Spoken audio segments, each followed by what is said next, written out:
Tantor Audio, a division of Recorded Books, presents My Favorite Mistake by Weston Parker, narrated by Alexander Sendies and Samantha Cook.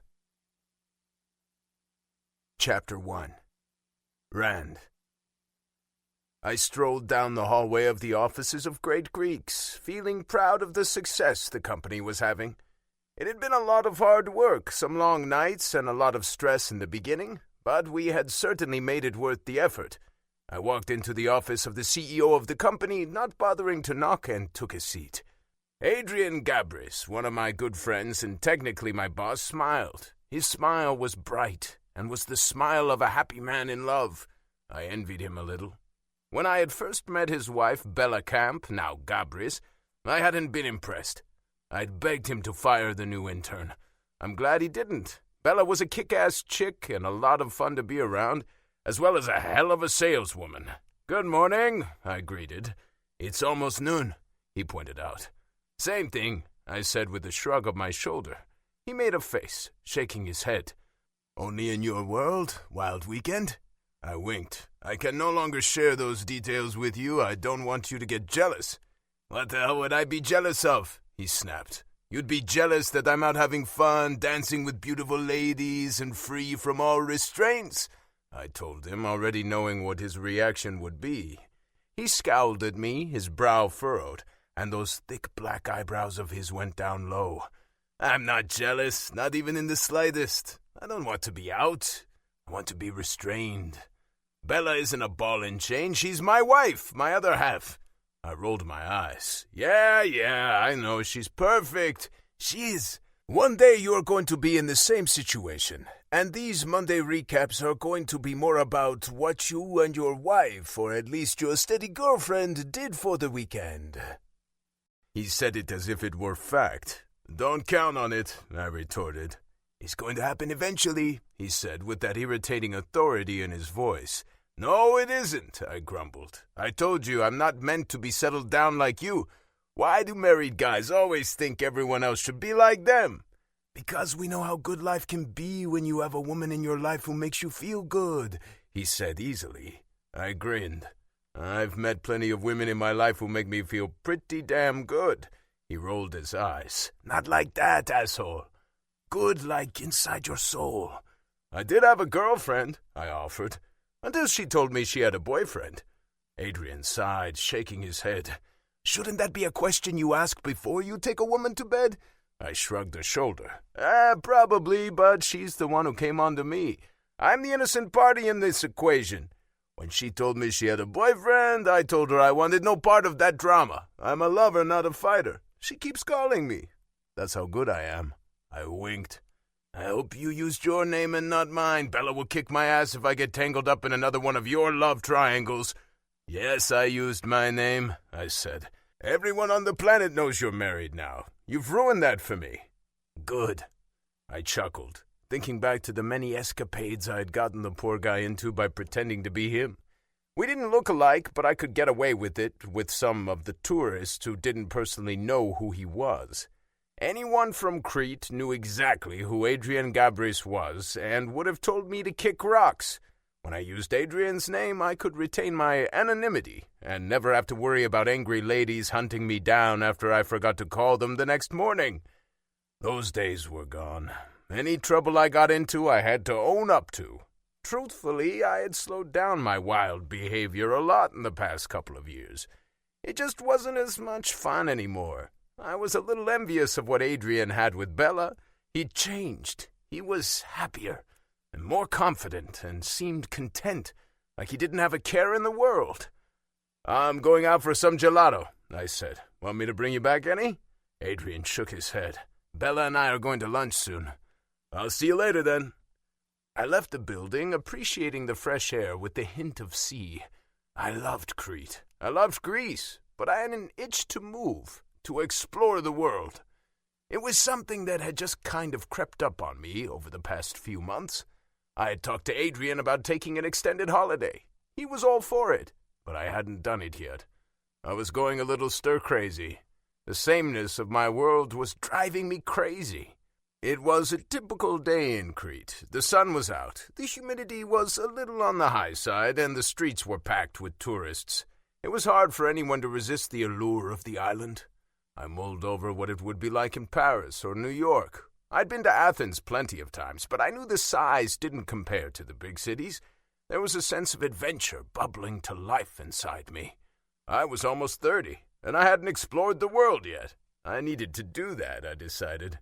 I pushed open the door to Cade Courish's gelato shop, anxious to get my craving for something sweet satisfied. My big Italian friend was standing behind the counter and saw me come in. He grinned a huge smile that could truly light up a room. "Rand!" he shouted. I waved, ignoring the looks from the others in the shop. Cade was a loud guy. I didn't think he meant to be. He just was. I chalked it up to his Italian heritage, even though he'd basically been raised in Greece. "Hey, Cade," I answered in a much more subdued tone. "Here for some gelato?" he asked. I gave him a look. "No, I came to get a burger." He looked confused. "Here?" "No, you big oaf. I want gelato. Why the hell else would I be here?" "To see me?" he grinned, fluttering his eyelashes at me. I groaned. "No, don't do that. People never know if you're serious or not. It's killing my game." "You have no game." "I do, and you're jealous of it," I retorted, eyeing up the raspberry gelato. "Same?" he asked, nodding at the gelato that had caught my eye behind the glass case. "You know it." "How do you stay in such good shape when you eat this almost every day?" he asked. I shrugged a shoulder. "Good genes, I guess. And lots of gym time." Cade patted his belly that wasn't obese but was more like a keg than a six-pack. "I don't think I got those." I chuckled, taking the gelato and moving down to the register. "Hit the beach with me a couple of times a week, and I'll bet you shed some of that." "Maybe. In the meantime, I'm cutting out the cheeseburgers. And beer." "No beer?" I gasped in horror. "Sticking to the light stuff," he replied. I handed him my money, about to reply with a witty comment when I saw, or more like felt, something beside me. I turned to see what it was and spotted the woman I had been seeing. She was pointing her finger at me. "That's him," she said, raising her narrow chin in defiance. I looked to see who she was talking to and saw a big guy glaring at me. Oh, shit. I could hold my own in a fight, but I wasn't a fighter. I had too much money. Any physical dispute I got into wouldn't end when the last punch was thrown. It would end in a courtroom with me paying millions of dollars. Because of that, I generally didn't throw punches or push other men around. However, it was times like this I wished a fight wouldn't come with a huge price tag. I had to defuse the situation peacefully instead of ending it quickly with my fists. The guy stepped forward. "Hey, asshole! You like fucking around with other guys and girls?" I held up a hand. She could have mentioned she had a boyfriend, I said dryly. The guy didn't appreciate my comment and was coming toward me with a mean look in his eye. All I had wanted was a little gelato. Cade stepped around the corner and stood between me and the mad boyfriend. He placed his hands on his hips as he stared down my would-be assailant. "Not today," Cade growled. I peeked over his shoulder, not at all ashamed to have Cade step in. The boyfriend looked pissed, but he wasn't stupid, apparently. He couldn't take both of us. He shot me a look, pointing a finger at me and sneering.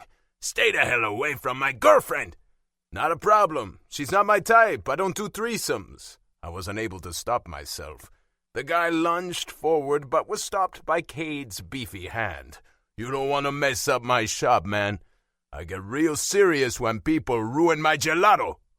The dude stalked away, dragging the cheating girlfriend along behind him. "Thanks, man," I said, slapping Cade on the shoulder. Cade went back around the counter and finished ringing up my gelato. "I don't allow fighting into my shop. What was all of that about anyway?" I let out a disgusted sigh. I hooked up with the girl a few times. I really had no clue she had a boyfriend. When I found out, I ended it. You can't trust anyone these days. I'm so done with dating. There's no sanctity in relationships anymore. Everyone is always looking for something better, but too afraid to leave what they have just in case. I had a feeling something was off about that one, but I ignored my instincts and went along with other parts of my body, huh? You'll find another woman. You always say you're done with women, and then you find another. He handed me my change. I shook my head. I mean it this time. I moved to put the change back in my pocket when Cade picked up his tip jar and gave it a good shake. "I saved your ass," he reminded me. I reached into my pocket and pretended to be grabbing the change. When I pulled my hand out, I raised my middle finger and grinned.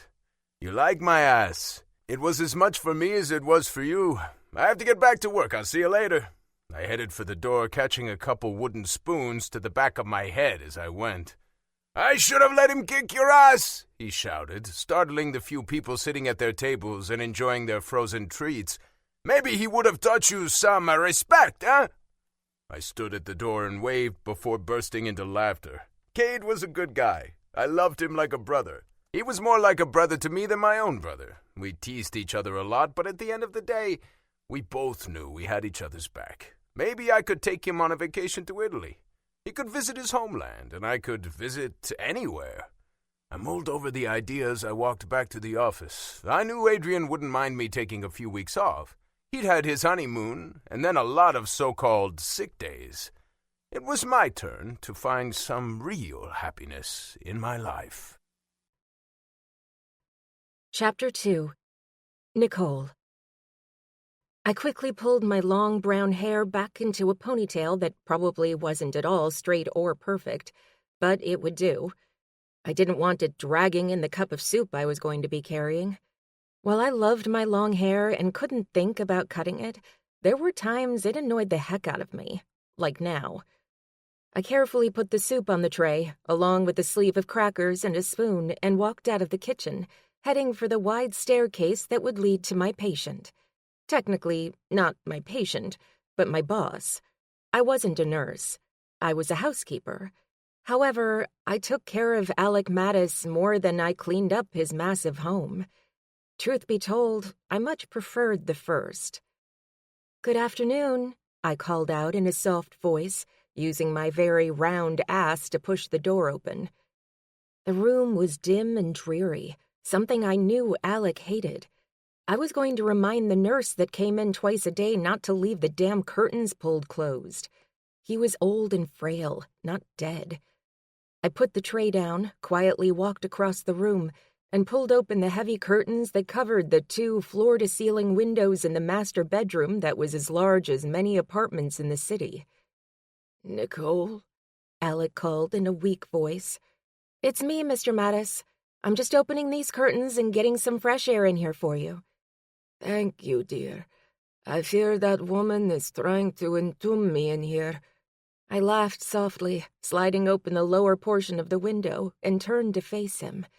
It hurt my heart a little to see him looking so frail in the bed that was far too big for a single person. "She tends to walk on the dark side, I think," I teased. He chuckled, scooting himself up on the pillows. "I smell chicken noodle. I want some grilled meat and olives, something with substance." "If that's what you want, I'll make sure you have it for dinner," I promised. We both knew he wouldn't be able to eat meat. He was barely able to eat the soup. I picked up the soup and moved to sit in the chair next to the bed where I spent a lot of time, much to the irritation of the other maids that worked in the house. I got a spoonful of the soup and held it out to him. "I can feed myself," he grumbled. "If you could feed yourself, you would have already," I said. "Lay back and relax." He pouted, but opened his mouth. I fed him several bites before he held up his hand, indicating he'd had enough. "No more," he whispered. "That was better than yesterday," I complimented. "You say that every day." I giggled softly, putting the soup down on the end table. "I suppose I do." "Sit," he said, patting the spot next to him on the big bed. I scooted up onto the bed, leaning against the headboard. I often laid beside him, chatting about everything under the sun. The man was starved for company, and I didn't mind giving it. I liked him, and was very fond of him. He was the grandfather I never had. "How are you feeling today?" I asked him. "I want to hear more about you. We always talk about me and my aches and pains. Tell me what brought you into my life. I often talk to my late wife about you. I tell her I was sent an angel. I sometimes think she must have had a hand in that." He laughed softly before erupting into a fit of coughs. "I came here to work for you," I told him. He patted my leg. "Liar." I laughed, knowing I was busted. "My good friend Elena told me all about Crete. She talked about it so much I had to see it for myself. I got here, and I couldn't leave. The rest is history." "Ah, my home is very beautiful," he said. "I think I might miss it when I'm gone, but I hope heaven is far prettier." "You're not going anywhere yet, mister." "I'm very sick. I've been in this bed for months. I'm tired." He sighed. "Why don't we try and get you out of here today?" I offered. "I can push you around the gardens." "I fear that would be too difficult." "Nothing is too difficult," I replied. "Maybe tomorrow. I think I would like to rest today, build up my strength." We both knew that wasn't going to happen. He'd been building up his strength for weeks. I hated watching him deteriorate, but there was little I could do. I fed him and tried to keep his spirits up, but he was fading. "We can do that," I promised. "Nicole, I'm not well." "I know, Alec, I know." "I want you to do me a favor." He started. "Anything," I said. "What is it?" He reached under the blankets on his other side and pulled out an envelope. "I want you to keep this for me. After I'm gone, I need you to give the letter to my grandson." I hesitated before reaching out to take the envelope. There was a name written in Alec's scrawled handwriting across the front of it, but I couldn't quite make it out. "Alec, you have 100 grandsons. How am I going to know which one?" I teased him, trying to keep the mood light. The letter felt like a goodbye, like he was giving up. I hated that he was close, but he didn't seem to be in danger of dying immediately. "I do have many fine grandsons, and some of them are single," he teased back. "Oh, no, you don't. You are not setting me up with one of them." "His name is Rand," Alec said. "Rand is your grandson," I clarified. "The one you're always talking about?" "Yes." "How will I know who he is?" I asked. "I've never actually seen his picture." "You'll know. He looks just like me, albeit younger and less wrinkled." I sighed, putting the letter next to the soup on the side table. "Okay." Alec grabbed my hand, his grip much stronger than one would imagine by his frail appearance. "It's very important. Please make sure he gets that letter." I looked into the man's dark brown eyes and saw how important it was to him. I nodded. "I will. I promise you, I will make sure he gets it. But you aren't going anywhere, young man. I have to get back downstairs and actually clean something, but I will see you tomorrow. I'll see what I can do about bringing you in some meat. How about grilled fish? You told me before how much you liked it." He smiled at me and patted the top of my hand. "I'd like that. Goodbye, Nicole." I slid off the bed, his words echoing through my mind. He didn't say, "See you tomorrow." He said, "Goodbye." I turned back around and looked at him. He was smiling at me and looking like the same man I had gotten to know very well over the past few months. He was fine. He was sick, but he hadn't taken a dive.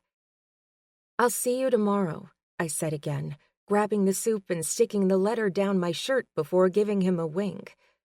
He chuckled softly before closing his eyes and settling in for his usual nap.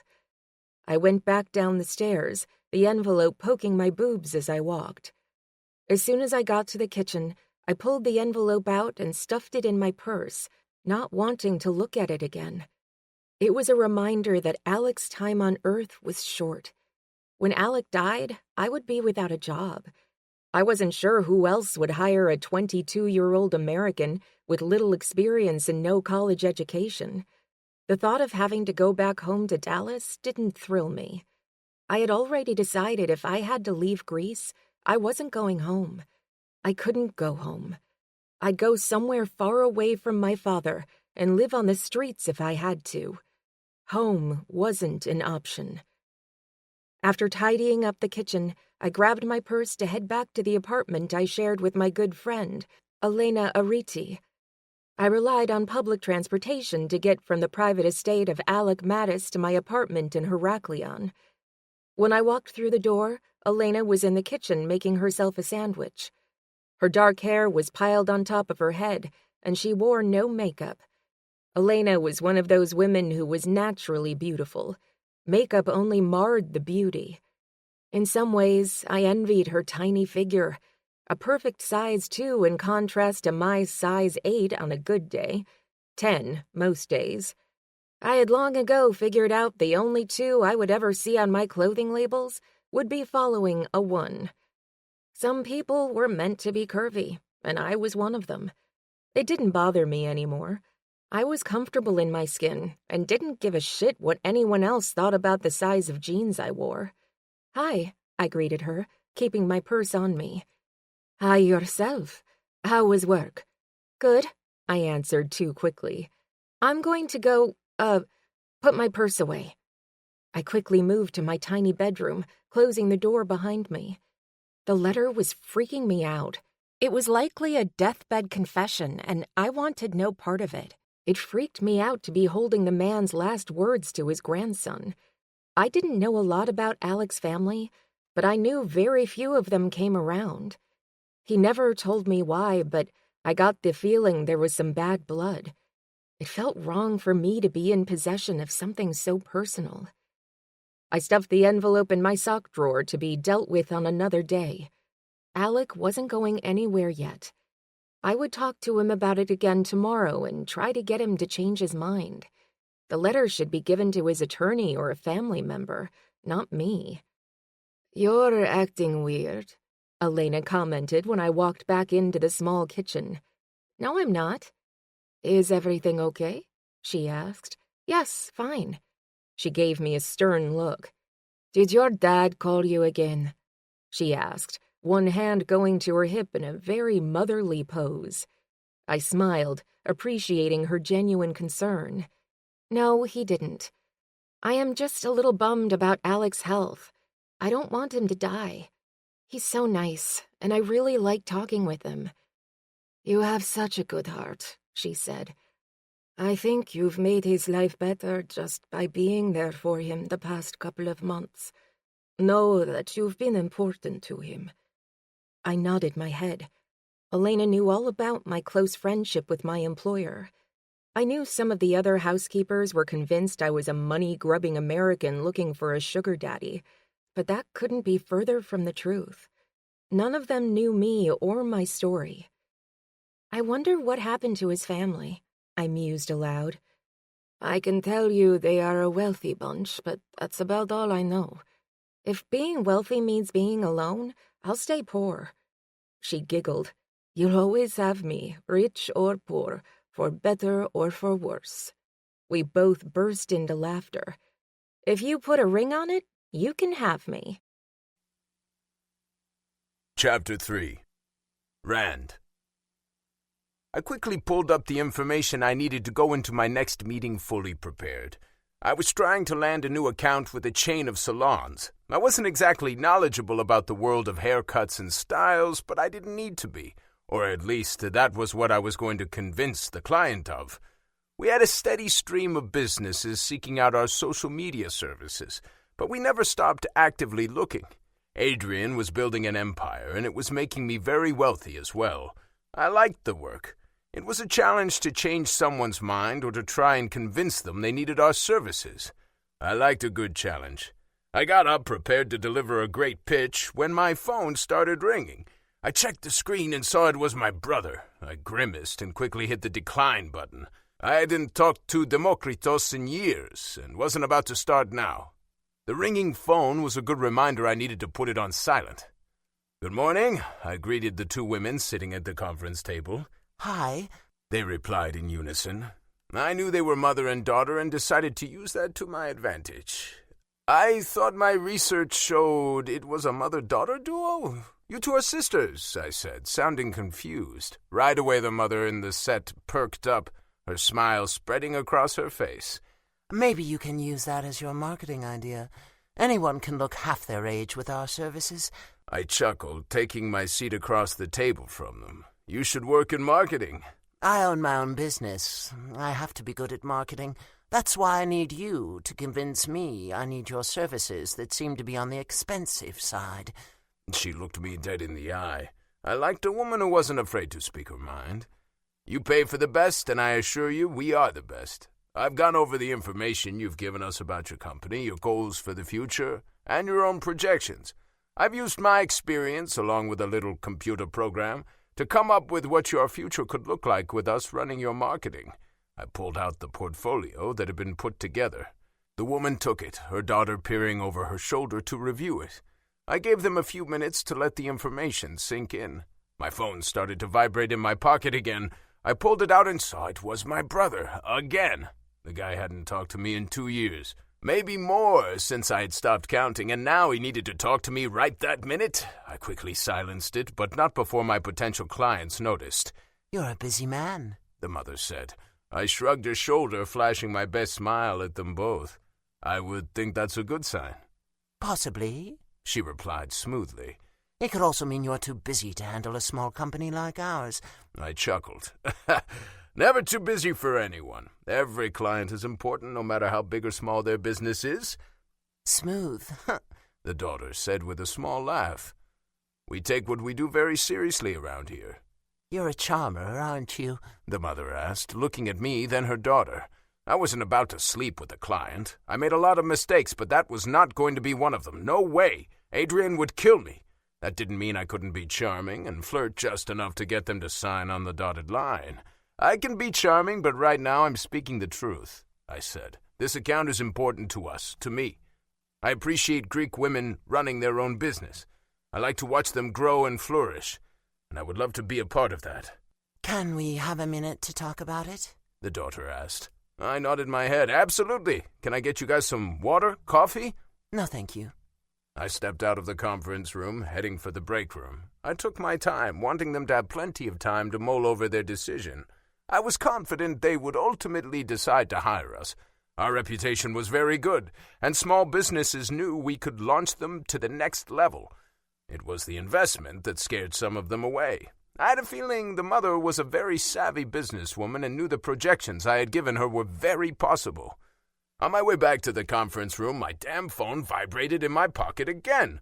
I pulled it out and growled when I saw Demokritos' damn number again. He was starting to piss me off. He'd called twice and not left a voicemail. He could damn well leave a message if he had something to say to me. I opened the door to the conference room, my smile firmly in place as I looked at the two women. Do you need more time? I asked, feeling my phone vibrate again in my pocket. Nope, we've made up our minds, the mother answered. I didn't let my smile slip as I took my seat. Great, I hope you've decided in my favor? I winked. She nodded. We have, but I would like to know what kind of guarantee you can give me that I'm not going to lose money. I'm a small chain of salons. We don't make millions like your other clients. I cannot offer you a guarantee, but I can offer you history and our stellar reputation, I said, choosing my words carefully. We have excellent reviews for a reason. Give us a month. If you don't see even the slightest difference, we'll reevaluate and go from there. With that said, it can take a few months before you see real progress. We're going to ask you to give us some time. Time is money, especially when I'm paying you a rather large fee, she snapped. I chuckled, nodding, and kept things light. She was not the first tough sale. Successful business owners were successful because they knew how to manage their money.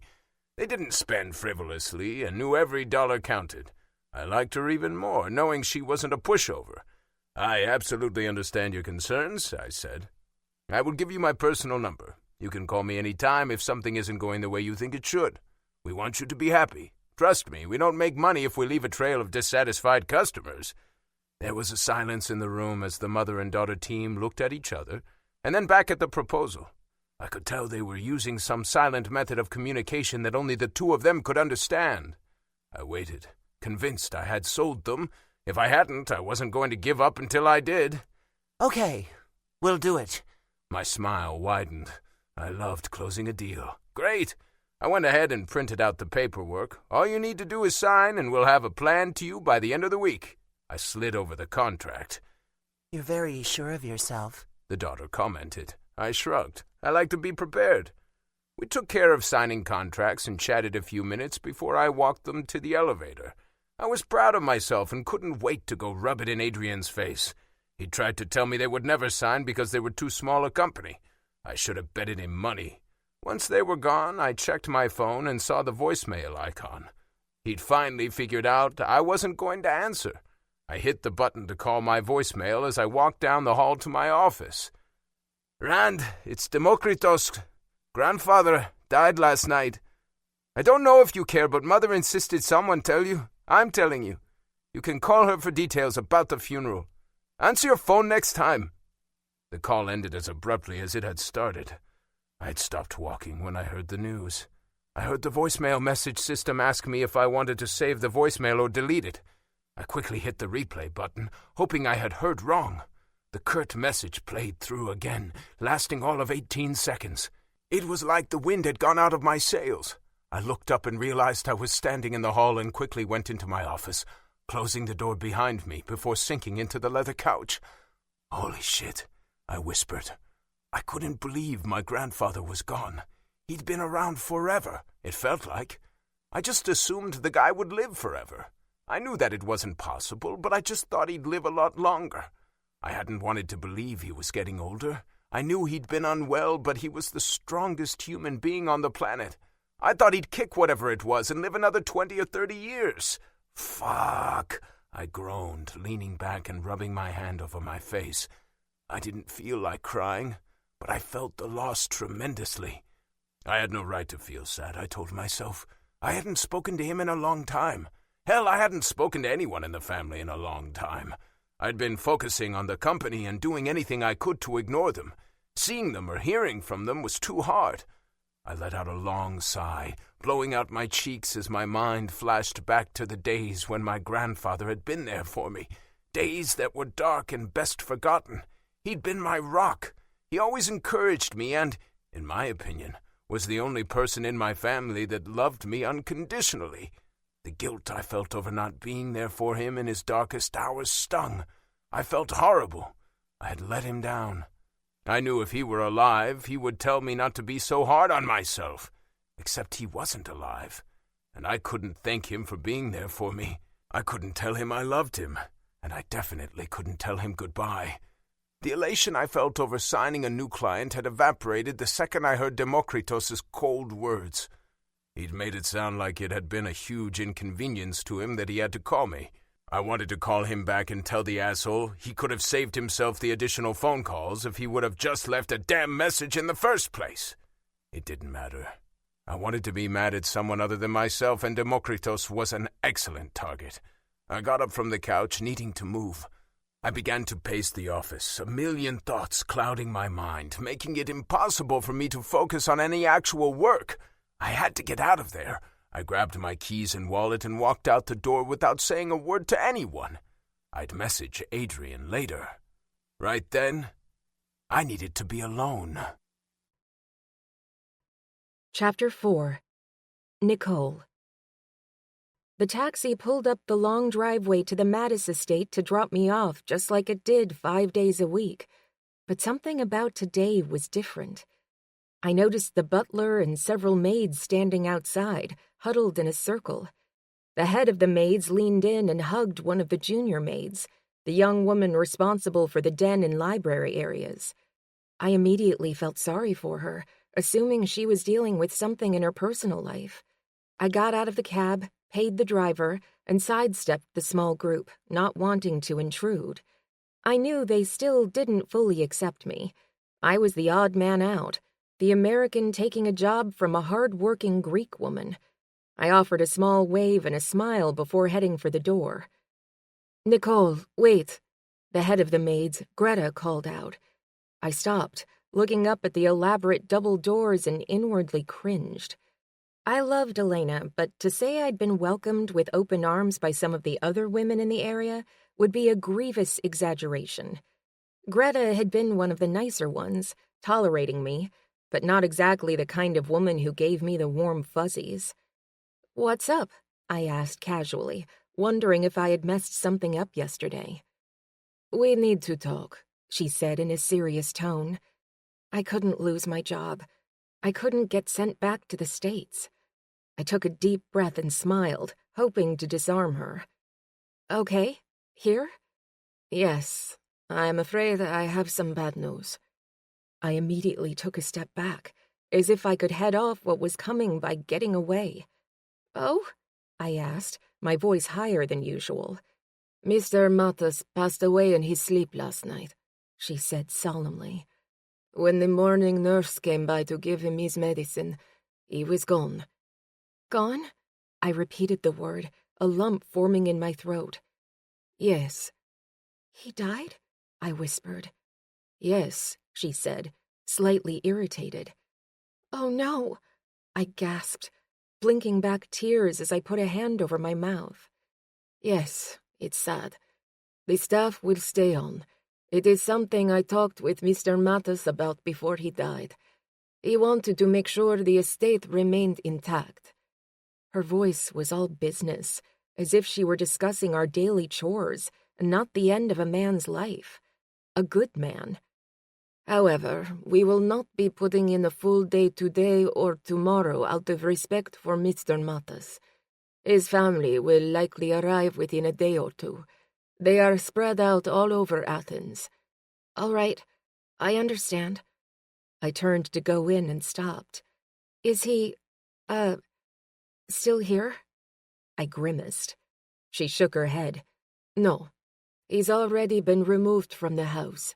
We've taken care of the immediate housekeeping needs for the day." I nodded, not sure if that made me happy or sad. I never got to say goodbye. I knew I had no right to feel sad, but I was. I hated death. Death was a bitch. The day I met Death, I was going to tell him or her, but I was guessing it was a him because no woman could ever be so rude and callous as to take anyone in their prime or children. Death was a douchebag. I moved inside and immediately felt the loss. It hung like a heavy pall in the air. I swore I could smell death. Not that I knew what it smelled like, but I was sure it was there. No, I smelled bleach and flowers. Not a great combination, I decided. I stood at the foot of the stairs, not sure whether I should go up. Technically, my job was to keep the upstairs bedrooms cleaned and aired out, just in case he had company, which he never did. I often got the idea Mr. Mattis kept a full staff of maids, a butler, gardener, and so on for the simple fact he didn't want to fire anyone. He was doing his part to support the economy, I supposed. I had no idea how much money the man had, but I guessed he could afford to pay all of us. Deciding I needed to at least go to his room to say goodbye, I began my slow climb upstairs. I moved over the carpeted hallway, dread filling me as I moved toward the tall, wide doors that opened to the master bedroom.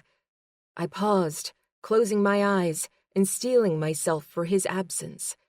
I opened the door and found it in its usual tomb-like state. "I'm sorry," I whispered, knowing he would have hated the darkness. I opened the curtains in the window, letting in fresh air. It did smell stale and sad. Could a person smell sad? There was a huge absence in the room. I turned to stare at the big bed.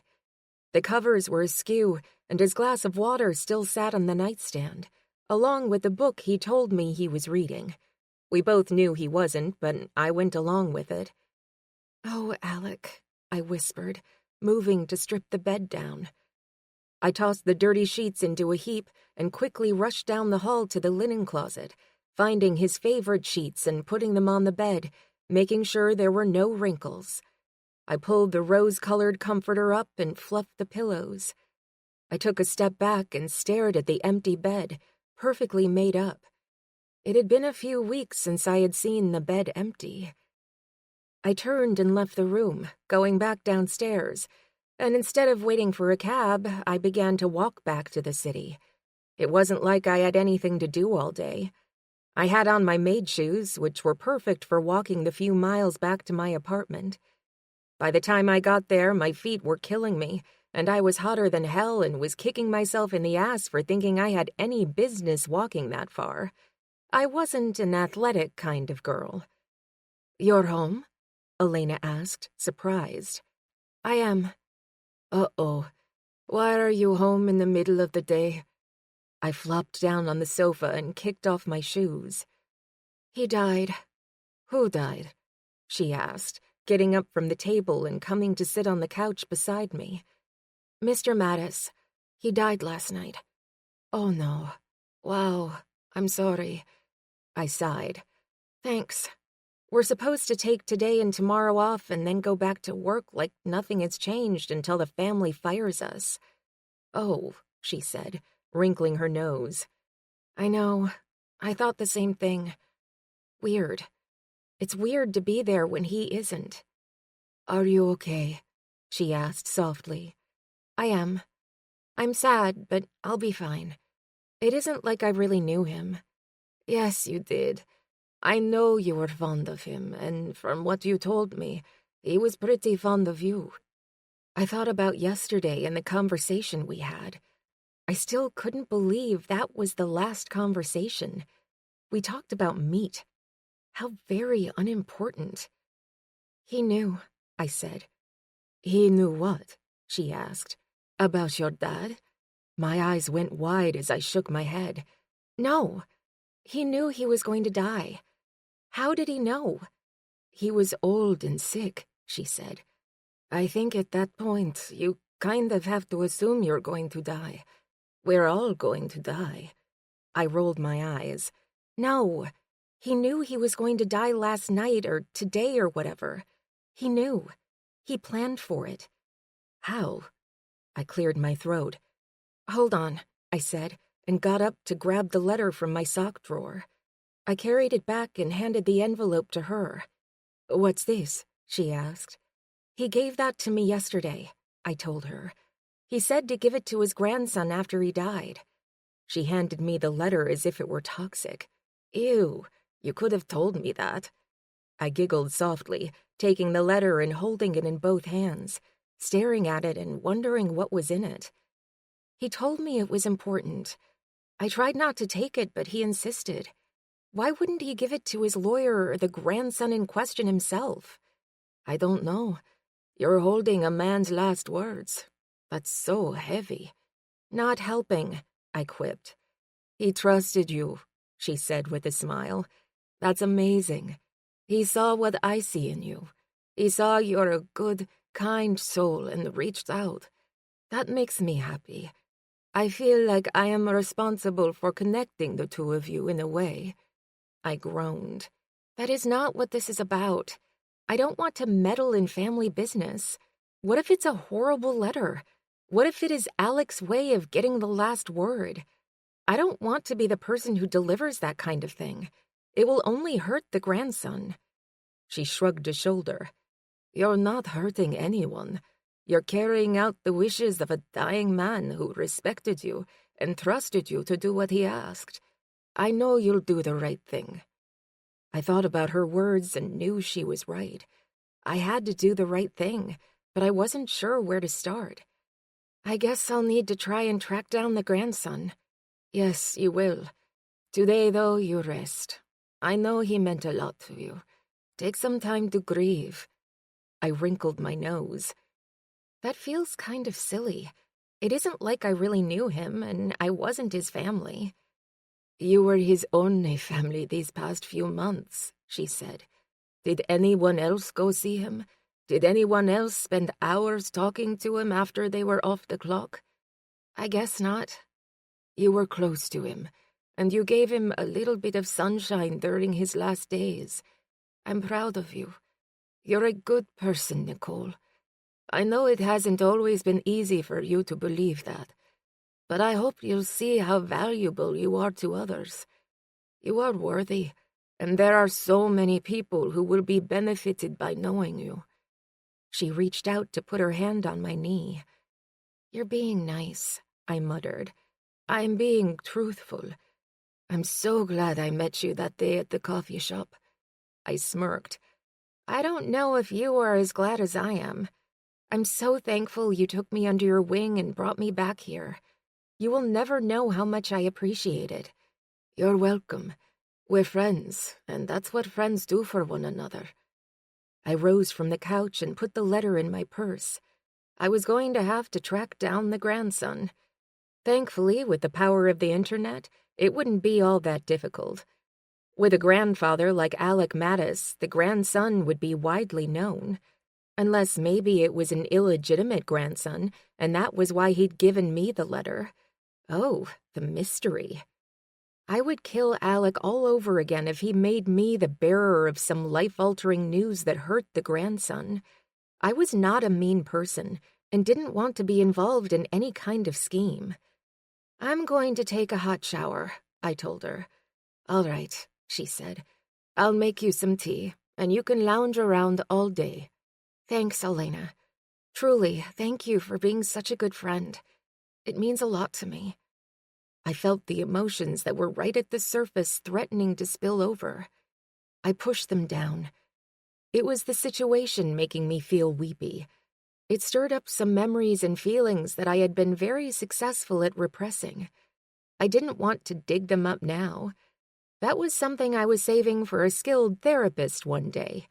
For now, the only way I could function was to pretend I had a great childhood, a loving family, and my past didn't exist. Chapter 5. Rand. I called in sick yesterday and hunkered down at my place. I'd been in no condition to work or even interact with humans in general. I'd sent a text to Adrian claiming to have come down with some nasty stomach bug. He didn't seem to be convinced, judging by the emojis he sent in response. I didn't care. I needed the time to get my head around the situation. I wasn't a machine. I had feelings, even if I kept them locked away and bumbled through life as the carefree bachelor who didn't give a shit about anything. I did give a shit. I gave a lot of shits, but it was easier to pretend I didn't. I rolled out of bed knowing I couldn't miss another day, not if I didn't want to have to explain the situation to Adrian. He'd pity me and tell me to take a week off. I didn't want to be pitied. I didn't want to think about any of it. The first order of business was a cold shower to get the blood pumping through my body, with the surround sound system in the house pumping out a loud, upbeat club song. I was doing all I could to block out the feelings. Feelings were best kept on ice. I quickly dressed in my standard work attire, black slacks with a button-up black shirt, with a few buttons open at the top. Then I slicked my dark hair back, grabbed my dark shades, and hopped in my little sports car. I would have loved to have gone for a drive on the open road somewhere, but that wasn't exactly possible with where I lived. I headed for Cade's shop, knowing it was early for gelato but wanting coffee and company. I walked into his shop, a little surprised to see it was pretty busy for not even being 10 in the morning. He was talking with another customer when he saw me. The look on his face was full of concern. He excused himself and walked directly to me. "What's wrong?" he asked. I shook my head. "Nothing. I came by to get some coffee." Kate gave me a look that called me out on my bullshit. "Sit there," he ordered, pointing to a table. I did as he asked, lacking the energy to argue. I watched as he told the customers a pipe had burst and he had to close the shop, promising to be open within the hour. The looks on the faces of the customers said they didn't believe him, but a big Italian dude like Cade was not to be argued with. "You didn't have to do that," I said once the place was cleared out and the door was locked. Cade took a seat at the table and looked at me. I could feel him analyzing the dark circles under my eyes. "What's going on?" he asked. I shrugged a shoulder. "Not much." "Something is not right." "You're here for a reason, so you may as well tell me." "My grandfather passed away Tuesday," I told him. "I'm sorry to hear that." I shrugged. "It sucks." "Were you close?" he asked. "We were. Not so much in the last year or two, but he was more like a father to me than a grandfather. I spent most of my youth with him." He nodded his head. "When's the funeral?" I looked down at my hands. It was this morning. Ah, I see. Are you just coming from there? No, I didn't go. His black bushy eyebrows shot up. You didn't go? He questioned. No, I didn't want to see my family. I couldn't deal with them on top of everything else. It isn't like he's going to know if I was there or not. He's dead. That's not what a funeral's about, he said. It's about the living. It's about you getting a chance to pay your respects and to say goodbye. I shook my head. It would have ended up being a lot of drama with my family. I didn't want to disrespect my grandfather by causing a scene at his funeral. I can say my goodbyes another time. Your family is going to give you a hard time because you didn't go, he warned. I scoffed. That would require them talking to me. I'm not worried about that. I don't give a shit what they think about what I did or didn't do. They quit caring about what I did a long time ago. We're better when we're on different land masses. He chuckled. I don't think your family's all that unique. I know plenty of families that only get along from a distance. I nodded my head. That's my family, except I don't know if we even get along from a distance. Your grandfather was a wealthy man, right? He asked. I nodded my head. He was. Isn't there going to be a will? I smiled, shaking my head. Knowing my grandfather, he will have left his estate to a cat sanctuary or something like that. He wasn't exactly fond of my relatives either. He stood by me when none of them would because he didn't like what happened all those years ago. He was a stubborn man. Once he made up his mind, that was that. Cade slowly nodded. I see. So now what are you going to do? I don't know. I'm not really sure what to do. I guess there's nothing for me to do. I'm sure my parents and brother will have already started liquidating anything at the estate. I don't want to show up there when they're around. The idea of them in my grandfather's house bothered me. They'll divvy up what they want and fade away like they always do. You're going to need to do something to give yourself some closure, he said. I lost my dad and I never got the chance to say goodbye. He was in Italy when he passed, and I didn't go to the funeral there. It wasn't okay. I thought I was doing the right thing back then, but to this day, I regret that I didn't go. I can't explain it. But that moment is special. Even if the dead person doesn't know, it's a big deal. It's too late. The funeral is done. They're doing the lunch right now. You can make that lunch, he pointed out. I shook my head. I don't want to go. Going is only going to make things worse. You don't understand just how hateful and cruel my family can be. He let out a long sigh. All right. I won't hound you about it. I can see you're already suffering enough. Do I look that bad? I asked, running a hand over my hair. You don't look that good, he replied. Maybe I shouldn't go to work today, I muttered. Maybe not. I'm sure Adrian will be cool with you taking a few days off. I haven't told him, I said, feeling a little cowardly. I just told him I wasn't going into the office yesterday. Cade looked at me with those dark eyes so full of understanding. It was one of the reasons I loved the big lug. He was really like a big fluffy teddy bear. He had a way of making a person feel calm and cared for, just by looking at them with those warm eyes of his. I get it, I do. I'm not going to try and tell you what to do. You're a big boy. I can't change your mind about what you think you should do, but I can stuff you full of gelato until you puke. He grinned. I chuckled, appreciating his light humor. Thanks, but I don't think that's going to help matters. If I'm going to be puking, it's going to be because I downed a good bottle of scotch. You never know what will work until you try, and trust me, gelato tastes a hell of a lot better than scotch that will burn your gut and leave you with a nasty hangover. Sweet treats are my go-to when I need a little pick-me-up. He grinned and rubbed his belly. I've got some new flavors. One of them has bits of chocolate chunks and caramel. I don't think so. Thanks, though. There was a knock on the glass door. A woman's face was pressed against the glass as she peered inside. Cade shook his head. Fucking tourist. Can't they read the damn sign? How many more languages can it say we are closed? We both ignored the woman, but she continued to slap her hand against the door. Her eyes met mine, and I was immediately intrigued.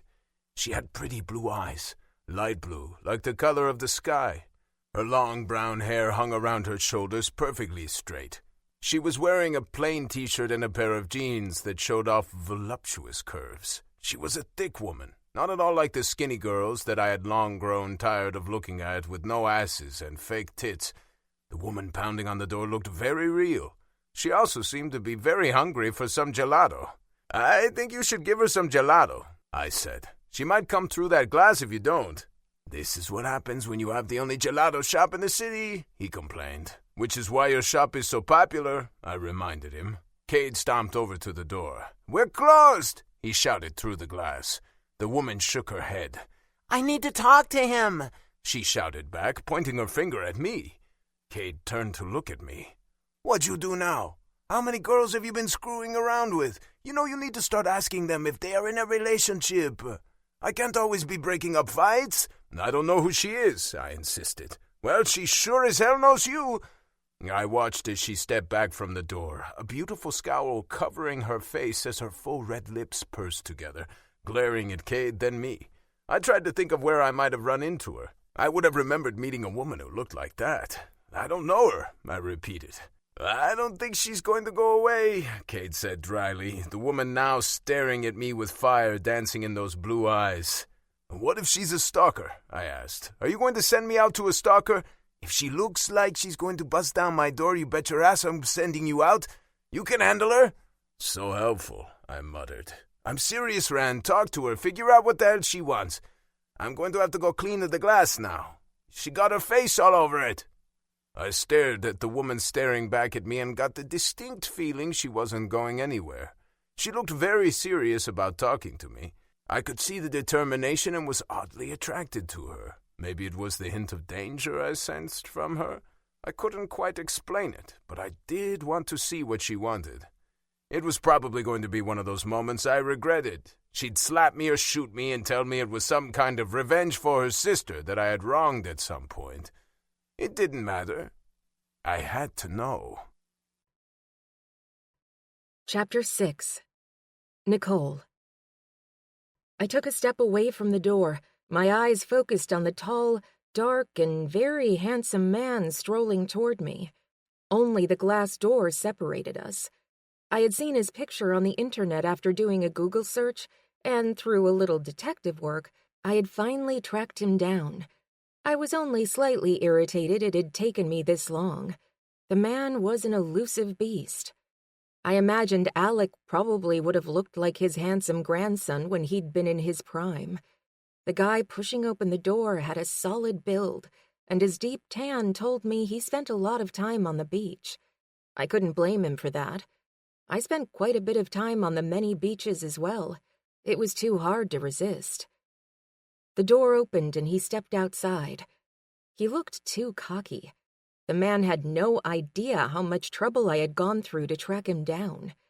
He was staring at me, his eyes roaming over my body, checking out the outfit I had thrown on after the funeral. It only served to piss me off more. My nerves were already shot, and I was not in the mood to be leered at by the disrespectful, ungrateful jerk that didn't have the decency to show up to his grandfather's funeral. For a brief second, I hoped the letter was a vicious goodbye that left Rand feeling guilty. "Do I know you?" he asked. "No, you don't know me." "Then what are you doing here? And why are you banging on my friend's shop door?" he snapped. His rudeness only served to tweak the anger already burning through me. "No, I suppose you don't know me, but you would if you ever visited your grandfather." He groaned, rolling his eyes. "I suppose my mother sent you?" "No, my brother." "No, they didn't send me." "Then who are you?" he asked. "I'm not up for games." "I've worked for your grandfather for the past 2 years. We became very close during that time. He was a good man, a loyal, kind man, and while he lay sick in that bed the past few months, you never came to see him once." I was angry for the way Alec had been treated by his family, and it bubbled to the surface. It had been an emotional day, and I was furious that one of the few people in Crete that I truly cared about was gone, and no one seemed that upset by it. I hated that they weren't mourning and crying their eyes out over the loss of a great man. "I don't need to hear a lecture from you," he said. "You don't know me, and you certainly don't know my family. You worked for him? As what? His nurse?" "No, actually as a housekeeper, but we became close friends. He was always talking about his grandson. He acted like you hung the moon. Obviously, he didn't know who you were. How could he have? You certainly never came by to see him. I thought he'd made you up." "I can assure you I'm very real. Would you like to touch me to see how solid I am?" He shot me a cocky grin. I curled my lips with disgust. How dare he flirt at a time like this? His grandfather had just died, and he was acting like a lecherous prick. I was angry, and my emotions were running on the high side. I should have waited another day or two before I tried to track him down. I shook my head. "I don't want to touch you. I don't want to talk to you. I don't even want to look at you." "By the way you were beating on that door, I would say you're lying. You looked like you definitely wanted something from me." I shook my head. "What is wrong with you? Do you have rocks for brains?" He shrugged, a cocky smile still resting on his lips. "I don't believe I do, but maybe we can get together for dinner and you can try to find out the answer." I growled, stomping one foot before spinning around and walking away from him. I couldn't even. Not then. "Hey, wait up," Rand called out. I could hear his footsteps behind me and walked faster. He reached out and touched my shoulder. I spun around, one finger pointed directly at his nose. "Get away from me!" "You came after me. Why? Who sent you? And don't tell me no one, because obviously someone did. How did you know where to find me?" I scowled at him. "I was at the funeral. You know, the one you skipped. You weren't there. I asked around and was told you were probably at work. I went to your work and you weren't there. Someone there said they had seen you come into this place, so here I am. Does that answer your questions?" He shook his head. "No. Now we've established how you found me. Good job, Nancy Drew. Now I want to know why you were looking for me." "It doesn't matter. I'm leaving. Touch me again and you'll be pulling back a nub." I stomped away. I heard him laugh and was half tempted to turn around and slap him. I hated being laughed at. It brought back some very ugly memories. I shook it off, unlocking Elena's car door and getting in the driver's seat. She was letting me borrow her car while I stalked the very ungrateful grandson. That had been a huge waste of time. I tossed the letter I had folded and stuck in my back pocket into the passenger seat. I had felt a little guilty for folding it, but I didn't want to risk dropping it and losing the damn thing. It was becoming a huge burden. I drove back to the apartment. Elena was just getting out of the shower, her dark hair twisted up in a towel. She took one look at me and winced. "I take it things didn't go well?" I snarled, feeling downright ferocious. "No, they didn't." "Did you find him?" "Oh, I found him all right," I said, my voice rising. "After tracking him all over the damn city, I finally found him at a gelato shop. Seriously, gelato? He couldn't go to his grandfather's funeral because he was eating ice cream?" "Maybe he was eating his feelings," she offered. "He was just sitting there, looking smug and handsome and completely horrible." "Smug and handsome?" she asked, questioning my choice of words. I hadn't meant to say he was handsome. It had just kind of tumbled out. "That's not what I meant." She grinned. "He was attractive, huh?" "Stop. Now you're acting like him. His looks don't matter. He's a jerk. A horrible, rude, callous jerk that didn't have the common decency to pay his respects to his grandfather." "Did you give him the letter?" she asked quietly. My shoulders slumped before I pulled the damn thing from my back pocket again, tossing it on the kitchen table. "No. Nicole, why didn't you give it to him? You stalked the man for one reason only." "Because he was a jerk," I said, pouting. "I couldn't give him the letter. I didn't want him to have the luxury of reading anything Alec had written. He doesn't deserve it." "Nicole, that isn't for you to decide. A man's dying wish was for his grandson to get that letter. You may not like it, but it was what he wanted you to do. Do you really want to be responsible for that letter? What if it contains a deathbed confession that could change Rand's life?" She was doing her best to be gentle, but I could hear the firmness in her voice as well. He wasn't very nice, I pouted. Maybe not, but that isn't your concern. You know what you have to do. I grimaced, wanting to stomp my feet and protest against responsibility in general. I know. Are you going to do it now? No, I have to get to work. The family is expecting me to be there later for a big dinner. It seems weird to me, but I need the job for as long as I can keep it. She smiled. It's traditional to have a lunch or dinner after a funeral. Don't you do that in America? I suppose we do, but it just feels strange to be going to the house and letting in all those strangers, I told her. It's like the house is sacred ground. I don't like the idea of strangers milling about, touching his things, and invading his space. They're his family, she reminded me. I walked to my room to change into the outfit I was supposed to wear today. Thankfully, it wasn't some sexy maid costume. It was a more reasonable pair of black slacks with a white button-up shirt. We were supposed to wear our name tags for the day. Alec had been a very relaxed boss and never insisted we wear the name tags. I smiled, thinking about the first week I had worked for him. He'd been up and around a lot more back then.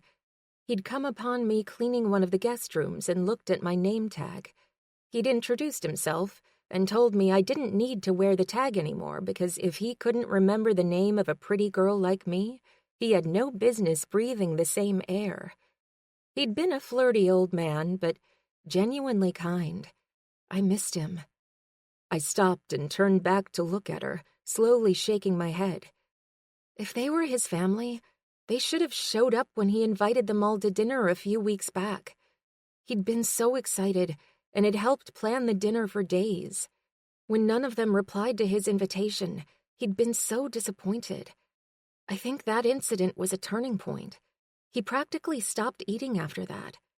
I hate them for what they did to him. I'm sorry they mistreated him. Families are complicated. You, of all people, should know that. I scoffed, curling my lip.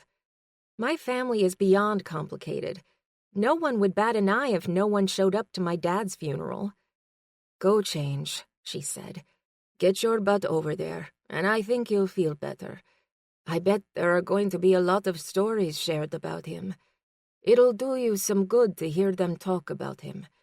You never know what may have happened to lead them to the point of abandoning him in the final years of his life. I suggest you give them the opportunity to prove they aren't terrible. I rolled my eyes and walked into my room. In my mind, I had given them plenty of chances. There had been random visits over the past 2 years, but no one visited regularly. None of them called to check on him or sent him flowers when he started to take a turn for the worse. I couldn't get over the idea they had abandoned him. Alec had never let on that it bothered him, but I knew it had to. And Rand? Rand was the worst of all, because Alec had loved that guy more than anyone else in the world. I never asked Alec why Rand didn't visit. I didn't know if the glorious Rand was even still alive until he'd given me the letter to pass along. To know Rand had been alive and well and living in the same city pissed me off. Of all the family members, he could have stopped by at least once. Asshole, I muttered, thinking of the gorgeous man that had made me so angry. His eyes were dark and so damn sexy. He'd looked at me with desire and then actually flirted with me. That had caught me by surprise. I wasn't used to men like him looking twice at a curvy girl like myself. They tended to go after the waif-thin models that strutted around the beach in dental floss. Too bad he was such an ass. Chapter 7. Rand. I felt like everyone was looking at me as I walked toward Adrian's office. My grandfather was kind of an institution in the city, and I supposed a lot of them would know he passed away. Thankfully, no one dared ask me directly about it. I had a standoffish vibe at work, one which I felt was necessary. I didn't want to blur any lines between employees and boss. I was a boss, even if Adrian was the ultimate boss and one of my best friends. We knew where we stood and didn't have to worry about unnecessary drama getting in the way. I walked into Adrian's office, closed the door, and took a seat across from him.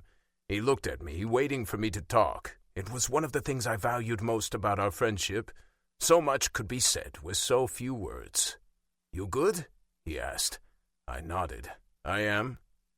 "You know you can take some time off? We've got things covered here." I shook my head. "No, I need to be at work. I need to keep my mind busy." "I stopped by the funeral," he started, the words an opening for me to talk about it. "I didn't go." He smirked. "I saw that. I didn't stay for long, just paid my respects and left."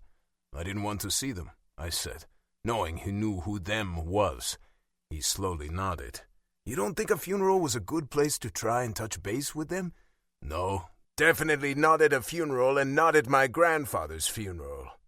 It would have been tense, and I know my brother and mother would have made a scene. They would have tried to talk about the past. And I don't want to deal with that." "One of these days you're going to have to deal with all of that," he lectured. "I don't know what it is that drove you apart, but I know that kind of thing can eat at you. I can't imagine what it's been like for you. Not talking to my family for a few weeks was rough on me. Greeks are all about family." "Not my Greek family," I replied. "They're more about guilt and blame and not so much about unconditional love and all that other stuff. It's good, I'm good. I just need to keep moving forward. I hadn't had much contact with my grandfather in the last couple of years anyway. I knew he cared and wasn't intentionally prying, but I didn't want to talk about my family or why we didn't talk. I like things in neat little boxes. I could be the carefree guy everyone knew me to be when I had all the real stuff neatly tucked away. I won't push it, but know you can talk to me if you want," he offered. "I think my mom or maybe Demokritos is stalking me," I grumbled. He raised an eyebrow. "Why would they stalk you? Why wouldn't they just call you?" "I don't know. I was at Cade's shop yesterday and some woman showed up, pounding on the door and demanding to talk to me. I thought she was a little crazy, but Cade insisted I talk to her before she messed up his glass." "A woman you slept with or stood up?" he asked. I gave him a look. "No, I've never seen her before. She was on the weird side. I guess she worked for my grandfather. She laid into me over my lack of visits to the house and the fact I didn't go to the funeral. Like, who is she to say shit to me?" I was getting angry all over again. Adrian nodded his head. "What did this woman look like?" I shrugged, not sure why it mattered. "I don't know, maybe 5'5", curvy, honey brown hair, long and straight, pretty blue eyes that are so light they're almost clear." He was still nodding his head. "Full lips?" I scowled at him. "Are you conjuring up an image of her for some weird fantasy? You might be my friend, but I will tell Bella in a heartbeat." He didn't answer. Instead, he pointed a finger at the door behind me. I turned around and saw her through the window talking to Bella. I turned back to look at Adrian. "She found you again," he said. "Fuck, what the hell?" Bella opened the door. "Rand, you have a visitor," she announced. The woman stood behind her, looking a little uncomfortable as she shifted from one foot to the other. "Hi," she said, putting up a hand and waving at me. I felt like I was in the Twilight Zone. Yesterday she'd yelled at me, threatened me, and now she was standing there looking all sweet and innocent? "What are you doing here?" I snapped, not at all friendly. Bella put a hand on her hip and scowled at me. "Rand!" I looked back at Adrian, hoping he would help me out. He put up both hands, effectively bowing out of whatever it was that was happening. "Why are you here?" I asked, keeping my voice calm. "I was wondering if you were free for lunch," she asked in a soft voice. I only realized then she was an American. It was something that had slipped past me yesterday when she'd been yelling at me. It explained the instant alliance between her and Bella. "It's not even 10, I replied. Bella was scowling at me again. "I'm sure you can grab coffee." I was really going to have to talk with her about where her loyalties lied. She was throwing me to the wolves. The woman might appear nice, but I'd seen her gnashing teeth. I didn't trust her not to turn on me again. "I'm busy, but maybe another time," I offered, hoping it would stop Bella from glaring at me.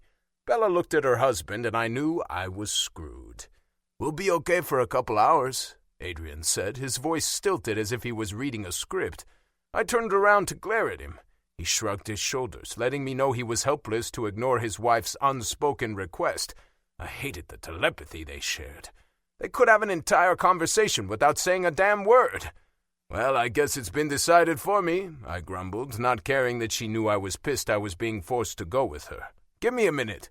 Bella smiled and walked out of the office with my stalker, talking about cheesesteaks or some shit. I rounded on Adrian, my gaze angry. I'm sorry, Adrian said. You know I didn't have a choice. If I'm not back in 2 hours, I'm dead. I'll be dead, chopped up and buried around the city, and it will be your fault. He burst into laughter. I think you can take her. Crazy is strong, and that one is crazy, I muttered. I stomped out of his office, my nemesis leaning against the wall, waiting for me.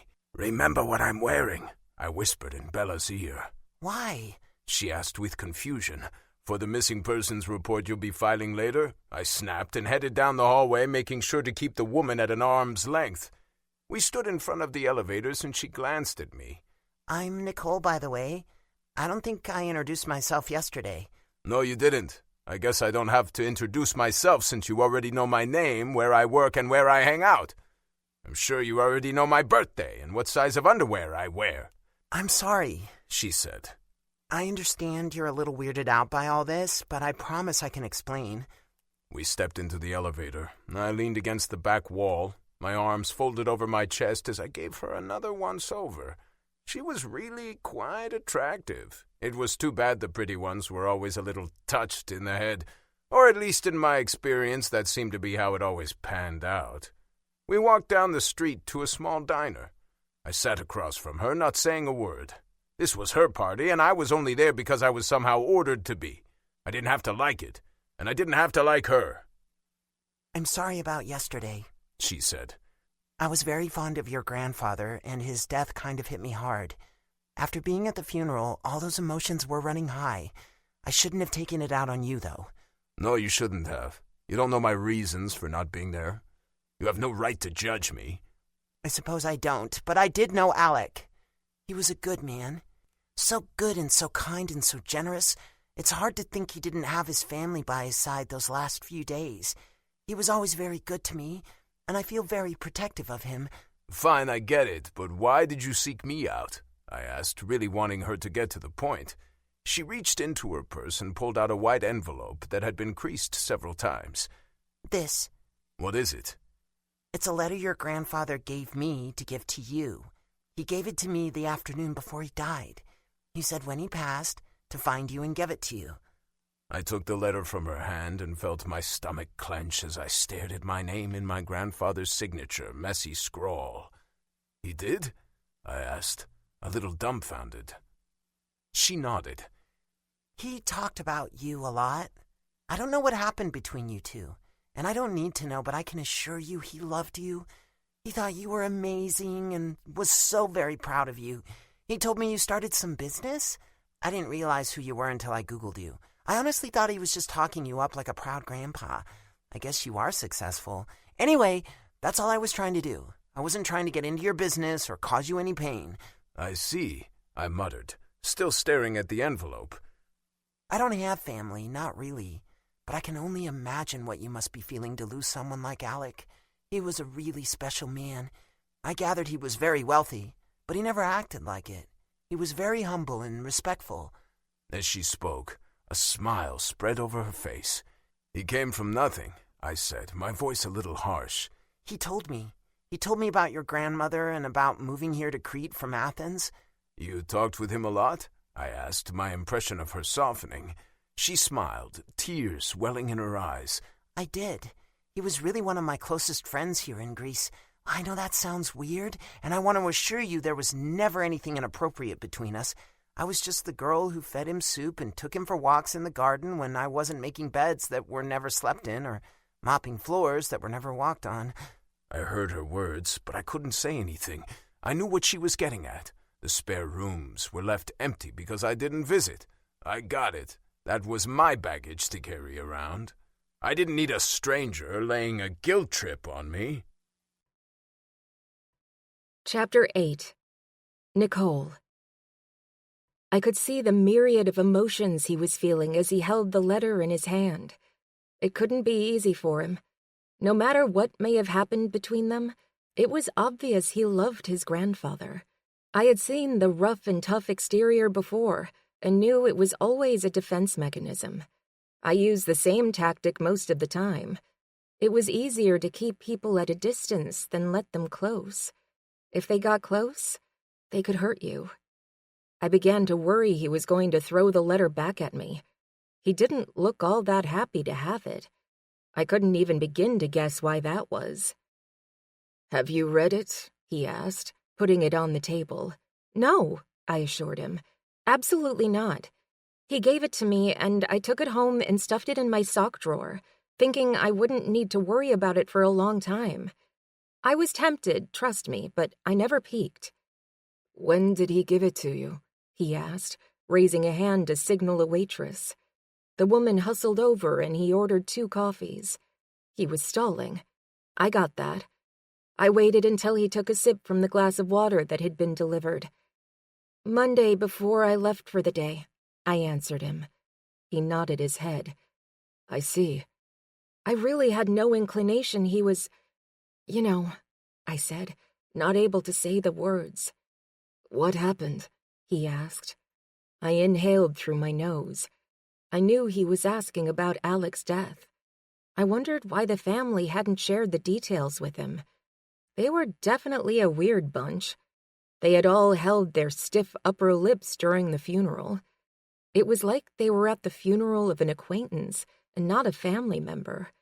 Few of them wore black, which struck me as odd, but then I remembered I was in a foreign country and maybe they did things a little differently. In America, we cried at funerals. In Greece, they seemed like it was just another day. Or maybe it was just that particular family. I was really hoping it was the latter. He had been steadily declining for weeks. Monday, he was weak. He ate a little chicken soup. We chatted briefly, and he gave me the letter. I told him I would see him the following day, and I was supposed to bring him meat because he was tired of the soup. I recalled the memory with fondness. We both knew he wouldn't be able to eat the meat. His stomach had been upset, and he had no appetite. "That was kind of you," he said, his tone somber. When I moved to leave, he said goodbye instead of his usual "see you tomorrow." I should have known something was wrong. He didn't seem any sicker or weaker than he'd been the previous few days. We talked about going for a walk in the garden the following day. He passed away in his sleep that night. The morning nurse found him. I fought back the tears. "Good." "What?" I asked, shocked by his response. My claws were popping out. I was ready to skin the man alive for speaking so harshly and callously about a man I cared about. "I'm glad he went peacefully," he clarified. "Oh, yes, me too," I said, feeling the claws retracting and my heart slowing down again. That had been a close one. I tended to get defensive. It was a force of habit after years of training to go on the defensive before it was too late. He tapped the letter against the table before opening it up. I looked at him with surprise. I wasn't expecting him to read it right there in front of me. I felt like I should get up and give him some privacy. "I'll leave you to read it," I murmured. "No, stay." "Okay, if you don't mind," I said, watching him scan the letter. I scowled at him. If I was going to sit there across from him, I wanted my curiosity satisfied. "What does it say?" He scowled back at me. "It's a letter to me." "You asked me to sit here. I'd like to know what he had to say." He grinned, and then I knew he'd expected me to ask. He wanted me to ask. I was again tempted to get up and leave, in no mood to deal with his arrogance, but curiosity kept me in my seat. "Dear Rand," he started to read, "I know you won't be at the funeral. I don't blame you. Those things are always a drag, and everyone cries too much. I don't want you there. I don't want you to dwell on my death. I want you to remember my life." I couldn't help it. The words sounded so much like Alec. If I closed my eyes, I could hear him talking. I wiped a tear before Rand could see it. His eyes met mine before dropping back down to the letter again. "Let go of the past," he read, the words tight as he said them through clenched teeth. Forget about those old hurts and move on. Family is everything. It's time to forgive and forget. Wise man, I whispered. Rand cleared his throat. I got the feeling the letter was affecting him, even if he was pretending it didn't. His face was tight, and I could see the grip he had on the letter. In that moment, all I wanted to do was hug the man and offer comfort. He looked so lost and alone. I knew that feeling all too well. I've left the estate to you, Rand read, lowering the letter to look at me with shock. Wow, I said, offering him a smile. He shook his head. Why would he do that? He asked. I shrugged a shoulder. I'm not surprised in the least. I told you he was so proud of you. I'm glad it's staying in the family. He often teased he was going to leave it to some stranger in the street. Rand raised the letter and began to read again. The estate is yours on one condition. The staff that is currently working at the house must be kept on. There have been arrangements made to ensure their wages are paid. You'll want to keep them. They're the best in Crete. I smiled. Once again, I could hear Alex speaking the words. It was something he had often told us. At first, I thought they were just flattering words.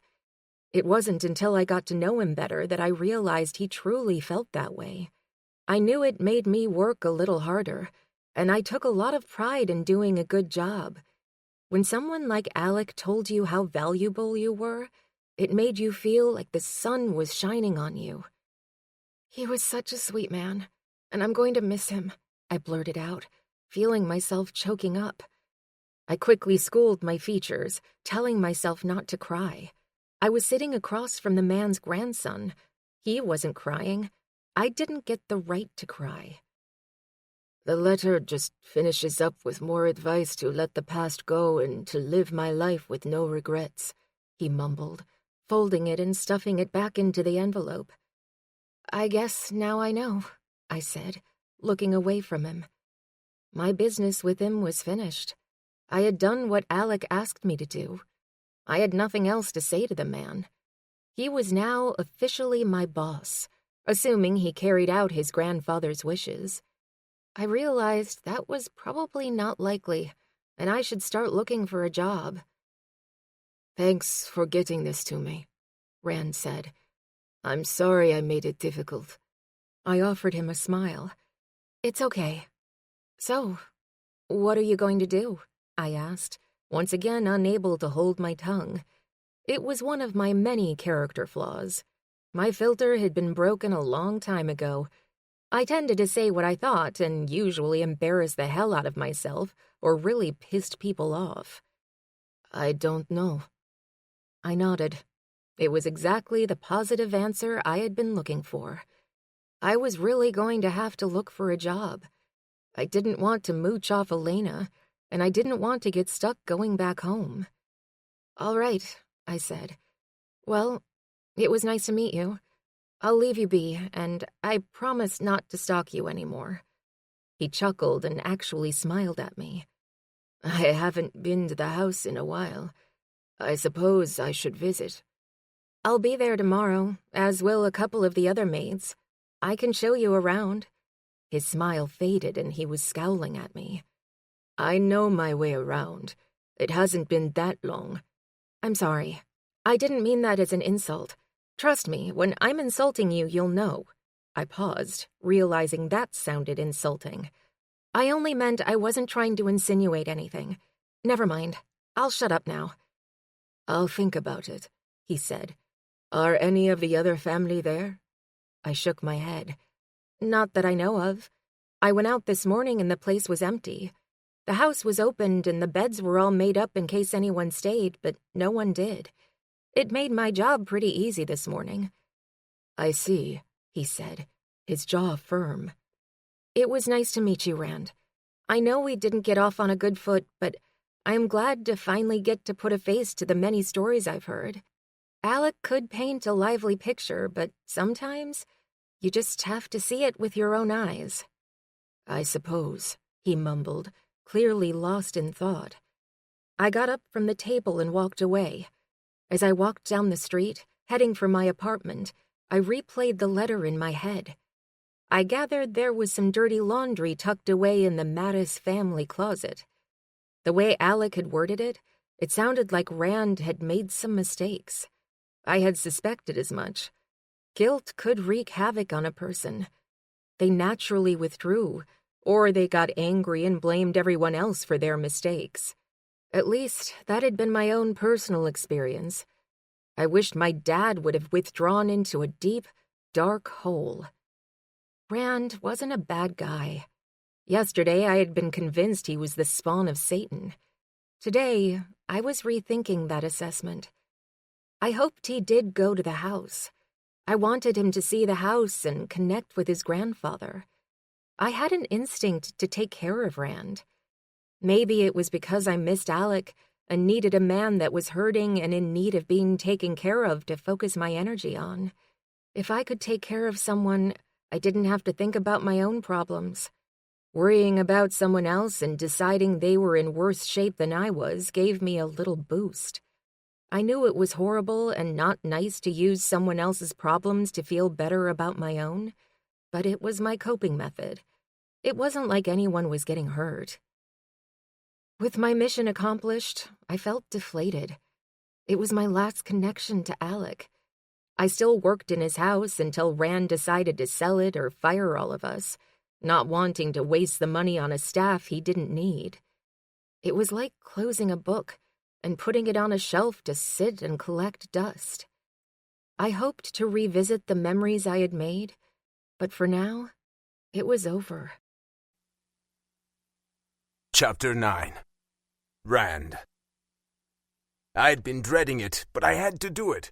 I needed to know what it was I inherited. I hadn't been to the house in a while. I had no idea if it would have been remodeled or if it would look the same as I remembered. As I pulled up the driveway, my eyes scanned the area, noticing most of it looked the same as I remembered. There were lots of shrubs and flowers perfectly tended, surrounding the front entrance. I imagined the garden would be just as perfect. My grandmother had loved her garden. After she passed, my grandfather had kept it up, expanding it and making it even more grand. I parked the car and took a few minutes to collect my thoughts before going up to the front door. I wasn't sure if I should knock or ring the bell.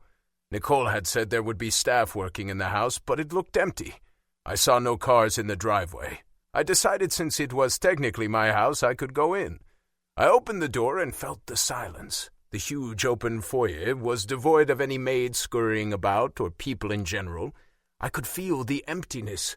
I closed the door behind me and moved down the hall. It was strange to be in the house without him there. I kept waiting for him to pop out of the kitchen or the living room. I had to remind myself several times he was truly gone. I would never see him again. I walked into the study where I remembered spending a lot of time with my grandfather.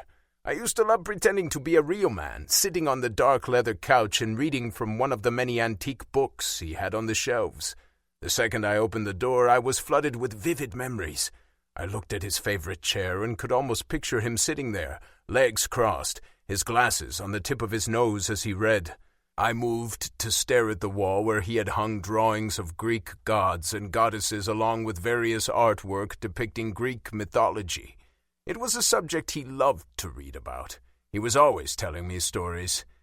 He used to talk about those people like he knew them personally. A female voice said behind me, and I spun around to find Nicole leaning against the doorway, staring up at the pictures. She had a warm smile on her face. Her hair was pulled back in a ponytail, showing off her high cheekbones. She was wearing a pair of black slacks and the white button-up shirt I knew was the standard uniform for the staff. I was surprised to see her wearing it. My grandfather never enforced a uniform policy. I figured it must be a new thing. I know, I said. I don't believe in reincarnation per se, but if anyone was reincarnated, it was Alec, she said, walking into the room. I swear he lived in the time of Achilles. He was an old soul. He looked up to those men and women a lot. Are you the only one here? I asked her. She nodded. Yep. I was the only one who had no family and didn't care if I worked the weekends or not. It's just part of my regular schedule. I always looked forward to Saturdays because it was when it was just me and Alec. I didn't have to stay busy in case the head of housekeeping saw me. I could get my work done and then sit around and chat with him. I see. I was just tidying up, making sure everything was clean in case you or someone else from the family came by, she said. Your grandfather kept a full staff because he hated clutter and dirt. I know. I remember. I'm sorry, of course you do. I'll leave you alone. I have some dusting to do down the hall. She walked out of the room. I followed her, wanting to see the rest of the house. It was the proverbial walk down memory lane. She had stopped at a shelf, using a cloth to carefully dust a statue of one of the Greek gods my grandfather idolized. He's had that thing forever, I said with a laugh. It was one of his treasured possessions. My first day here, he pointed it out to me and told me he didn't care if I broke every vase or window in the house, but to be extra careful with this statue and several of the others lining this hall. She laughed. I remembered I was terrified he was going to fire me when I dropped a brass figurine and he saw it.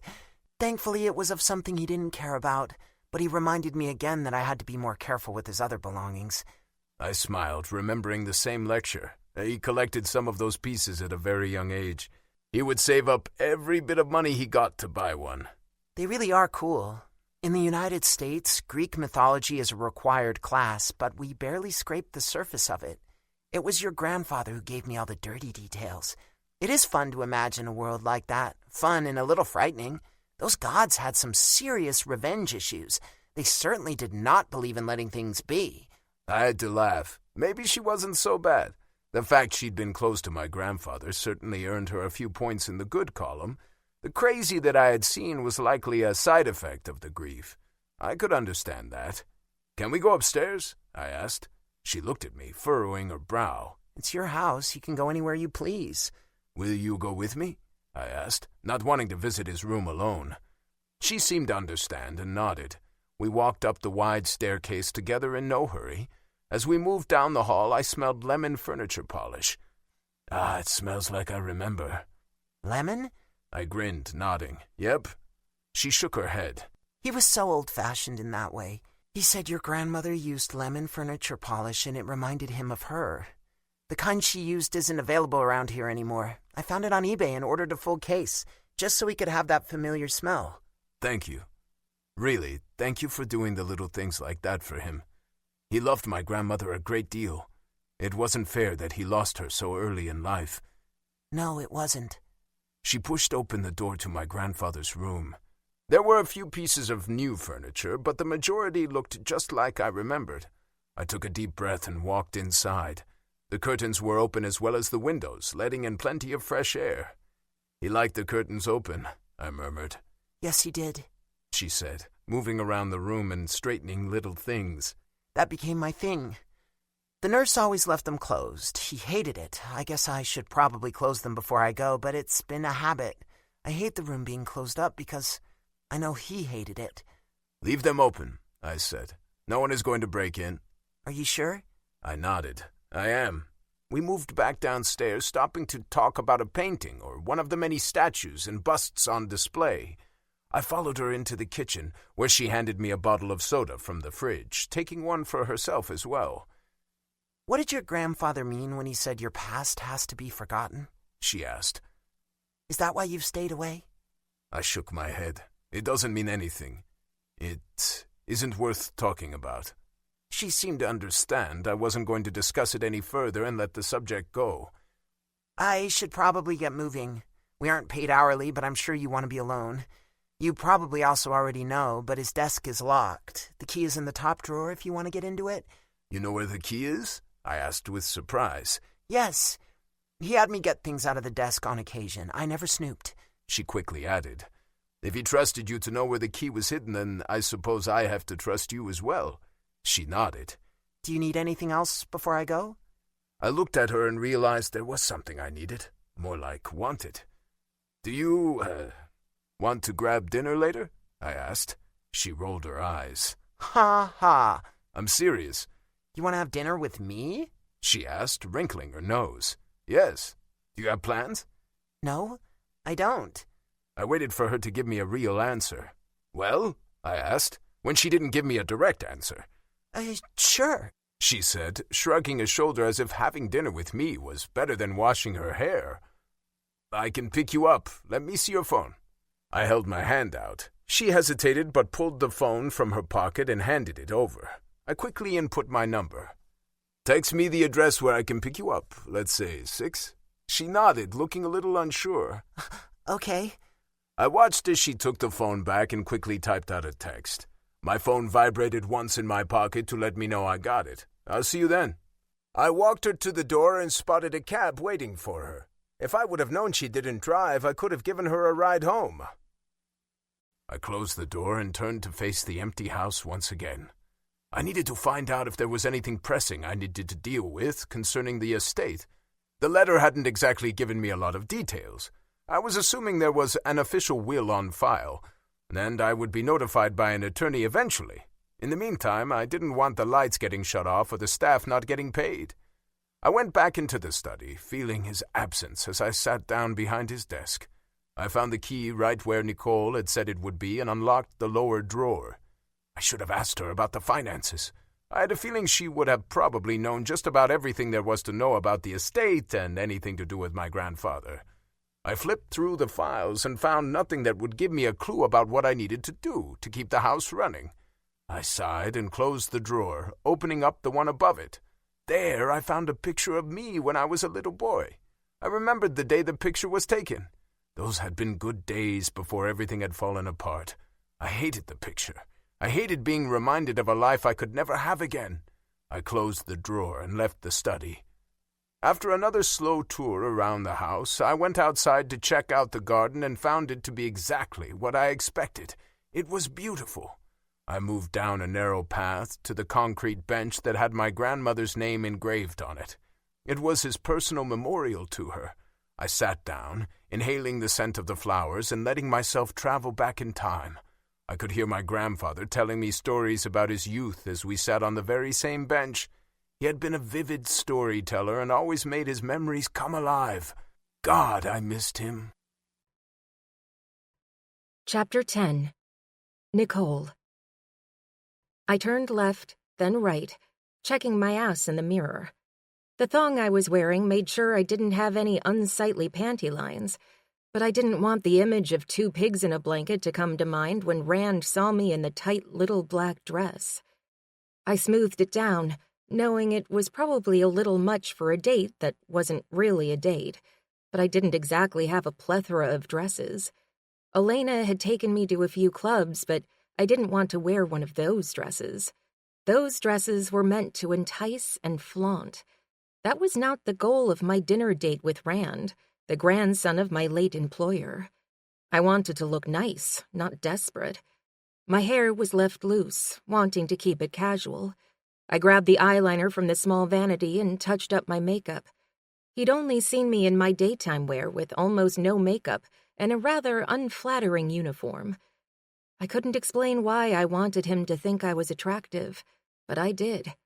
You sure are going through a lot of trouble for a guy you wanted to kill a couple of days ago, Elena commented, leaning against the bathroom door. I grinned.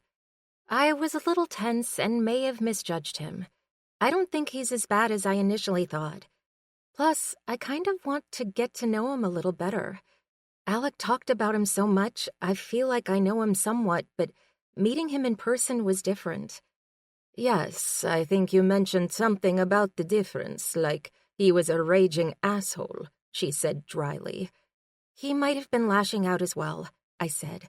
I'm not sure what the family dynamics are, but I get the idea he is not welcome in the family fold. He and his grandfather were close at one time, which means he has to be grieving. I feel bad for him. I don't know if he has anyone to talk to about it. I think it's why he asked me to dinner in the first place. He wants to get to know his grandfather again through me. She pursed her lips, slowly nodding her head. You got all of that from a brief meeting today? Yes, I can read people. Years of experience at reading people's moods and temperaments has trained me well. I suppose, she answered, clearly not totally believing it. I slid on a smack of lip gloss and took a step back to check out the image. It was my third chance to make a good first impression. They said the third time is a charm. I hoped that was the case tonight. I wanted to be friends with him. It was probably a little selfish of me, but I needed that tiny little connection to Alec. There was a knock on the door. My eyes widened, and a flurry of butterflies erupted in my stomach. "Oh, God, do I look okay?" I whispered as if he could hear me. "You look fantastic. In my opinion, you look way too good to go out with the man you described on Thursday. I told you, it was a misunderstanding.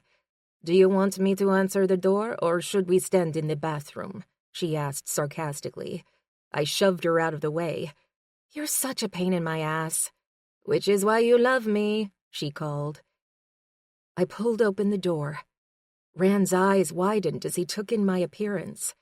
I immediately felt self-conscious. I had gone overboard. I looked at his own outfit and realized he was wearing a nice suit, minus the tie, and I relaxed a bit.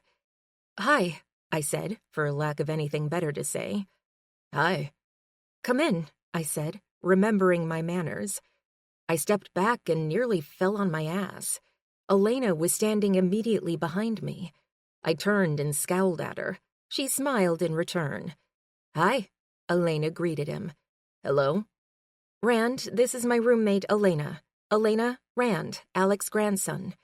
"You better be nice," Elena said, doing her best to look fierce. I elbowed her in the stomach. "I'm ready to go." "Great," Rand said, giving Elena a careful once-over. "Have her home by 11, Elena called out when we moved toward the door. I rolled my eyes. "Sorry, she's incorrigible." Rand laughed. "She's fine. It's good to have someone looking out for you." "She definitely does that," I said dryly. "Does she live there with you?"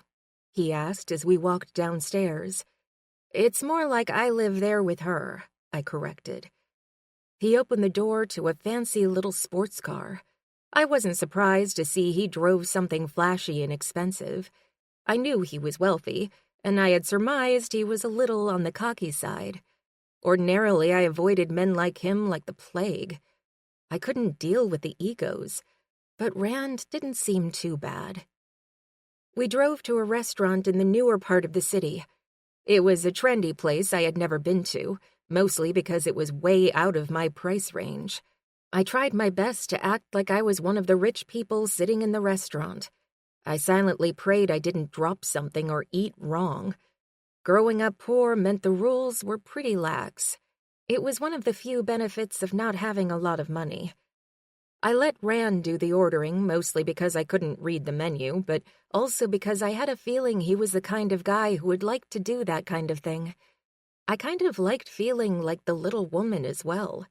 For so much of my life, it had been me taking care of me. I liked the idea of someone looking out for me. "So, what brought you to Greece?" he asked. It was an innocent question. I had been asked the same question countless times, most recently by Alec. I couldn't remember what I had told him, but figured it didn't matter. He wasn't going to be telling anyone I had told him anything different. "I was looking for an adventure." I lied easily. "I came here with the intention of being a beach bum, and the place just kind of grew on me." He grinned. "The beaches are awesome. Do you surf?" I scoffed. "No, absolutely not. There are sharks in the water. Haven't you watched Shark Week?" He chuckled softly, drinking from his glass of wine. "Honestly, the sharks off our coasts aren't quite as vicious as the sharks you see on your TV shows. Plus, the beaches are always loud and crowded, and that scares off the sharks. Most of the time." "Most of the time? That's reassuring." "Adrian and I had a minor run-in with a shark a little while ago. I think the shark was curious. It came, it saw, and it went away, leaving all our limbs and digits intact." I shook my head. "I think a shark would look at me and think I looked rather meaty and tasty.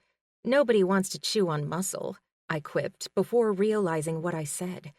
I could feel the blush and tried to pretend I hadn't actually spoken the words aloud. He was grinning like a fool, which told me I had absolutely spoken the compliment out loud.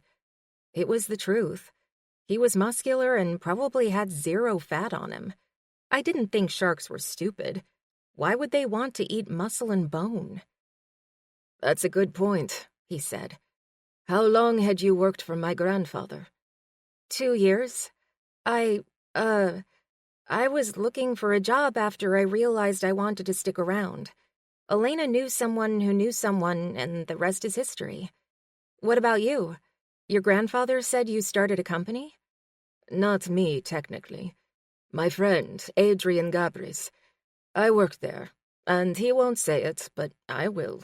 I'm the backbone of that place. Without me, he would have crashed and burned a long time ago. I burst into giggles. That sounds a lot like something your grandfather would say.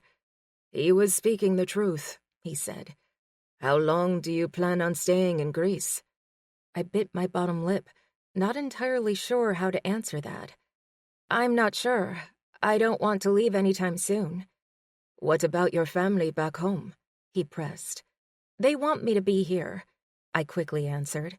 What about you? Do you plan on moving back to Athens? Nope. His curt answer told me it wasn't a subject he wanted to discuss. I understood the sentiment. I didn't want to talk about my family either. I sensed we both came to an understanding on the matter. We chatted a bit more, keeping our conversation focused on safe topics. I was desperate to ask him what it was that had driven him away from his family, but I kept my mouth shut. The dinner was good, and I didn't want to ruin it by being nosy.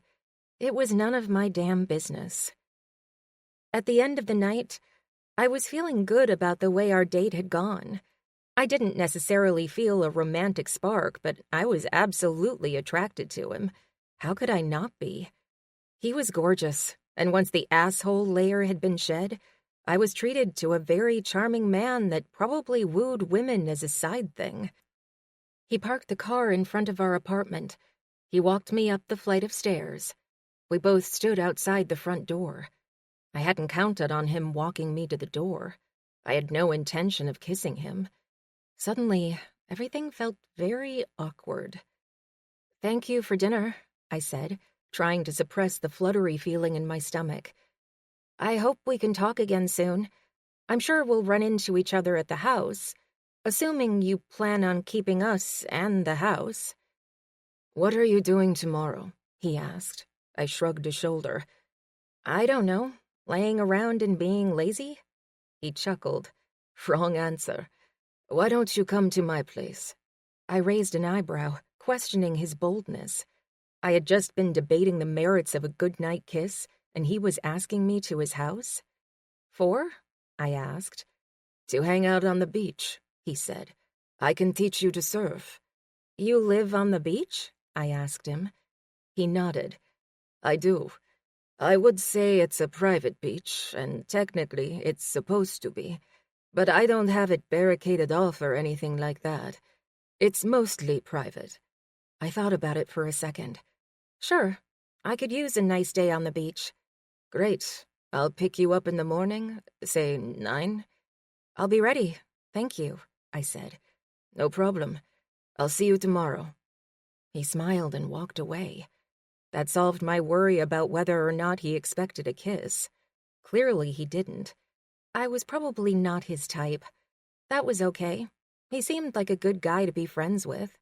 I could always use more friends in Greece. I opened the door and walked into a dark apartment. It didn't stay dark for long. Elena was sitting on the couch and flicked on the lamp. I squealed, jumping back and nearly tripping on the damn heels I was wearing. "Oh shit, you scared me." "You're late," she said. "Late for what?" "You were supposed to be home by 11. I checked my watch. It was barely after 9. "It's 9. She sighed. "I've always wanted to say that. I'm practicing for when I have kids and they break curfew." I rolled my eyes. "I sometimes worry about you." She shouted as I walked to my room. "How was it? Did you kiss him?" "No, I didn't. He's picking me up tomorrow for a day at the beach." I closed the door on the sound of her smacking air kisses. She could be so childish, but I couldn't help but smile. Chapter 11. Rand. I was a little surprised at myself for what I was about to do, but something told me I was safe with Nicole, and not safe like she wouldn't murder me in my sleep, but safe as in she wasn't going to hurt me in an emotional way. She had been kind to my grandfather. If he'd let her get close, then she must be good people. My grandfather was a discerning man. I jogged up the stairs, anxious to see her, which surprised me a bit. I didn't usually feel anxious or excited about seeing anyone. She was different. I had a new understanding of what Adrian had felt for Bella on that first day. He'd immediately known she was the one. I wasn't sure I could say that for Nicole, but she did touch me in a way I hadn't experienced before. I knocked on the door. When she answered it, I was a little surprised to see her fully clothed. I made it a point to look her up and down. You know I said the beach, right? Yes. I made it a point to look at the jeans and shirt she was wearing, right down to the tennis shoes. Do you normally go to the beach fully clothed? No, but I don't normally ride in a car with strangers either, she said. I'm not about to do it in a bathing suit. I smirked. I see. I have this, she said, holding up a colorful bag that was stuffed full. Perfect. Are you ready to go? I am. We headed down to my car. I could tell she was a little nervous. I wasn't sure why, but I wanted her to relax a bit. I had no idea how to make that happen. I pulled through the gated entrance of my home. There were several houses along the road, all of them with gates blocking entry to the homes that all faced the beach. Wow, she murmured when I pulled up to the large 2-story house I called home. Come on, I said. Let's get you changed and on the beach for a little rest and relaxation and hopefully a little surfing. I didn't realize, she mumbled, shaking her head back and forth. Realize what? When you said you lived on the beach, I think I was thinking of something much, smaller, she said. Like a hut or something? I chuckled. No, definitely not a hut. Come inside. I got out of the car. She grabbed her bag and followed me through the front door. The view from the door was amazing. I knew it was amazing. It was what had sold me on the house. I had put in a lot of money into the renovations to capitalize on that view, including removing just about every damn wall and putting in all windows facing the beach. What a fantastic view, she said. If I had a view like this, I would probably never leave. There are days I don't want to. I walked into the living room, letting her look around before opening the French doors on the expansive deck overlooking the beach. I looked over and saw her inhale, and I smiled. It was the first thing I did every time I walked out as well. Your business must be doing as well as your grandfather bragged about, she commented. I shrugged. It is, and that's all credit to him. How's that? She asked. He gave us the seed money to get started. He was confident we would be successful even when we weren't. No one else believed in us except him. I remembered the many conversations we had back in the beginning. She smiled. He was such a good man. He was. I owe him so much.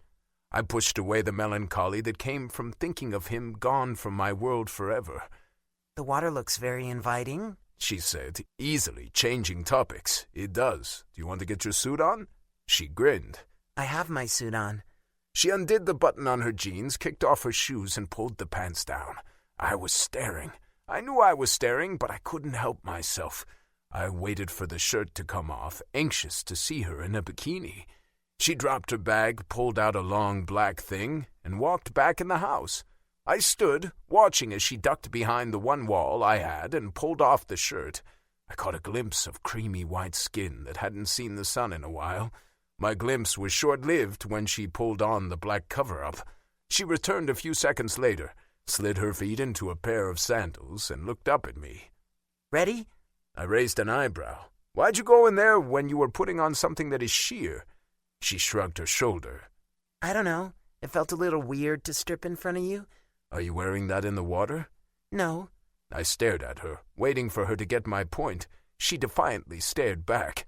Okay then, I said dryly. Well, I already have on my swim shorts, and I'm not going to wear gauze, so prepare yourself for my bare chest. Her eyes sparkled with excitement. I'm ready. Let me see. I chuckled. If this is a show-me-yours situation, I feel like I need to ask for a bit more. She winked. Maybe later. She walked to the end of the deck, opened the gate, and began to trek down the stairs to my private stretch of beach. I eagerly followed, looking forward to her reciprocating the showing me hers. As we strolled across the beach to the water's edge, I was tempted to grab her hand. I didn't. She didn't give me a sign that was what she wanted, and I didn't want to push. She kicked off her sandals and walked right up to the water, dipping her toe in and turning to look at me. "Coming?" she asked in a way that had me thinking about something entirely different than dipping my toes in the water. I stared into her blue eyes that matched the sky. "I am." I kicked off my shoes and watched as she stripped off that sheer cover-up. I felt my muscles tighten and sucked in a breath through clenched teeth. Her body was rocking in all the right places. The little black bikini she was wearing fit her perfectly, accentuating the curves without being overly sexy. It was subtle and classy and perfect, just like her. She walked in, cutting through the water with determination, stopping when she reached waist-high. I moved through the water to stand beside her. "Feels good, right?" I asked. The question had a double entendre. The cool water was not having the calming effect on my libido.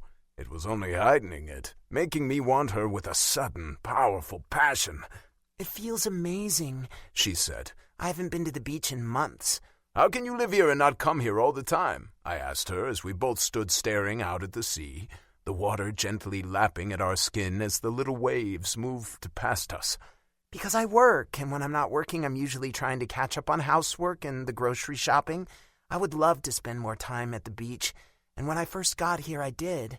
I think it kind of lost its appeal, but now I remember why I loved it so much." Her voice sounded wistful. "Now, if I lived on the beach, I would have no excuse for not getting down here more often." I laughed, appreciating the subtle dig. "Noted. Are you the type of girl who doesn't get her hair wet?" I tried to grimace, or let her see my distaste for such nonsense. She cocked her head to the side and raised an eyebrow. Before I could even guess what she was going to do, she fell backward, splashing into the water and sinking below the surface. My mouth dropped open. My first instinct was to dive under to save her. When she popped back up, smoothing the water from her face and slicking her long hair backward and smiling big, I burst into laughter. "Does that answer your question?" she asked with a giggle. I winked and dove forward, submersing myself into the salty water and swimming a few feet out. When I came back up, she was watching me, a playful smile on her face. She dove in and swam past me, both of us leapfrogging each other. We spent the next hour swimming and splashing each other and enjoying the refreshing water in general. I couldn't remember ever feeling so carefree. "Want to head inside?" I asked. "I could use some water and something to eat." She nodded. "I'm thirsty for sure." We walked out of the water and grabbed our things from the beach. I was happy when she left the sheer cover-up off and walked across the beach in her bikini. I certainly appreciated the view from behind as we climbed the stairs. "I have an outdoor shower on the side of the house," I said. "We can rinse off all the sand." "Sounds good," she answered. I turned on the water for the shower and watched as she stepped under the spray. Her face turned up as the water sluiced down her skin, lovingly traveling over curves that were begging to be touched. It was every man's wet dream. I had seen the exact image numerous times in magazines and movies meant to entice, but none had looked as good as she did under the water. I stepped closer, using the edge of my towel to wipe some sand from her shoulder. It felt like an electric shock the second my fingertips touched her skin. She turned to look at me, her eyes reflecting my own desire. I saw an opportunity and acted. I grabbed her face with my hands and kissed her under the shower spray. Her hands went to my waist, and I knew it was a green light. Go! My mouth moved over hers, the kiss intensifying. My body rose to the occasion in every way. I pulled her against me, walking backward into the house. I dropped one arm to wrap around her waist, tugging her wet body against mine. She was soft in all the right places. I managed to get her through the doors before I reached up to undo the top of her bikini, yanking it away and exposing her breasts. They were cold, wet, and lush as she rubbed against me. I yanked her bikini bottoms down, tugging at the wet fabric and peeling it away from her skin while she went after my shorts. It only took seconds for both of us to get naked. I ran my hands over her breasts, sliding over her sides and down to her hips, yanking her against me. "Oh, God," she gasped. I slammed my mouth against hers, our teeth connecting before she opened her mouth wide enough for me to devour her. She tasted salty and sweet, and I couldn't get enough of her. With my mouth connected to hers, I stepped back, pulling her away from the bank of windows, just in case someone happened to come along the private stretch of beach. "I want you," I breathed against her mouth. "I need you," she replied. "Room," I muttered the word, kissing her again as I guided us in the right direction. Thankfully, my bedroom wasn't far. We practically fell through the door. I turned, walking her backward to the bed. I easily lifted her, putting her on top of the covers. She looked up at me, zero hesitation in her eyes, before she reached up and pulled me down to drop a languishing kiss on my lips. I sighed into it, my thighs pressed against the edge of the mattress. My hands dropped to cup her heavy breasts before brushing my thumb over the pebbled nipples. She gasped, her back arching as she thrust her breasts upward, quietly asking for me to feast upon them. I eagerly obliged. Chapter 12. Nicole. I didn't think about what I was doing. I didn't care about all the reasons why I shouldn't have sex with Rand. All I wanted was him, right then. His mouth moved over my breasts, sucking my nipples into his mouth and lapping at them with his tongue. It was like he had 20 hands. While one hand cupped my breast, holding it up to his mouth, the other hand was moving between my legs. I sucked in a gasp of air when I felt him brush over my folds. He expertly parted me with the tip of a finger before gently rubbing over my sensitive flesh. His mouth was still working at my nipples, squeezing and sucking while his finger worked inside me. It was an assault on my senses. It had been a while since I'd had sex, and my body seemed confused and overwhelmed by all the delicious sensations racing through me. I squirmed on the bed, writhing in ecstasy as he continued his exploration of my body, inside and out. "I'm close," I whispered, giving him fair warning. "I feel it," he rasped. I reached down, trying to wrap my hand around his heavy cock to guide him toward my opening. He didn't stop what he was doing. His finger was working me, sliding over the sensitive nub and adding pressure before pushing back inside me. I was crazy with need. I needed him inside me. I couldn't hold back for much longer. I fought to control my response to his touch, but it was a losing battle. "Rand," I gasped his name. "I'm going to—" I didn't get a chance to finish the sentence. His mouth slammed over mine the same second he pushed a second finger inside me, stretching my body and pulling a violent orgasm from deep within me. My cries of pleasure were swallowed by his mouth. He pushed the fingers in higher, and I was convinced I was going to pass out with the intensity of the orgasm. My body was stiff, and every muscle contracted as he continued to kiss and work my body. For a brief moment, I heard nothing, felt nothing except the white-hot pleasure coursing through my body. "Damn, girl," Rand whispered next to my ear when I finally came back from wherever it was I had drifted away to. "Oh, God," I groaned, a little embarrassed by my reaction to his fingers. I'd only been with a couple of other men. Actually, not men, guys. Boys, really. And they had never been able to do that to my body. I felt like my body was humming like a tuning fork, vibrating with sheer delight. "You're a very wet woman," he said, kissing my neck. Once again, my face flamed red. "I'm sorry." His head popped up, looking at me. "Oh, hell no. Don't be sorry. That was so good. So fucking good. I want to feel that wetness around me." "Okay," I whispered. He crawled over me, his heavy cock brushing over my thigh before he used his hand to guide himself to my opening. I braced myself for his invasion. I'd seen a glimpse of his size and had felt the girth in my hand. Again, it had been a while, and the boys I had been with did not compare to the man about to enter my body in that moment. I bit my lower lip, squeezing my eyes shut as I prepared myself. When nothing happened, I looked up to find him staring at me. Are you okay? He asked. I nodded. Yes, I'm ready. He got a slightly concerned look on his face before lowering his mouth to mine and kissing me. It was a slow, passionate kiss that had me forgetting all about everything. When he pushed the tip of his swollen cock inside me, I nearly melted. His passage inside me was agonizingly slow, stretching me as he moved deeper and deeper. His kiss had stopped, and it was nothing more than our lips pressed together. I could feel his steely concentration in the tenseness of his body. I was panting, trying to rein in the orgasm that was threatening to embarrass me all over again. I moaned, a low sound in my throat that was completely out of my control. That's it, he encouraged. That's it. Open up for me. You're so big, I blurted out, adjusting my hips a little to take him in deeper. He chuckled. Thank you. I was instantly embarrassed all over again. I wanted to come up with something witty to say, but my brain was sluggish. Ecstasy and desire clogged up the brain waves.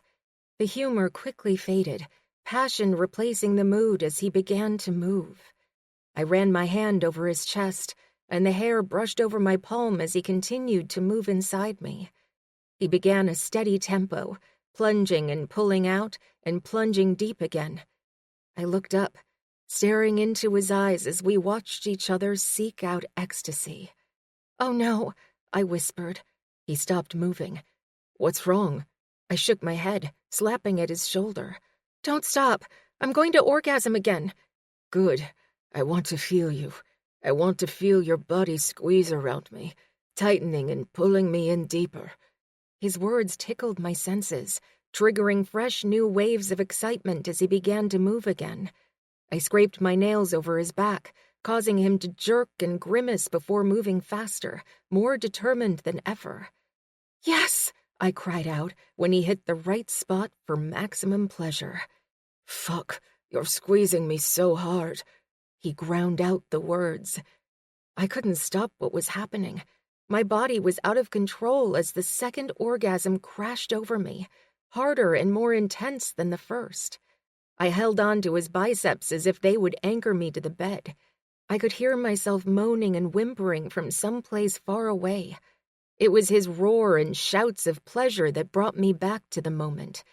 I reached up and cupped his cheek, his jaw clenched, and his head was thrown back as his hips jackhammered against me. He cursed in English and Greek before his head dropped down, his chin touching his chest before he collapsed over me. Holy shit, he breathed, his chest heaving up and down. In that moment, reality slammed into me. I looked at the man who was still buried inside me. He dropped a kiss on my forehead before rolling to the side, one arm stretched out while the other folded under his head. I lay there, stiff as a board and feeling completely naked. I was naked, but I felt naked, exposed to my very core. I sat up, looked around for something to cover myself with, and saw a small blanket folded at the end of the bed. I quickly put it over my breasts and rushed out of the bedroom and into the living room where my clothes had been discarded. Thankfully, I had brought along a change of clothes. I snatched up my bag and headed back down the hallway where I had passed a bathroom. Shit, shit, shit, I muttered, pulling on my clothes. Stupid, stupid, stupid. It took me less than 2 minutes to get fully dressed once again. When I pulled open the bathroom door, Rand was just coming out of his bedroom, wearing a pair of underwear and nothing else. Is everything okay? He asked with concern. Fine, but I should get home, I told him, not able to look him directly in the eyes. Right now? He asked with surprise. I bobbed my head up and down. I can call a cab if you prefer.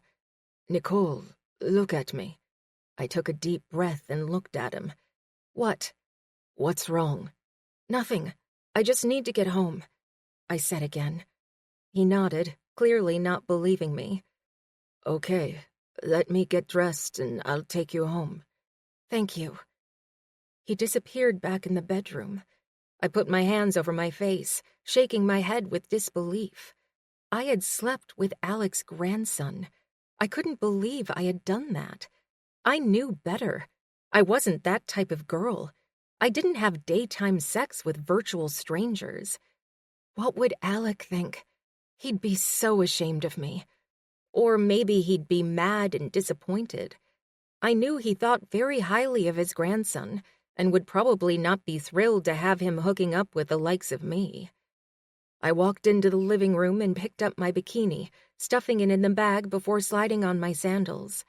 I wished I had driven. I would have already made my escape. I was absolutely mortified.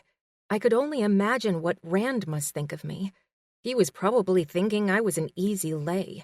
One dinner and a little time on the beach, and I'd hop into bed with anyone.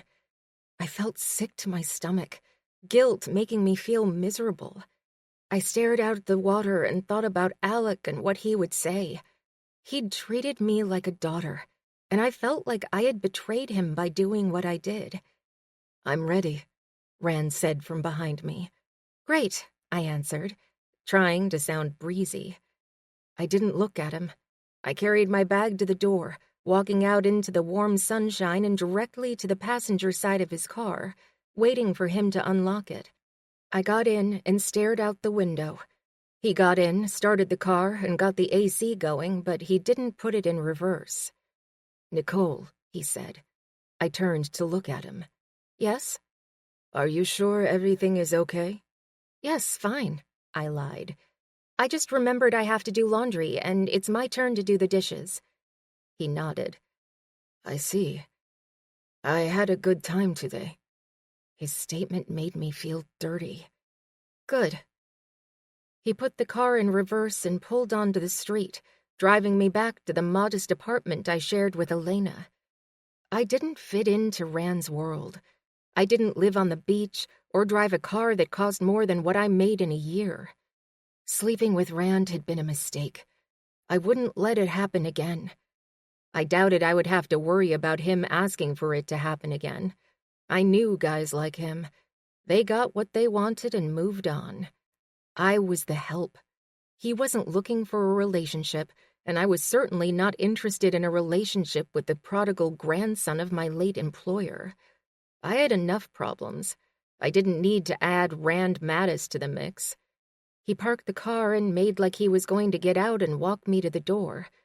"See you later," I said, and jumped out of the car before he had a chance to say a word. I jogged up the stairs, not looking back even once. I had to get away. I had to put some distance between myself and the man that had just rocked my world. I closed the door, threw the deadbolt, and leaned against it. "What the hell were you thinking?" I scolded myself again.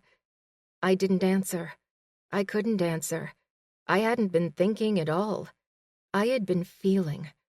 I had let desire lead the way, and that was a stupid mistake. I assured myself it was the last time I would see him. I wouldn't have to be reminded of what I had done. Chapter 13. Rand.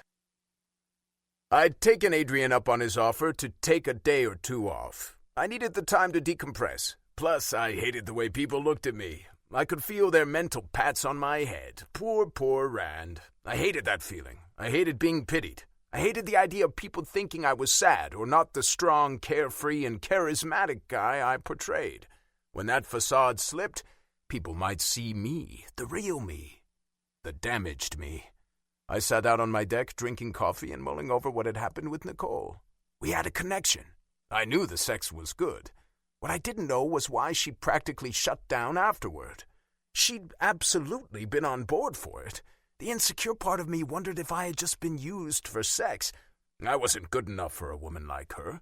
I was only deserving of shallow, meaningless relationships.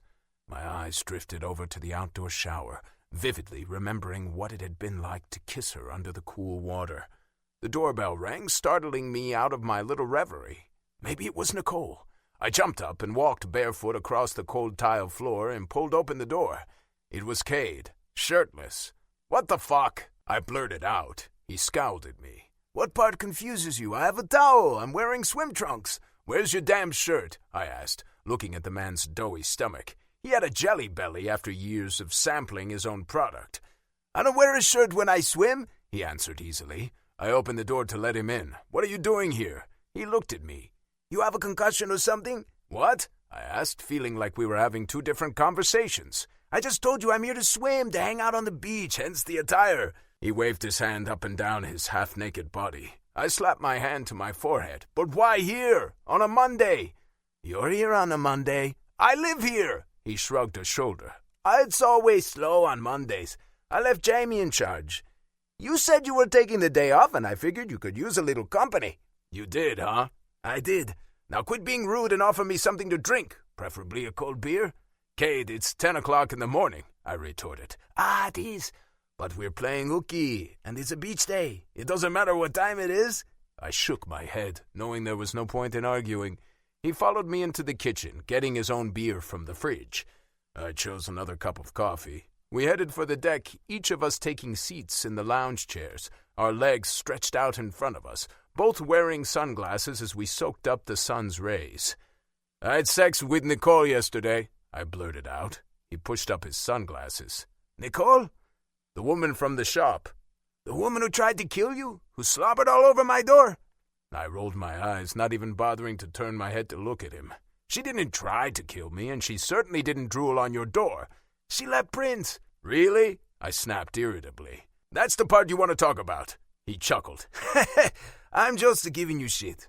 How did that come about?" I sighed, shaking my head. "I don't know. We went out to dinner and had a really good time. I invited her over for the day, then we had sex, then she wanted to go home." "In that order?" "Yes. Like almost immediately after we'd finished, she said she needed to get home," I complained. What does that mean?" "It means you should probably get better at it," he said dryly. I growled. "Why are you here again?" He laughed, sitting up in the chair and turning to face me. "Did you try talking to her? Cuddle with her? Women like to cuddle and bask in the afterglow." I sat up and pushed my sunglasses up to look at him. "And you know this from your vast experience?" He shrugged a shoulder. "I'm not a virgin, and I've never had a woman get up and run out the door after good sex." I pulled my sunglasses back down and stretched out on the chair again. Something felt off. We'd been talking and friendly, and I felt like we had a real connection. It was gone in an instant. I don't get it. "You said she was close to your grandfather?" I nodded once. "Yes, I think she thought of him like her own grandfather." He made a choking sound. "Ugh, gross. Isn't that incestuous? We're not actually related, asshole," I shot back. "If she thought of him like a family member, she's mourning. Her getting up and running out of here might not have anything to do with you. It could be her working through her grief. Not everything is about you, asshole." I grinned, appreciating a friend that could be called an asshole and returned the favor with no hard feelings. She could have said that.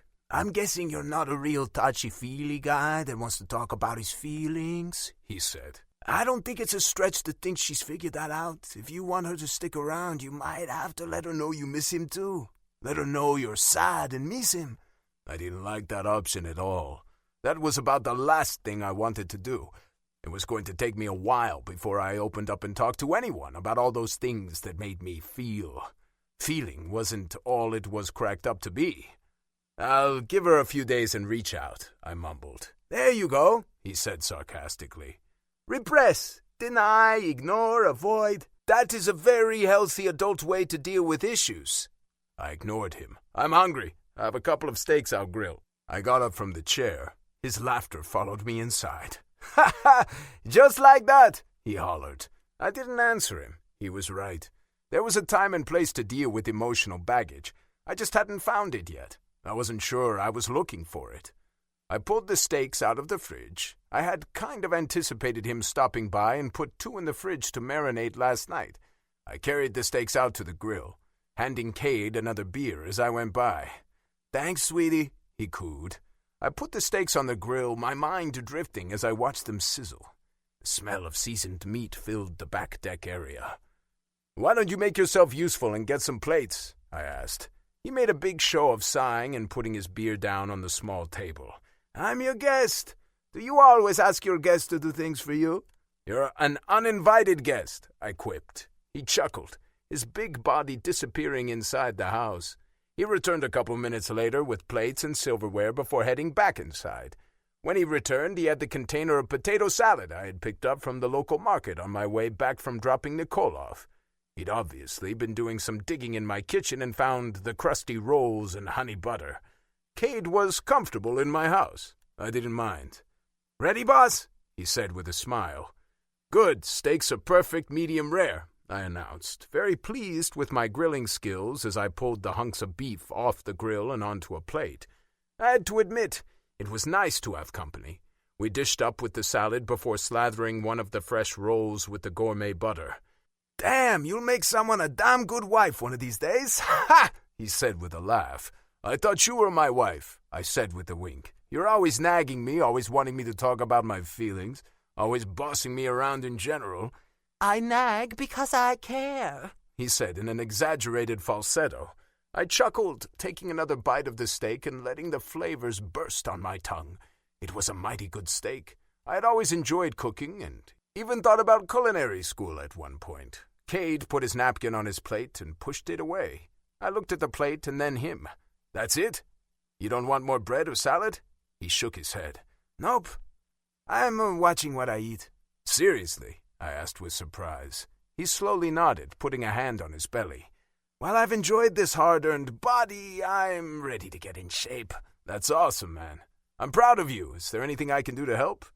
In the back of my mind, I hoped I wasn't the reason for his sudden change in diet. I often ribbed him about his size, but it was all in fun. At least it had been fun for me. "I'm here to take advantage of your beach. I figure a little swimming would be good exercise. Plus, I need to start working on my game. I'm going to be fighting off the ladies with the stick soon." He grinned. "You're pretty confident in yourself," I joked. "I've always been confident. Now I'm going to be a little cocky, just like my good friend Rand." He winked. "I'm not cocky," I argued. "Bullshit. You know you are." I laughed. "Ha, maybe a little. Seriously, what can I do to help you out?" He shook his head.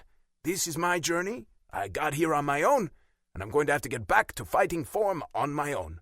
All I ask is a little moral support when I've had to turn down a meatball sub and the use of your beach a few times a week."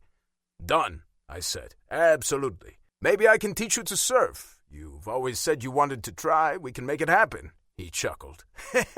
"Let's take this one step at a time. I'm still going to sink. Maybe I'll float with my own personal buoy system." "I know you've got this," I encouraged. "You're going to lose the weight in no time." "I hope so. I don't have a lot of patience. If I don't see results, I'll give up. I guess you and I are a lot alike in that way." I wrinkled my brow. "What does that mean?" "It means you don't have patience to see where a relationship can go," he said. "You burn hot and fast, and when the flame slows, you don't try to feed it. You get up and walk away. You don't have the patience to push through the boring stuff and rekindle things." I looked at him with surprise. "Wow, that's deep, profound." "I run deep. You just don't know me all that well." "Shit, I would say not. Let's go walk the beach. We'll get started on that beach bod right now." He groaned. But I just ate." "We're walking," I told him. "We'll get in the water after it's all settled." If he needed encouragement, I was there to give it. A walk along the beach was what I needed. It would give me some time to do a little soul-searching. Cade had given me a lot to think about. Chapter 14. Nicole. I sighed a long, dramatic sigh and stared up at the ceiling. I didn't want to get out of bed. I also didn't want to be in bed, which left me miserable. I knew if I just got my ass up, I could get out of my funk. I couldn't explain my funk. I was just feeling blah. There was a knock on my bedroom door. I groaned. "I'm coming in," Elena called. I groaned again. She pushed open the door, her hands on her hips as she stared at me. "What are you doing?" "The hokey pokey," I retorted. She narrowed her eyes. "Stop. I have to run to the store. Do you want to go? And don't say no." "Well then, I guess that's that," I muttered. "Get up. I'm leaving in 10 minutes. "Do I have to?" I whined. "Yes," she snapped, and walked out of the room. I threw off the blankets and quickly dressed. I didn't bother with makeup, tossed my hair up in a messy bun, and walked into the living room. "Fine, I'm ready," I said with a complete lack of enthusiasm. "Good," she replied, ignoring my snark.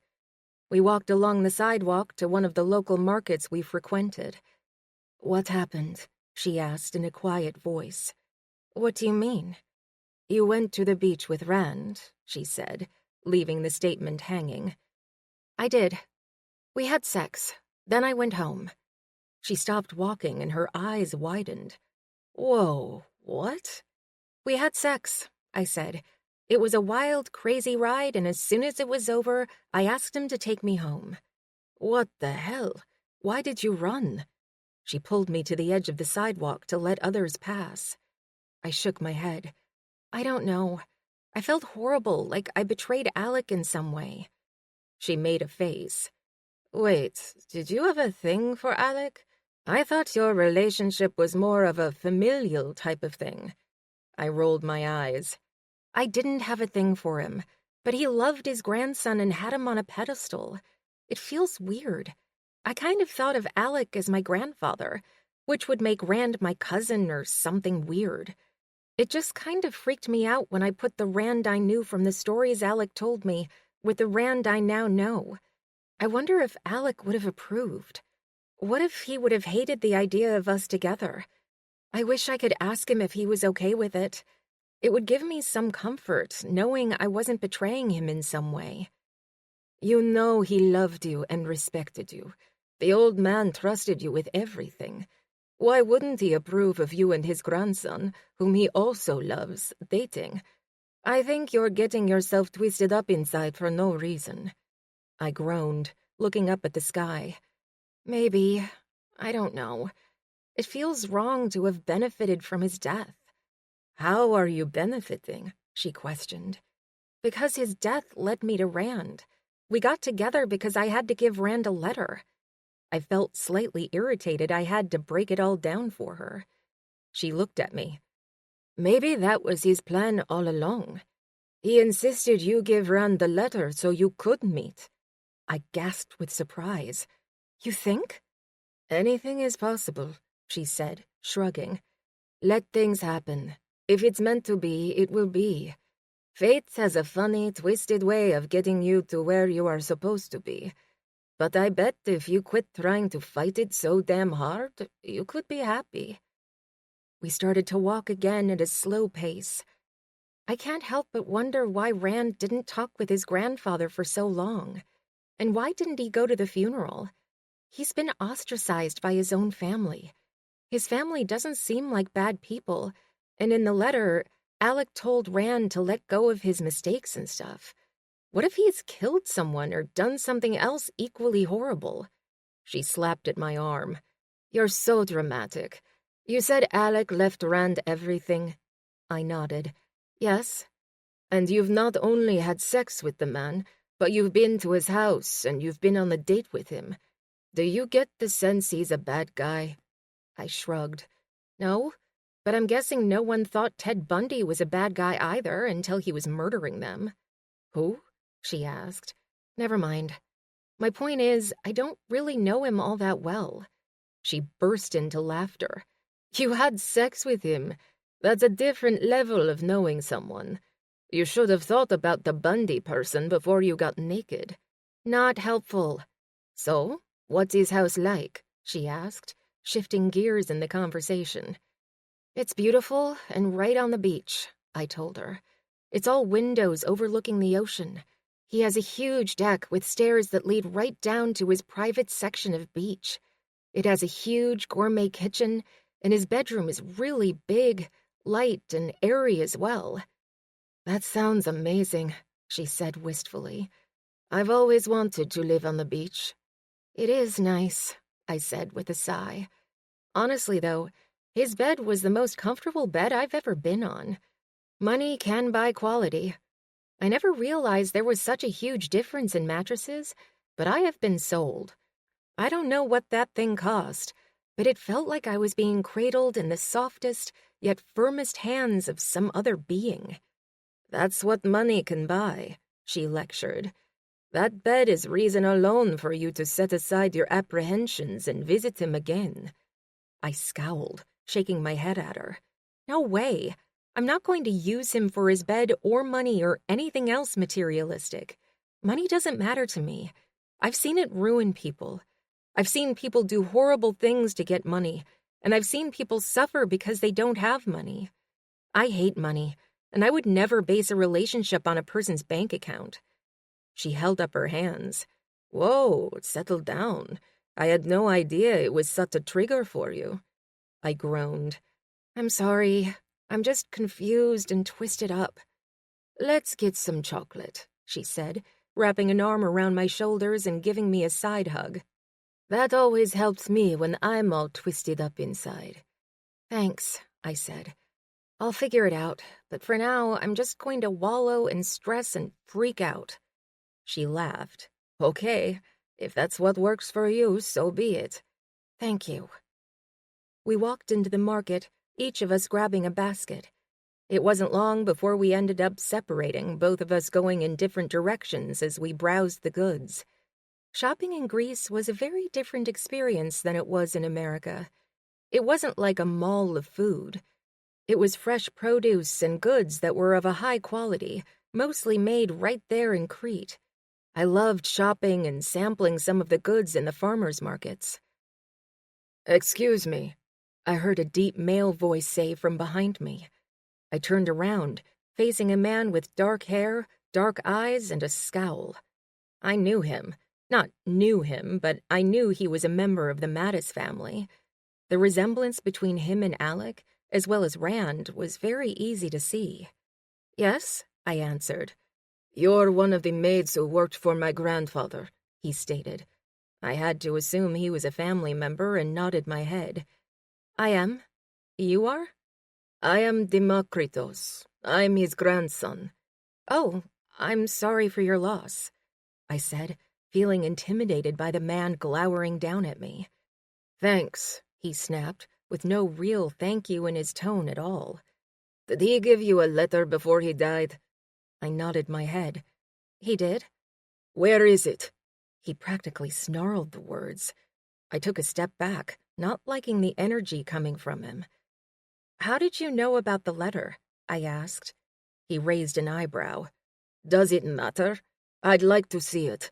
He was my grandfather, and I want anything he may have given to you. You have no rights to it." I narrowed my eyes at him. Now he was pissing me off. "I did what Mr. Mattis asked me to do with the letter," I said defiantly, staring right back at him. I had stared down a big, angry man before. I knew what could happen, and I also knew how much I could take. I was not a wilting flower that got pushed around without pushing back at least a little. "I want the letter," he hissed. "I don't have it." "Where the hell is it?" he asked, his voice angry, his eyes flashing fury. "I gave it to Rand," I shot back. "Mr. Mattis asked me to give it to Rand. It was addressed to him, not you." That seemed to really piss him off. His jaw was clenched as he stared down at me. I braced myself to be hit, then quickly reminded myself I was in a market in Greece, far away from home. Not all men hit women. "You're a maid," he said, clearly skeptical. "I don't understand why he would ask you to do it." I raised an eyebrow. "Are you suggesting I stole the letter?" "I'm not suggesting anything," he said haughtily. "I'm telling you it was none of your business to get involved in family affairs. You're the help, nothing more. I suggest you think about that in your next position." I smiled. "I'm still working for Mr. Mattis because he made sure his staff was taken care of," I told him with a great deal of pleasure. That seemed to irritate him even more. It gave me a little satisfaction to know I had gotten the upper hand in the situation, or at the very least, a little payback for his insult. He smirked. "We'll see about that." My mouth dropped open for a brief second as I realized he very well could fire me and the rest of the staff. I had screwed up. I had let anger take over my mouth again. Elena appeared out of nowhere. We need to go. We're going to be late. She grabbed my arm and pulled me away from Democritos. I turned back to look over my shoulder at the angry man glowering at me. I knew it wasn't going to be the last time I saw him. He had that kind of a personality. I knew he was Rand's brother, but had no idea if he was older or younger. He was nowhere near as handsome as Rand, and lacked any of the personality Rand had. I didn't care for Democritos, I decided. He was not a good man. It explained why Alec had talked very little about him. I was sure he probably kicked puppies for fun in his free time. He just had that vibe about him. What the heck was that about? Elena whispered as she continued to drag me to the checkout. That was Alec's other grandson, I said quietly. He wanted the letter I gave to Rand. Oh shit, is there going to be a family war over the letter? I have a feeling it's the contents of the letter that is going to start the war, I said worriedly. That guy was not nice. I have a feeling he is going to hunt down Rand next. Maybe I should warn him. She shook her head. I think Rand can handle his brother or cousin or whoever that guy was. He probably also knows the contents of the letter are going to spark a fight among the family members. Stay out of it. I nodded and took one last look at the man who was stomping out of the store. He looked determined to raise hell. Chapter 15. Rand. I walked out of my office ready to head over to my grandfather's place again to check on things. I hadn't made it far when I heard Adrian calling my name. He was standing outside his office, waving me over. I assumed he was going to ask if I was ready to be back, and I would have to assure him I was just fine. I wondered how long he was going to keep asking me if I was okay. I hoped it wasn't long. "What's up?" I asked casually. "Bella and I are going to dinner on Friday," he said. "I'd like for you to come along." I furrowed my brow. "Why? Why would I want to go to dinner with a married couple?" "Because I have a friend I would like you to meet," he said with a grin. I groaned. You can't be serious." "I am. She's nice, and I think you two would really hit it off." I shook my head. "No way. You are not setting me up. I'm not the guy that gets set up by his married friend." He laughed at me. "This one is different. I think she'd be good for you."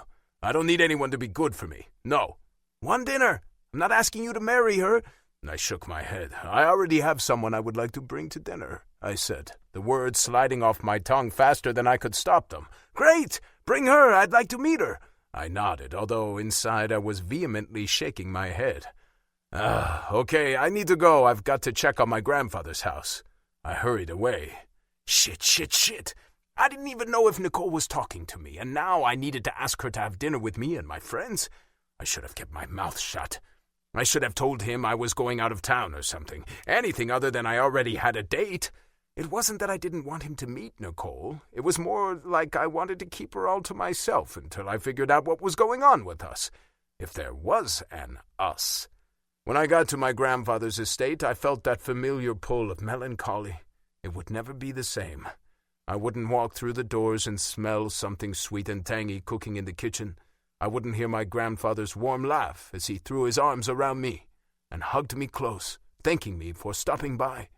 He had loved to cook, which was where I first picked up on the skill. He had shown me how to make some of the traditional Greek dishes passed down from his mother and her mother before her. I remembered the many hours we sat in the kitchen, talking and laughing, and him telling me stories about the Greek gods. I walked through the door and smelled the lemon furniture polish right away. It was strong, a little too strong. I wriggled my nose, trying to push away the overpowering scent, and moved through the house. I nodded my head at the maid, who was using the offending polish like it was going out of style. "Maybe a little less polish," I said in passing.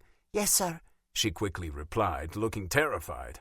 I hadn't meant to sound gruff, but the woman was dumping the stuff on the wooden stair banister. It needed very little. I had a feeling she was either nervous or not accustomed to the wood-polishing duties. I didn't see Nicole and worried she may have decided to quit after our little interlude. I hoped not. I was not above going to her apartment and trying to talk to her. I didn't like how things had ended with us and wanted to try and fix them. or at the very least remain on friendly terms. I had too many women in my wake that hated me after a very brief relationship. I didn't want to do that to Nicole or dishonor my grandfather by hurting her in any way. I knew he had cared a great deal for her and would probably haunt me from the grave if he thought I disrespected her. I did not need a ghost in my life, especially an angry one. I came upon another housekeeper in the kitchen, tediously polishing the silver, which seemed a little ridiculous considering it probably hadn't been used in years, but it was what my grandfather would have wanted. "Is Nicole Weathers here today?" I asked. The woman eyed me closely. "You're the grandson," she said, her tone not exactly friendly. It was more resigned. I wondered if she had heard stories about me as well. Nicole had said my grandfather talked about me a lot, but maybe it wasn't all good. "I am." "She's out back cleaning the rugs," she answered. "Thank you," I said, and walked toward the back of the house. I saw her using a broom handle to beat the rugs thrown over the railing of the deck. I almost laughed at the very primitive method, but kept it to myself. I didn't dare offend her. "Hi," I said when I walked onto the deck. She yelped, spinning around with the broom in her hand and nearly hitting me with it. "Damn it, you scared me," she snapped. "Sorry." "I'm not used to men being around the house," she murmured. "I'm sorry I didn't realize," I said, thinking her reaction was a little overly dramatic, but she had a real fear in her eyes when she'd turned toward me, wielding a broomstick like the lethal weapon it could be. "It's fine. What are you doing here?" I raised an eyebrow. "I own the place," I said dryly. "Oh, you're right, you do. But why are you here on the deck watching me beat rugs?" she asked, a little irritably. "I wanted to check with you and make sure everything was okay. You seemed upset when I dropped you off. I hope I didn't do anything that made you uncomfortable around me." I prayed she would tell me everything was fine, and I was reading into something that wasn't there. She let out a big sigh, leaning the broom against the railing, and looked at me. "Oh, I'm sorry.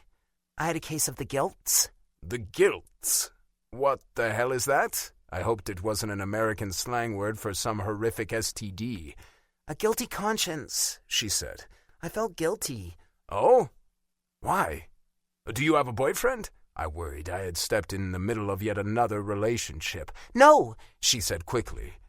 "I felt bad about sleeping with you because it felt like I was somehow going behind Alec's back. I don't know if he would want me sleeping with his grandson." I folded my arms across my chest. "Unless he had some claim on you, then I don't see how it's any of his business who I sleep with." She rolled her eyes. "No, he didn't have a claim on me. Why does everyone assume that?" "I'm sorry, I didn't mean to imply anything, but you don't have to worry about that. He would have approved, assuming he knew. My grandfather was a discerning man, and if he accepted you as one of his, he would have been okay with us seeing each other. Hell, he probably would have tried to set us up eventually." I grinned. She smiled and nodded. "Sometimes I got the impression that's what he'd been trying to do when he talked about how great you were all the time." I grinned wider. "I am pretty great." "Oh, no," she told me. "Don't even start with that cocky thing. I'm not buying it. I ran into your brother yesterday, or rather, he ran into me, and I don't think it was on accident." "Demokritos?" I asked. "Yes. He wanted to know about the letter. He demanded I give it to him. I told him I had given it to you, the intended recipient, and he was not happy." I shook my head. "Don't worry about him. He's angry 24/7. "I kind of got that idea." "Are you doing anything Friday night?" I asked her, hoping we had come to an understanding about our situation. She shrugged a shoulder. "No, I don't think so. Why?" "I kind of agreed to a dinner with Adrian and Bella. He wanted to set me up with someone, but I told him I already had a date. I was hoping you would agree to be that date." She smiled. "I can't imagine you have a hard time getting dates." "Not really, but I don't want just any date," I said, looking her straight in the eyes. "I want you."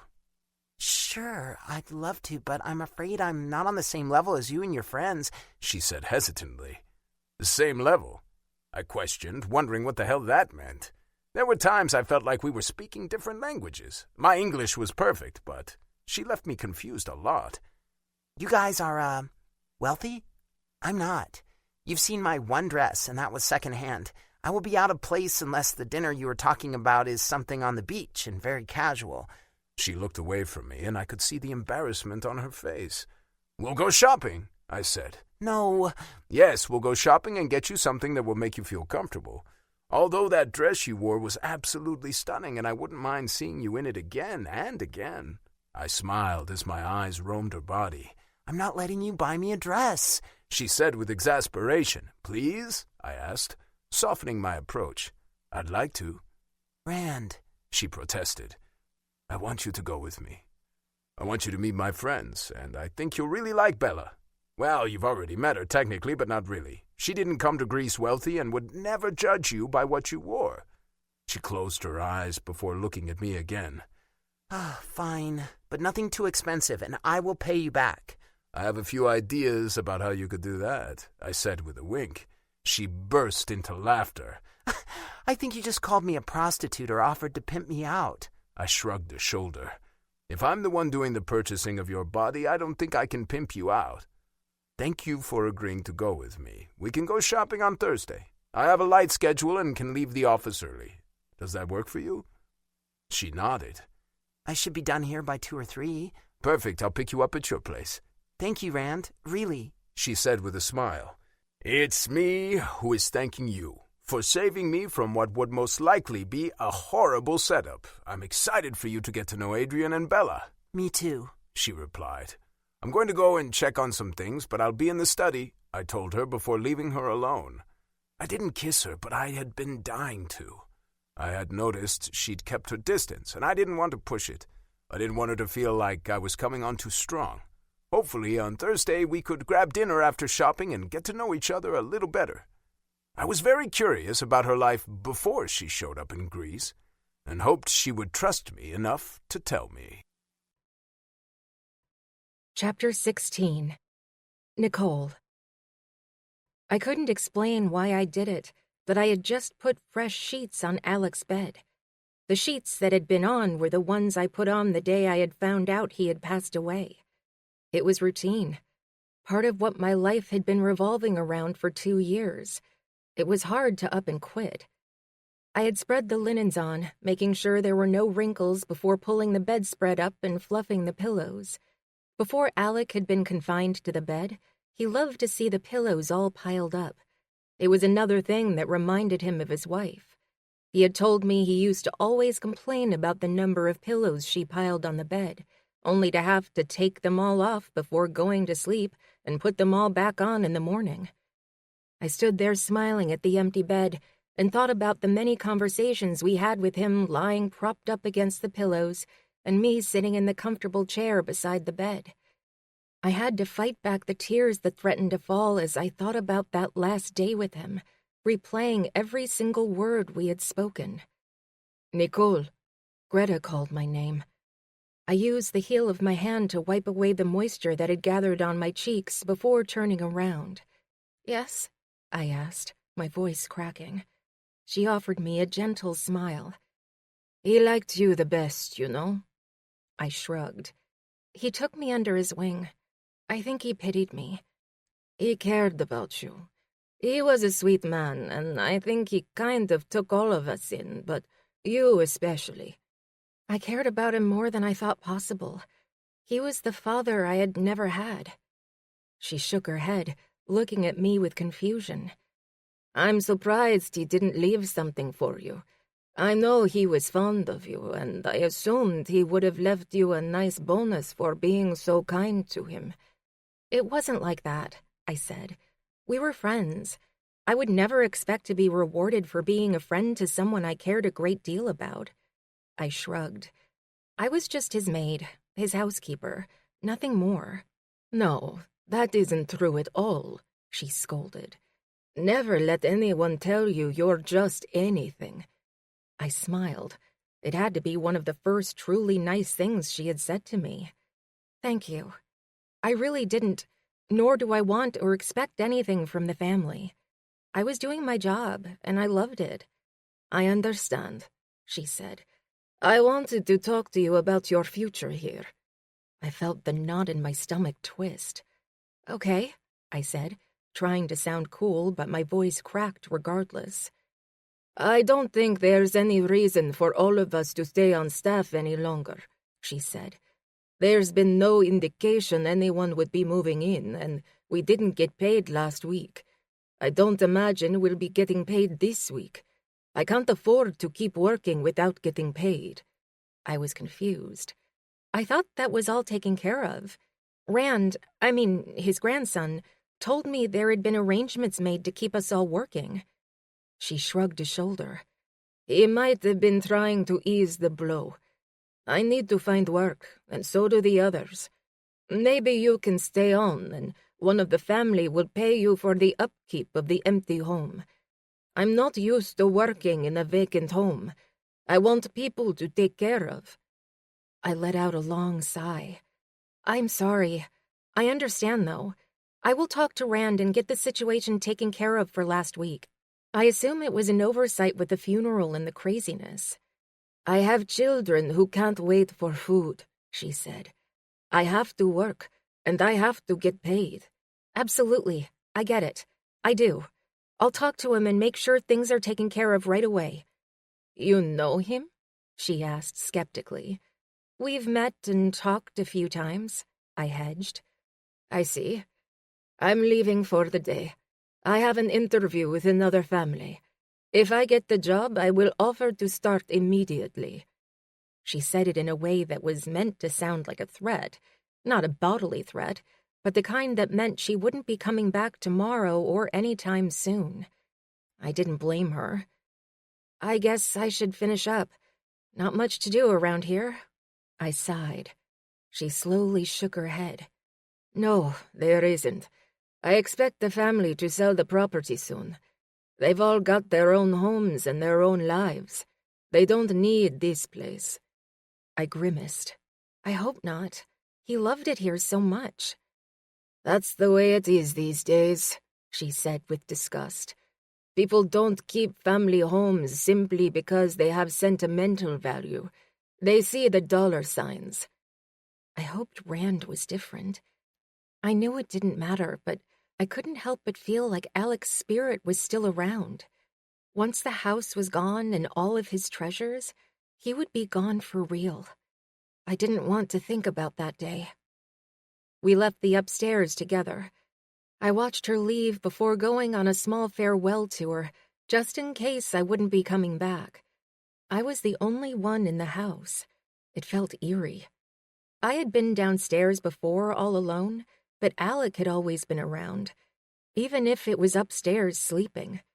I felt his absence more than ever in that moment, as the realization my time working at the estate was coming to an end.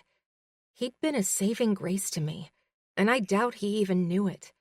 Or if he did, he'd never let on because that was the kind of quiet, dignified man he was. I went home, feeling down and out and wanting to do nothing more than crawl inside the bottle of wine I had stopped and picked up, along with a variety of fresh, locally made cheeses. It was a wine and cheese night. Elena came home a little after my first glass of wine. She walked through the door, stopped, took in the sight of the cheese tray I had made myself and the open bottle of wine, and winced. "What happened?" I let out a long sigh. "I'm probably out of a job." "What? I thought you said he'd made arrangements for you to all stay on." I shrugged. So did I. Apparently, his family isn't going to follow through with his wishes. We didn't get paid last week, and the other staff members don't think we'll get paid this week. They're already looking for jobs. "Oh no. Are you going to be able to make rent?" I nodded. "Yes, absolutely. I have some money saved. I guess with everything happening, I didn't really think much about it. The others don't have the luxury of skipping a payday and still being able to feed their families." "Can you talk to Rand about it?" she suggested. "He would already know," I said, taking another drink of wine. "I don't want to stick my nose where it doesn't belong. Maybe he doesn't plan on keeping the estate. I don't think I really have the right to ask him about that." "Sure you do. You're an employee and you're his friend. I think you have a duty to ask on behalf of the others. Rand is more likely to talk to you than them." I wrinkled my nose. "But is it rude?" "No. don't get so caught up in what's rude. I drank more wine, debating how I was going to broach the subject without coming off as a woman with her hand out. I didn't want him to think whatever was happening between us was a way for me to keep getting paid. I had never asked for anything in my life, and I was not about to start doing so now. What if he thinks I'm using him? I asked. I know that a lot of the people I work with thought I was trying to get in close with Alec because I wanted his money. Rand even thought it. I know his brother thinks it. I have way too much pride to let myself be a mooch. A what? She asked. I giggled. A mooch. Someone who takes and never gives back. Nicole, you are not a mooch, not even close. You are a giver to a fault. Thank you. That's very sweet. It's the truth, she said. I'm getting a glass and you're sharing the wine with me. Good, or I'm going to drink the whole damn bottle and end up regretting it. Is tomorrow your big shopping spree? She asked, flopping down on the other end of the couch and pouring herself a glass. It isn't going to be a spree. It's one dress, and I'm going to be looking at the clearance racks. I hate that he is buying me a dress at all. I only agreed to let him do it because I don't want to embarrass him by showing up in a burlap bag in front of his friends. She burst into laughter. You could totally rock a burlap bag. It would be very country chic, I giggled. What are you going to get? She asked. I don't know. I kind of wish you could be there to help me pick something out. I don't think Pretty Woman got to bring along Kit on her shopping spree, she said with a laugh. This is the part where you get to try on lots of fancy clothes and tease him and entice him. I am not going to do that, I argued. You have to, she said with a smile. It's part of the fun. You get to be a princess for a day. Take advantage of it. Have fun. You deserve a little pampering. I only wish I could be there to see it in person. I sipped my wine, staring at the wall and the pictures Elena had taken of the ocean that were nicely framed. I don't think anyone has ever bought me new clothes, I whispered. What? She asked. I shook my head. No. Someone was kind enough to put my name on a list every year for school clothes. It was a church group that collected donations, and then a week or two before school, a box would show up with my name on it, and I'd have a whole new but used wardrobe. When I was 13, I started babysitting, and I bought myself a couple new things for the school year. She shook her head. I'm so sorry. I can't imagine what that was like. My heart hurts for the little girl in you, but a part of me is happy that those experiences made you into the woman you are today. I know it had to have been very hard for you, and extremely lonely. I'm so glad I met you when I did. You and me both, I said, shaking my head. I sometimes wonder if I would be alive if you hadn't come along when you did. Don't say that. How can you even think that? Elena, my life wasn't good, I told her, my voice solemn. I wasn't in a good place. You saved me. Oh, God, she groaned, leaning forward to top off her glass with more wine. This conversation went downhill. Let's go back to the shopping part.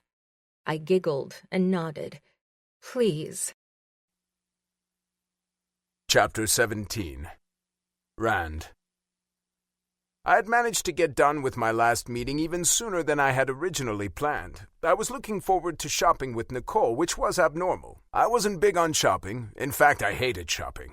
I actually had personal shoppers that made sure I had clothes that fit and looked good. My idea of shopping was sitting in bed with my laptop. This was different. I wasn't the one that had to do the shopping. I got to sit back, sip champagne, and do the watching. At least, that was what I was hoping it would be like. It was what I had seen in the movies. I rapped on the door, anxious to get shopping. No, I was anxious to see her. She pulled open the door. Hi. She seemed overly perky. Are you ready? I asked. I am. Then let's go. We headed out. I drove to the upscale shopping area. I went there because it was really the only place I knew. When I parked the car, Nicole made no move to get out. Is everything okay? I asked her. She gave me a look. I wasn't expecting to come here. Do you not like these stores? I asked. I've never been to these stores, she said, looking pained. These are like high-dollar stores, like the celebrities and rich people come here. These are couture, and so not for me. Nicole, there's no reason you can't shop here, I insisted. This is my treat. She put a hand to her temple. Rand, they don't have clearance racks. What? I asked. The clearance racks, she said with exasperation. The clothes no one else wants. I wrinkled my nose. Why would you want clothes no one else wants? She rolled her eyes. You're rich and wouldn't understand. Clearance racks are just clothes that are from the previous season. Oh, well, I guess we could ask if they have something like that, I offered. No, she shrieked. I shook my head. Why not? Isn't that just what you said you wanted? My head was spinning.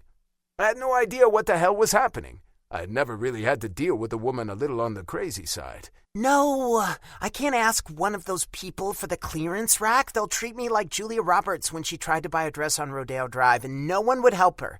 That's what they're going to see when I walk in there. I had seen the movie, which was a huge help to understanding what the hell was happening inside my car. Okay, so I am Richard Gere in this scenario? She got quiet for a second. I guess you are. I breathed a sigh of relief. We were once again speaking the same language. Then let's go get you a dress. She got out of the car, much to my relief. I wasn't sure what I would have done if she would have chosen another movie. I didn't watch a lot of movies and would be stuck trying to translate whatever it was she was saying. When we walked into the first shop, I felt her stiffen up beside me. Relax, I whispered close to her ear. I am. No, you're not. You belong here. You have every right to be here. Browsing and even buying if you happen to find something you like. How about that one? I pointed to a red dress that certainly made my heart race. I can't wear that, she hissed. Why not? Because it's way too low cut, and way too much in general, she murmured. I was thinking something in blue, something low-key and classy. I nodded, not sure exactly what she was looking for, but I had a feeling the woman heading our way could. I held up my hand, asking the woman to come our way. Good afternoon, she said in a pleasant voice. What can I help you to find? I looked at Nicole, waiting for her to answer the woman. When she didn't, I spoke up. She would like something in blue. The woman looked Nicole up and down. Oh, I see. Something full coverage. I saw Nicole shrink back, and I immediately went on the defensive. Actually, we've changed our minds. I think the shop across the street had what we were looking for. It's fine, Nicole whispered. I shook my head. Nope, Richard Gere. Sorry to have wasted your time. I grabbed Nicole's hand and pulled her out of the shop. You didn't have to do that. I never liked that store, I grumbled. She squeezed my hand. Thank you. It's really no big deal. I'm used to it. Don't be used to it, I growled. You're beautiful. Fuck them and their skinny asses. She laughed. They're pretty too. Pretty isn't one size. It's just hard for some people to realize that. I think pretty is your size. We walked inside the other shop. A woman behind the counter stepped around and offered a warm smile. Before the woman could say a word, I got right to the point. She'd like something in blue, classy and pretty, and I'd like it to be sexy. The woman chuckled, shaking her head. Men have no idea how uncomfortable sexy is, she said to Nicole. Nicole lit up, and her smile tugged at something inside me. No, they don't. Do you think you have anything that would fit me? She asked in a quiet voice. The woman smiled, nodding. I do. I have 2 dresses in mind. She turned to look at me. The seating room is just over there. Help yourself to whatever you'd like in the mini fridge while she and I do a little dress up. Thank you, I said, dropping a kiss on Nicole's cheek before moving to the seating area. I found a cold soda in the fridge and settled in on the couch. I could hear Nicole and the saleswoman laughing and talking behind the narrow door in front of me. I was happy we had found the right woman to help us. I would have driven all over the island to find her the right dress. I had made it my personal mission the second that woman looked at Nicole as if she were less than. I waited for a long time, growing more frustrated by the minute. I had expected a fashion show. I was getting nothing. Not a single peek. The door opened and Nicole stepped through, carrying a garment bag over her arm and wearing a huge smile on her face. What's that? I asked. It's the dress, she replied easily. Did you try it on? Of course. I frowned. I didn't get to see it. Nope, it's a surprise, she answered. I chuckled, knowing I had already lost the battle. All right. I quickly paid for the dress, not surprised it wasn't all that much. I knew she would have been frugal. I liked that about her. She was down to earth and not influenced by money. Want to grab some dinner and go back to my place? I asked. Sure. That surprised me. Great. We picked up some Chinese, something Nicole had asked for. When we got back to my house, we dished up from each of the cartons and headed out to the back deck. I admire you, I told her. Why? Because you're kind to everyone. You have this warmth about you that draws people to you. You're naturally nurturing. Did you get that from your mother? No, I never knew my mother, she answered. Oh, I'm sorry. Your dad, then? She almost choked. Definitely not. Did you live with him? I pressed. Yes. I got the feeling she wasn't going to tell me much more about her personal life, which hurt a little. I wanted her to be able to open up to me. I felt like she knew so much about me, and I knew almost nothing about her. Were you close? I asked. No, Rand, I need to tell you something, and please don't take it the wrong way. What is it? I asked. The staff didn't get paid on Friday, she said, her voice quiet. I hate to ask, but they need those wages. I frowned. They didn't get paid? No, she said. We normally get paid every Friday. A lot of them are worried we won't get paid this Friday either. They're all working and doing their job, but they aren't getting paid. A few of them are actively seeking employment. I'll take care of it. Everyone will get paid. Thanks, she said, looking a little embarrassed. You going to show me that dress, or are you going to make me wait? I asked. She grinned. I was going to make you wait, but I really like the dress, and I am anxious to show you. And I'm anxious to see it, I said in a low voice. Good, because I want to make sure you like it before tomorrow. I know I'll like it, I promised. She wiped her mouth with her napkin and got up from the patio table. Give me 10 minutes. There's a lot to tuck in. You could certainly leave it out, I wouldn't mind, I winked. Her laughter wafted around me as she moved inside. I slipped the cold beer Nicole also insisted we get to go with our Chinese. I would have typically picked up wine, but she was confident beer was the right choice. It had actually tasted quite good. As I waited for her to get dressed, I thought about her reluctance to tell me anything about her family. She didn't seem to be overly fond of them. In fact, I couldn't remember her ever talking about them at all. She was a closed book, leaving few clues about who she was or where she came from. Okay, I heard her say. I got up from the patio and turned to look inside the living room where she was standing. I felt the punch of desire hit me square in the stomach. It knocked the wind out of me. Wow! I managed to get out on a gasp of breath. She held out her arms, slowly turning in the elegant navy blue dress that fell just below her knees. There was a wide belt accentuating her waist, giving her the perfect hourglass figure. The bodice wasn't too low cut, but did give a perfect glimpse of cleavage. She twisted her hair up, exposing the wide expanse of creamy white skin on her chest.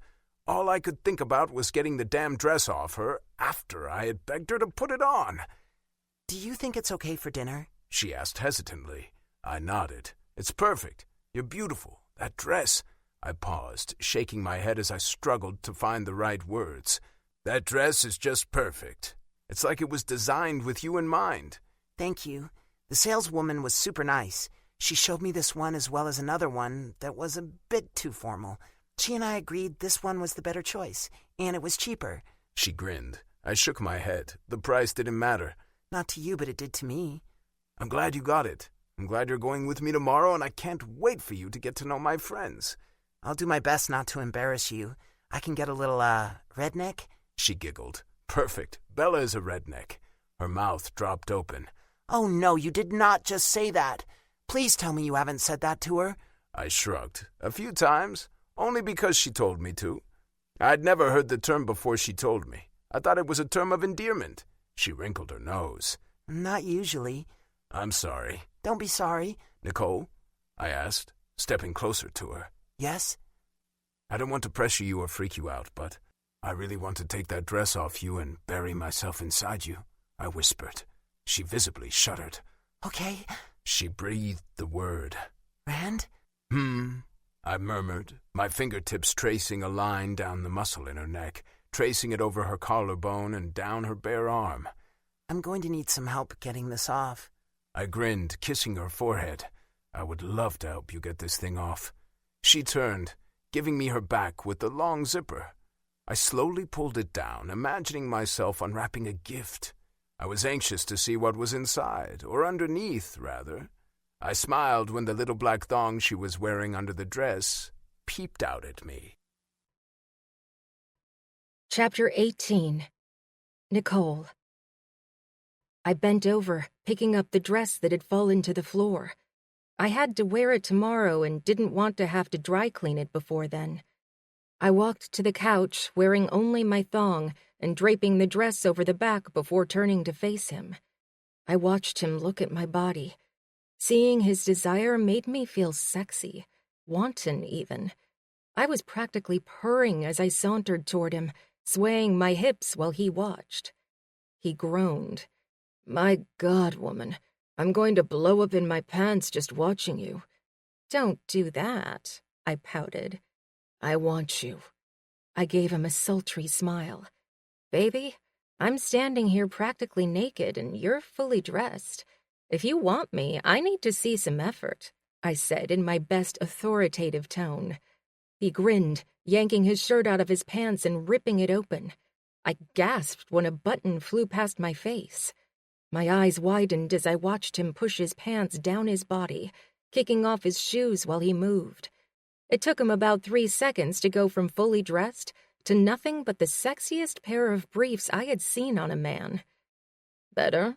he asked. "Damn, baby, you have no idea." "Now can I have you?" he asked, stepping toward me. I was feeling empowered and decided to capitalize on it. "I don't know. I think I might need you to ask nicely. Maybe a little begging is in order." He looked at me, his eyes blazing with desire. I knew I was pushing him. I was pushing myself outside my comfort zone and loving every second of it. "Don't move," he ordered, dropping to his knees in front of me. My eyes widened when he looked up at me, his mouth hovering over my crotch. My heart began to pound in my chest. It wasn't what I had expected. "Rand," I breathed his name. He slowly shook his head before dropping his eyes to my center. He slid his hand up my thigh, splaying his fingers wide as he rubbed his thumb over my panties. I moaned, my head dropping back as his fingers pulled my panties down my legs slowly. I felt the rush of heat as his breath washed over my core. "I'm begging," he whispered. "Watch me beg." I whimpered, opening my eyes and looking down at him. His eyes looked back up at me before his mouth closed over me. I gasped, my hands running through his hair as he loved me with his mouth and tongue. He was gentle and forceful, and I was barely able to stay standing on my trembling legs. I moaned low in my throat as my body built up to the first orgasm. I could feel it spiraling through me, taking me higher and higher. When my body erupted into flames, his hands were on my hips, holding me steady as he lapped at me, dragging out my orgasm. White lights flashed before my eyes in the most fantastic display of fireworks. When I was able to see straight again, I looked down at him. He was looking at me and smiling. "Now can I have you?" I groaned, yanking him up and planting my mouth against his. His erection ground against me, hard and full of promise. I was anxious to feel him inside me. I hooked one leg around him, grinding myself against him. "You can have all of me," I told him. "Let's go," he growled, walking away and dragging me behind him as he headed for his bedroom. I loved how demanding he could be. When we made it to his room, he gently pushed me on the bed that I had found to be so comfortable the first time. I watched him strip off his underwear before crawling over me. He was pushing inside me before I thought I was ready. I gasped with shock as he plunged deep. "Oh, God!" I groaned out the words. "You said all of you," he growled. "I want all. Every bit. I want to be so deep inside you my balls are pressed against you." I whimpered, feeling him push harder and wanting more. I wrapped my legs around his waist, yanking him impossibly deeper. Something triggered an electric response, and I found myself coming again, crying out his name and arching my back. "Fuck, you're going to kill me," he grunted. "More," I said, barely managing to get out the word. He pulled out of me in one swift move before flipping me over onto my stomach. He used a knee to nudge my legs wide before yanking me to my knees, my chest still pressed against the mattress. He guided himself to my entrance and took his time sliding inside me a second time. I whimpered, feeling like every nerve was exposed. He began to ride me, hard and fast, sliding my body across the bed as he rocked in and out of me, over and over and over. It felt incredible. I wanted him to stay inside me forever. I pushed back against him, encouraging him to push harder. "I don't want to hurt you," he said through gritted teeth, sounding like he was in pain. "You won't. I can take it." He growled, his fingertips gripping my flesh as he held my hips in his hands and pummeled himself against me. My body began to slide, inch by inch. I pushed up on my arms, steadying myself against his invasion. He liked it. I could hear his cries of pleasure as he picked up the pace. It excited me to know I could get him that excited. All those steely defenses he had erected around himself faded away when we were in his bed together. It gave me a glimpse of who the man behind the veneer really was. "I can't hold back," he groaned again. "Don't hold back," I encouraged. His body rocked into me before he slowed things down, rolling his hips and dragging out the pleasure. "That's it. Yes," he hissed. I couldn't talk. His moves stole my breath away as a new climax ratcheted up with every rotation of his hips. The climax broke over me a split second before I felt him give in to the passion. He roared, cursing and shouting in Greek. I had no idea what he was saying, but it was the sexiest damn thing I had ever heard. I wanted more. "Say it," I cried out. "Say it again." He continued talking in Greek, the words washing over me as I rode out the climax, with him doing the same. I collapsed onto the bed face first. Rand dropped beside me, his arms stretched out across my back. We were both panting as we struggled to catch our breaths. I managed to roll to my side, facing him. He was on his stomach, his face toward me. I reached up and brushed hair away from his brow. "Hi," I whispered. "Hi," he replied with a sexy grin. "You okay?" He gave a short nod. "I am. You?" "Very okay." We lay together, staring at each other, occasionally touching each other. I was content. He seemed content as well. I could see myself lying in his bed many more times. That was assuming he wanted me to. "Stay?" he asked quietly. "Are you sure?" "I am very sure," he said, his hand resting against my cheek. "I can do that." "Good. Let's get under the covers. It's a little chilly." I crawled off the bed, sliding between the satin sheets. They were just as luxurious as the bed. Rich people must get really good sleep, I decided. "Do you think they'll like me?" I asked him. "I know there are some locals who hate the idea of Americans invading their territory." "Nicole, they'll love you," he assured me. "I'm telling you, Bella and you have a lot in common. Adrian fell in love with one American. He'll certainly be more open to the idea of you as well." "I sometimes don't come off very likable," I said. "I tend to be standoffish. Elena told me I was guarded and some people thought I was stuck up. I'm not stuck up. I don't know. I don't easily trust. And sometimes I prefer to be alone than let myself get hurt by someone." Just saying the words was like pushing an elephant off my chest. It was freeing. It was like peeling off a heavy coat when you were already warm. "I get that. I tend to be the same way." I smirked. "Gee, you think?" "I do." I am looking forward to meeting them, I said. I want to see you in your element. He laughed. In my element? Yeah, you being you, not you being the Rand I've gotten to know the past week. Do you think there's a difference? He asked. I do.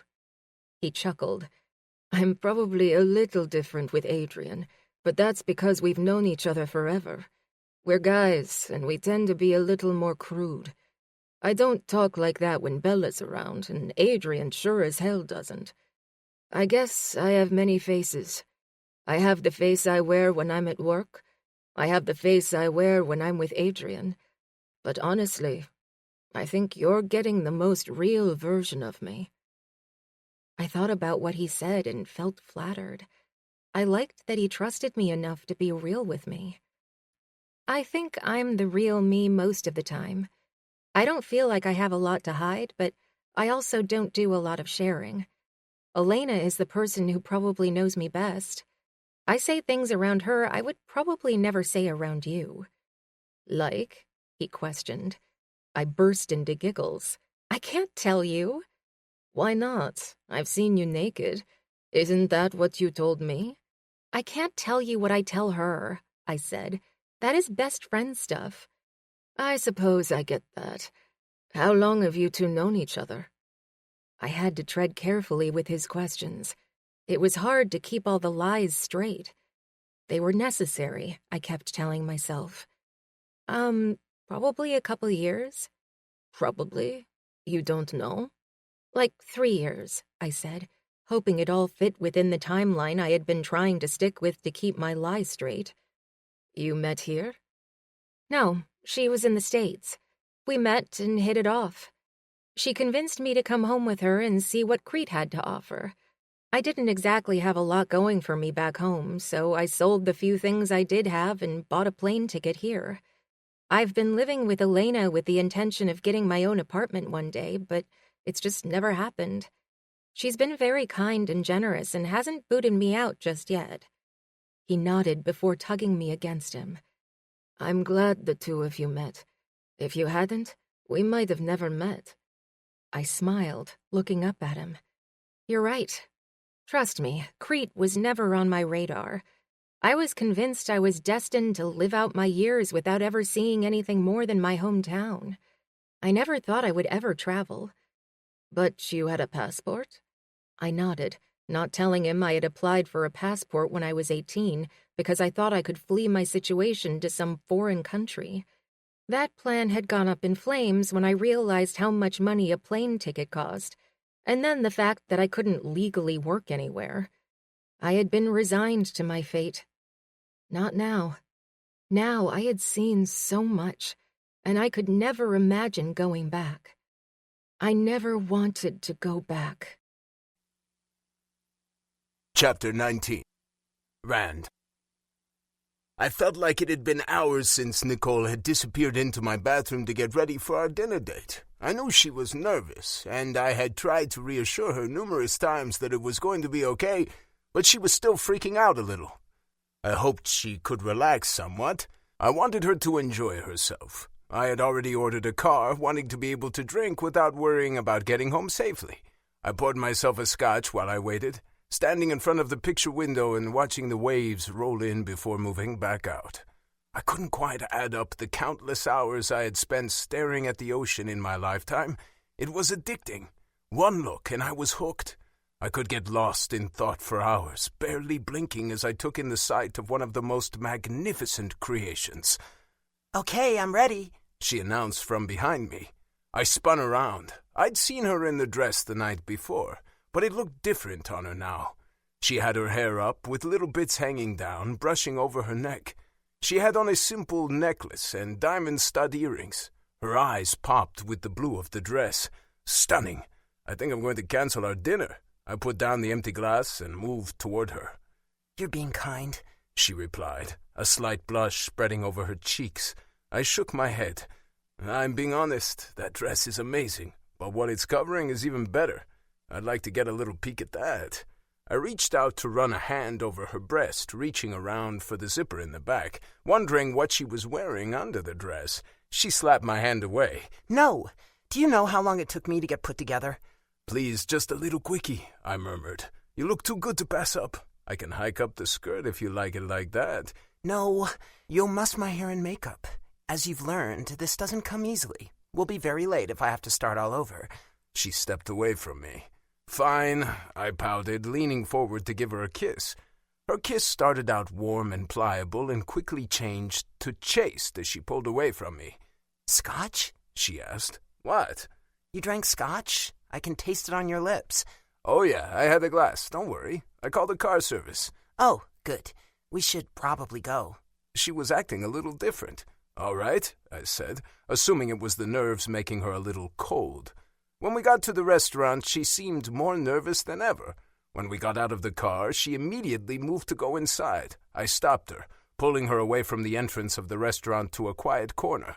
I carefully touched her face with my fingertips. You're going to be fine. Better than fine. Amazing. You're amazing. If you want to leave, just say the word and we'll take off. Thank you. I'll be okay. I just really want to make a good impression, not just for my sake, but for yours as well. If I bomb this, your buddy's going to be setting you up with more blind dates. I don't know if you can handle that. She winked. I chuckled. I can't, so you better be on fire tonight. Done. We walked into the upscale restaurant and were quickly shown to our table where Adrian and Bella were already waiting. We quickly went through the introductions. Bella and Nicole sat across from each other with Adrian and me at their sides. Want a drink? I asked her. White wine, please, she asked. I ordered 2, matching the wine Adrian and Bella were already drinking. Nicole is from...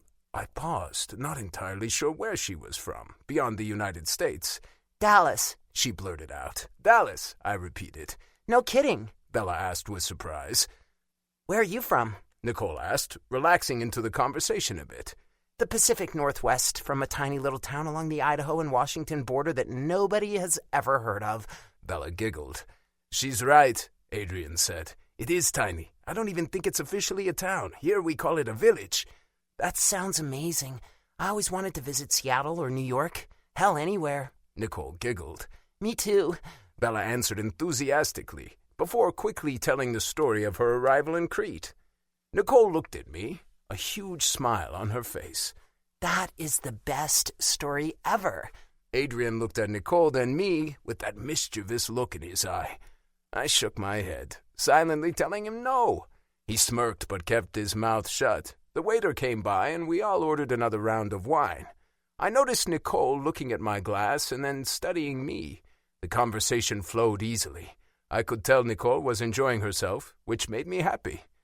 How long will you be staying in Greece? Bella asked Nicole. Nicole shrugged. I'm not sure. I worked for Rand's grandfather. Things are in a transitional phase right now, and I'm not sure how it's all going to play out. I'm keeping my options open at this point. Bella nodded as if she understood. Were you close with him, the grandfather? I was. You worked for him as his nurse? Adrian questioned. No, his maid, she answered. I saw a glimpse of shock on Adrian's face before he quickly hid it. I see.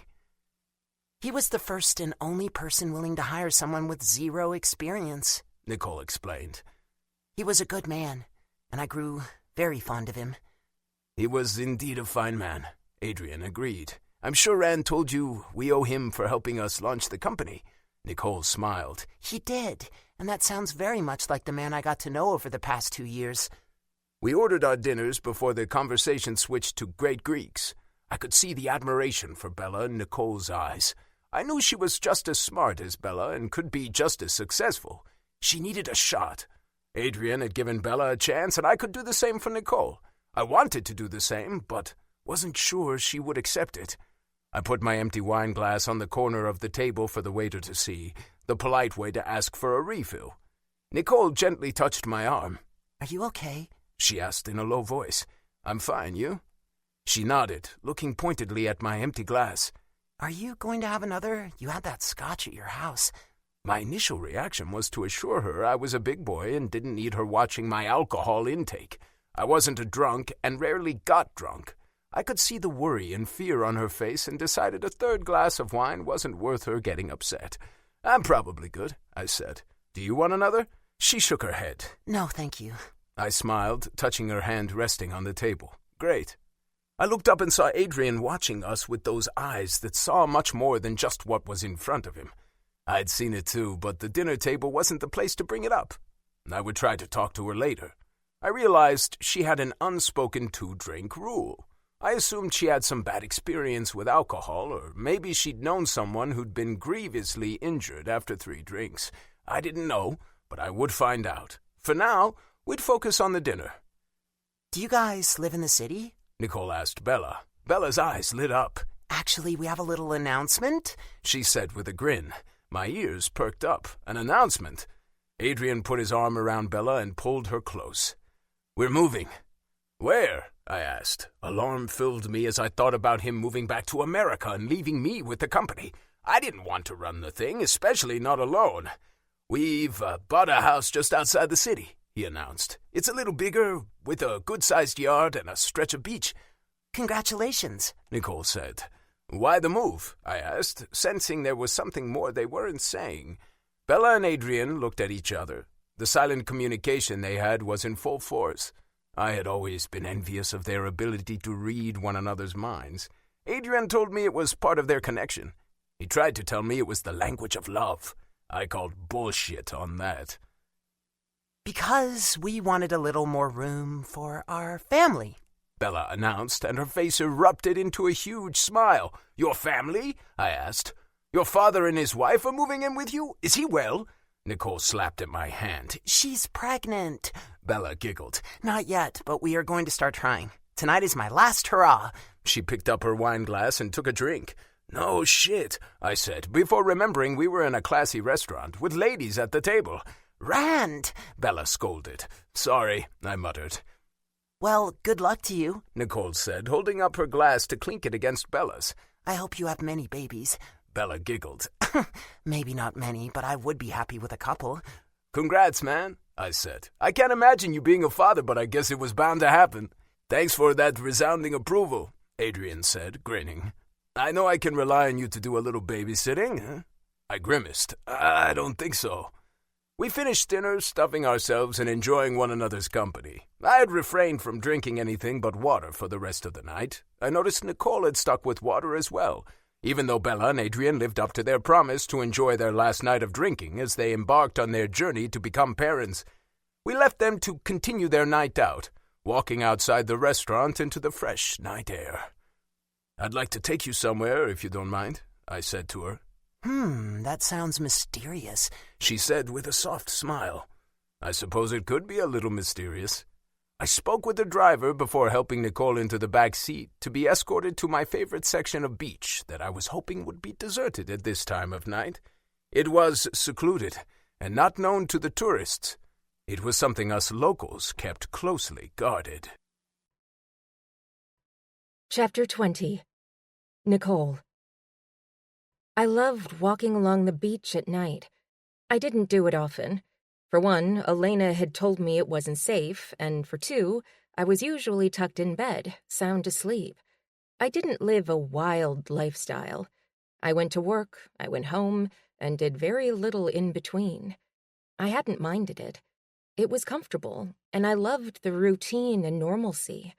Rand was shaking all of that up. He stood steady while I used one hand to support myself on him and took off my heels. I had to feel the sand between my toes. Plus, walking in heels on the beach wasn't exactly easy. The moon was high and bright, the sky around it dotted with lots of bright stars. It was gorgeous. The sound of the sea rolling in and out created the perfect backdrop for a romantic evening. Nicole, can I ask you something? I'd like you to be honest with me. Sure, what is it? I asked, having no idea what he could want to know.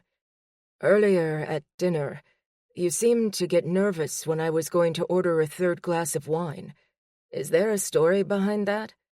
I forced myself not to tense up. A story? No, I only wanted to make sure you didn't get wasted. 3 glasses of wine isn't going to get me wasted, he said dryly. Probably not, but you had the scotch earlier, I said. It's no big deal. I was only looking out for you. He nodded, but didn't say anything more about it. I could tell he wasn't buying my excuse. It was kind of lame. I hadn't meant to make a big deal out of it. Old habits died hard. I was used to monitoring the alcohol intake of not only myself, but the people I was with. Alcohol made people do things they wouldn't normally, or it made them do things they tried to keep repressed. I didn't like being around drunk people. Drunk people were unpredictable. I liked predictability. "Okay," he simply said. "Do you think dinner went well?" I asked, changing the subject. He chuckled. "I do." "Do you think they'll invite me to dinner again?" I pressed. He squeezed my hand. "Yes, I do. They loved you, especially Bella. I can see the two of you being friends and ganging up on me and Adrian. The two of you American women together might be a very bad idea." "Hey!" I protested playfully. We walked to a quiet cove where there were a few benches facing the beach. Rand led me to one, and both of us sat and stared at the moonlit sea. It was so peaceful. I imagined if everyone in the world could have a turn sitting on one of the benches every day for at least 15 minutes, the world would be a happier place. People never sat and did nothing. They never sat and enjoyed the scenery. I was one of them. I was going to do better. Sitting on the beach was a balm to the soul. I could practically feel old wounds healing with each wave rushing in. "It's nice out here, huh?" Rand commented. "It is. Why do you come here and not your beach?" "I used to come here a lot a long time ago," he answered. "I like the change-up, and I feel like the moon is brighter here. My house is in a busy area, and the light pollution dulls the moon's glory." "Rand, how come you didn't visit your grandfather?" I asked the question I had been dying to know the answer to for over a week. He let out a long sigh. "At first, it was because I was so caught up with work. I worked all day, even on the weekends. He would call me and ask me to stop by, and I always had a reason I couldn't. I always intended on going the following weekend or the following weekend after that. Seeing him fell on my list of priorities until it dropped off the list altogether. Then I started to feel guilty, really guilty. I couldn't face him. I didn't know what to say to him to explain my absence.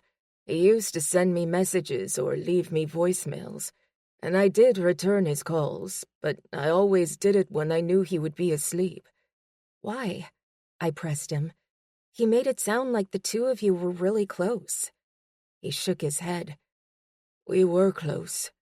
He was really the only family I had. He was the only one who acted like he wanted me around. If it weren't for him, I probably would have ended up dead or in prison. I was going down a path that wasn't necessarily good." "Your brother is around, and I saw your parents," I reminded him.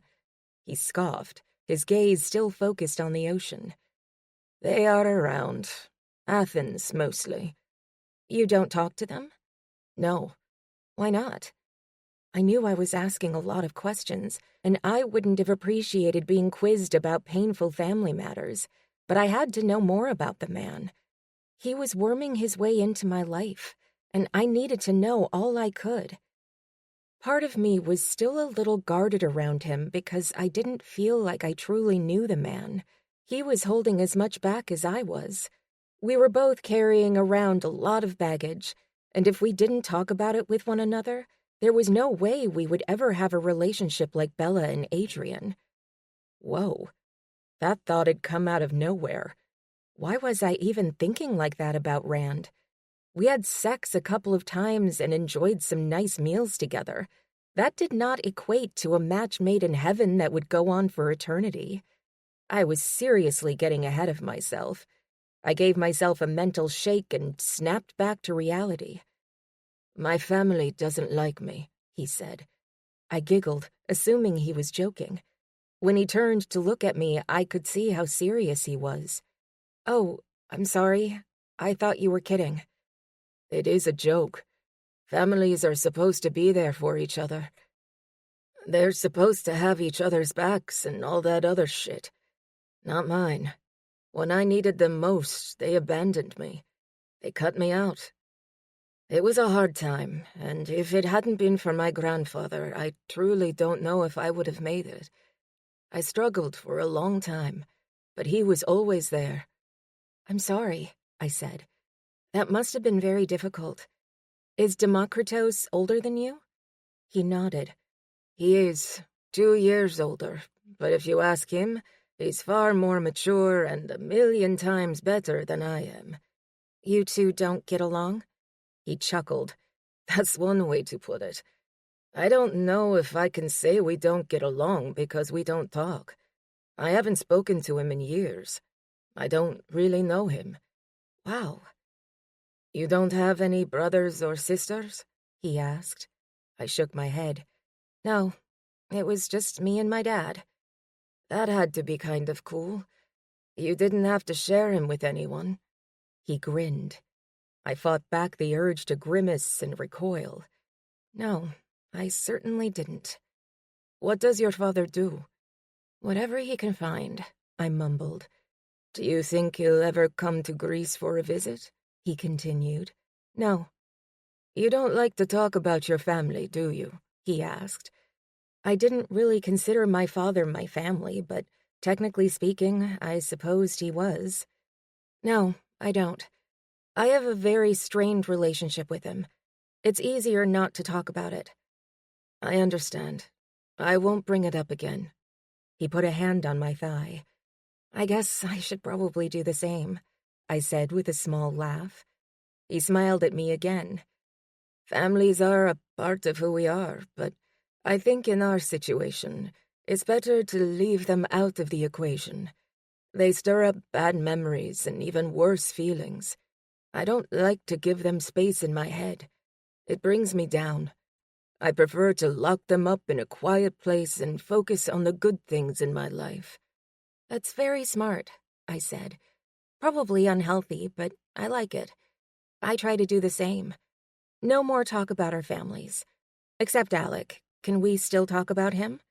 Rand nodded. Absolutely. I used to think he had some sixth sense, I commented after we'd been sitting in silence for several minutes. Who? My grandfather? Yes. He could meet a person and decide whether they were good or bad. He was an excellent judge of character. Greta hired a young maid once, not too long after I came on board. She was kind and sweet and was always smiling. I really liked her, but your grandfather warned me to stay away from her. I couldn't understand what the problem was. The entire staff liked her, but not your grandfather. She wasn't allowed in his room or the study. He demanded we never leave her alone in a room, which is ridiculous when you consider our jobs. Anyway, after she'd worked there about a month, the police showed up. She was wanted in Athens. What did she do? He asked.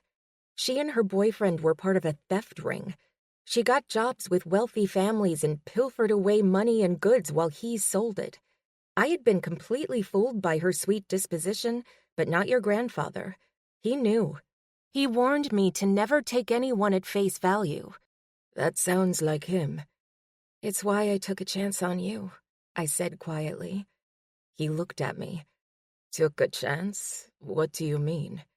I shrugged a shoulder. We didn't have the best meeting. My first impression of you wasn't so good. But I figured if your grandfather believed in you and trusted you with his estate, you couldn't be all bad. I let out a small laugh. He chuckled.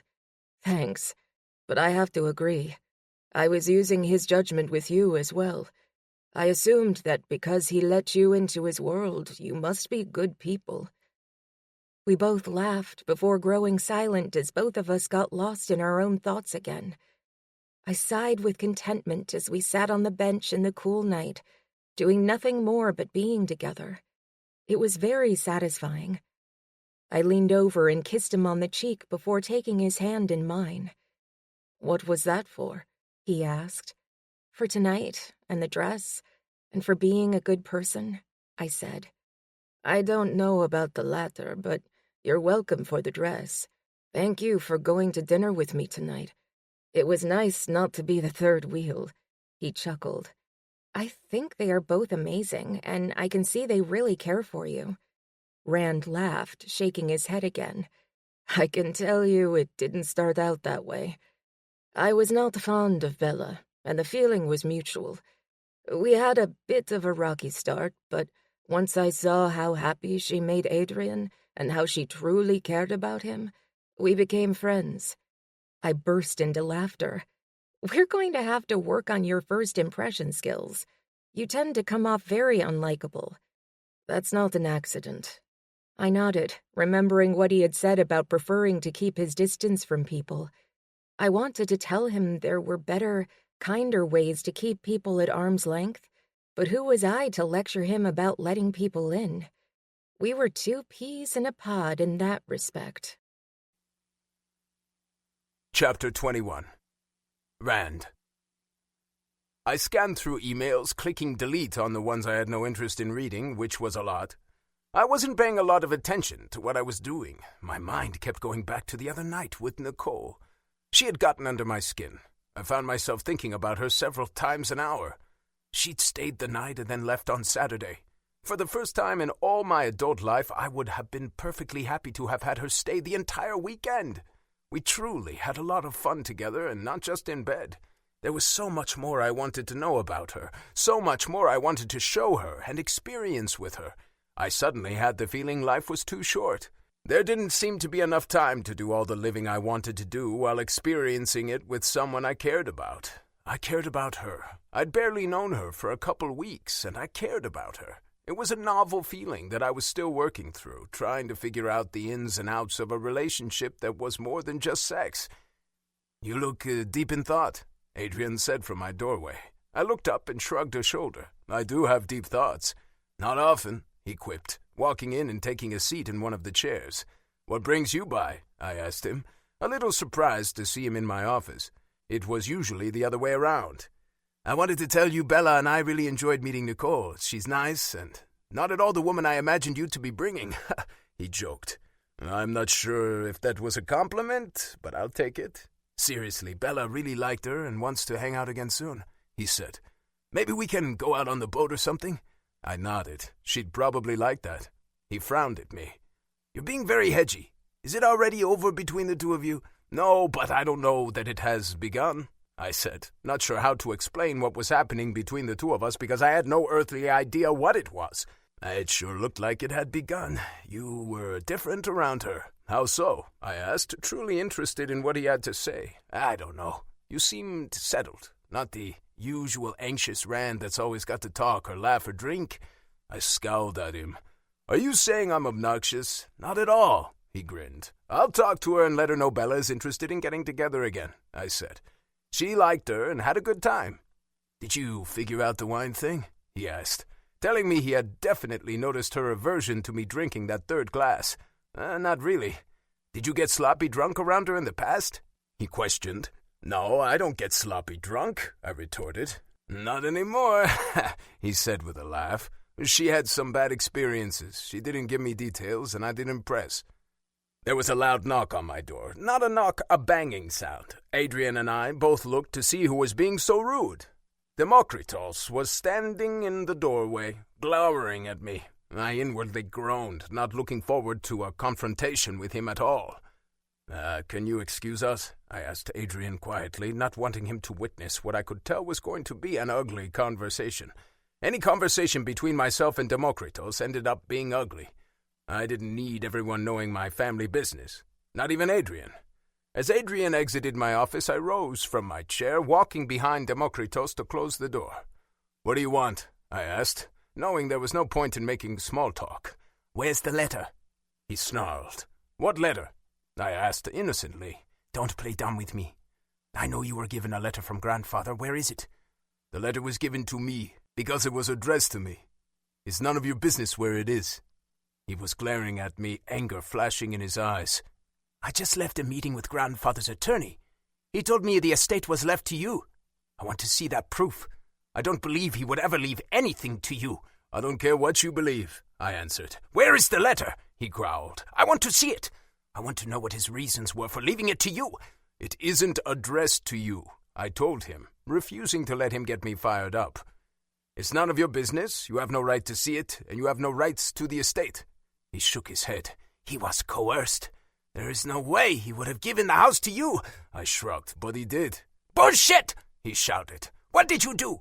You don't deserve to hold his last name, and you certainly don't deserve the house. I was sure the people outside my office would hear him. Keep your voice down. You're in my place of business. I don't care, he fumed. This place is only possible because you begged him for money, and as usual he took pity on you. The estate isn't yours. I will never let that happen.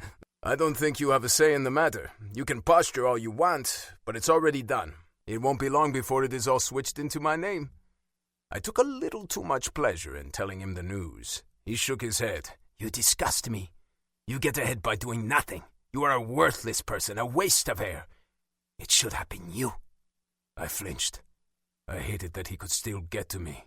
He knew exactly how to cut me to the core. If that's all you have to say, you can go. I am not above having security remove you from my office. You're going to hide behind someone else's coattails now? I'm not surprised. I'm only happy to hear you've not impregnated a woman. The world does not need any more men like you on this planet. I hope you never have a child. No child deserves you for a father. I inhaled through my nose, keeping my cool, letting the words roll right past me. It was my invisible suit of armor, something I had developed a very long time ago when Democritos had turned on me. His vile words hurt, like tiny barbs pricking my skin and embedding themselves, causing pain long after they'd been tossed my way. Duly noted, I said. Now, leave. Don't have a child. I would hate for history to repeat itself. He curled his lip as he spoke. You're not a man. You deserve nothing, and I will make it my personal mission to see you have nothing. Our father will never let you have that property. He shook his head. His animosity toward me was palpable in the room. Whatever, it's time for you to leave. This isn't the last you've heard from me or the rest of the family, he snarled, moving toward the door. There is no way we're going to let you get away with this. I'm not getting away with anything. The estate was given to me. I never asked for it. Take it up with him if you've got a problem with it. Funny, make jokes about the dead. Why am I not surprised? He threw open the door with such ferociousness I thought he might rip it off the hinges. He stomped away, leaving a huge void in the room. I walked to the door and quietly closed it behind him. My heart was beating fast. Seeing him had caused a rush of adrenaline. I was used to going on the defensive whenever I ran across him or any of the other members of my family. I rubbed a hand over my face, trying to scrub away the feeling of guilt and remorse I always felt whenever I had a conversation with him or the rest of them. It was why I hadn't gone to the funeral. I didn't want to see them. I knew they sure as hell didn't want to see me, but it didn't stop him from seeking me out. It pissed me off that he thought he was more entitled to the estate than I was. I had been closer to our grandfather than he was. My own father had essentially disowned Alec after they had cast me out when I was just a little boy. There was a soft knock on the door. I sighed with resignation, preparing myself for round two. I wouldn't be surprised to find my mother standing on the other side of the door. They were relentless, and they stuck together. I opened the door and saw Adrian. He didn't ask if he could come in. He pushed by me. I closed the door behind him, knowing he would have a lot of questions. Democritos was loud and had probably made quite a scene on his way out. I'm sorry, I told him, my voice devoid of any emotion. I had no idea he was going to come here. What was that about? He's mad? Adrian smirked. I think he's been mad for 10 years. 20, actually, I replied. He nodded. Is everything okay? Do you need anything from me? Nope, not unless you have a way of giving me a different family, I said, reverting back to joking to deal with the pain. I wish I could, he said seriously. You know you can talk to me? I do, thanks. I'm fine. It's old family drama that he insists on bringing up. I don't think he'll be back. If he does, I'll have security throw him out. Okay, works for me. Think about what I said earlier. I'd love to tell Bella we've come up with a plan. I'll talk to Nicole, I told him, my mind elsewhere. I'm not sure when, but I'm sure I'll see her this week. He gave me a puzzled look. You think you'll see her? He questioned. I told you I don't know how to explain us. We are seeing each other. We're not married or committed. I shrugged, not in the mood for questions or assumptions about my relationship with her. I was already wondering if Demokritos would go to the house again. I didn't want him there. I made a note to myself to have the locks changed. I didn't trust him not to try something sneaky. All right, I'll check in with you later. I'll be in Athens the next couple of days taking care of some clients. Call me if something comes up. He left the office. I felt deflated and collapsed in my chair. It seemed as if my mistakes were destined to haunt me for the rest of my days. There was no way my family would ever let me escape my past. They were always there to remind me.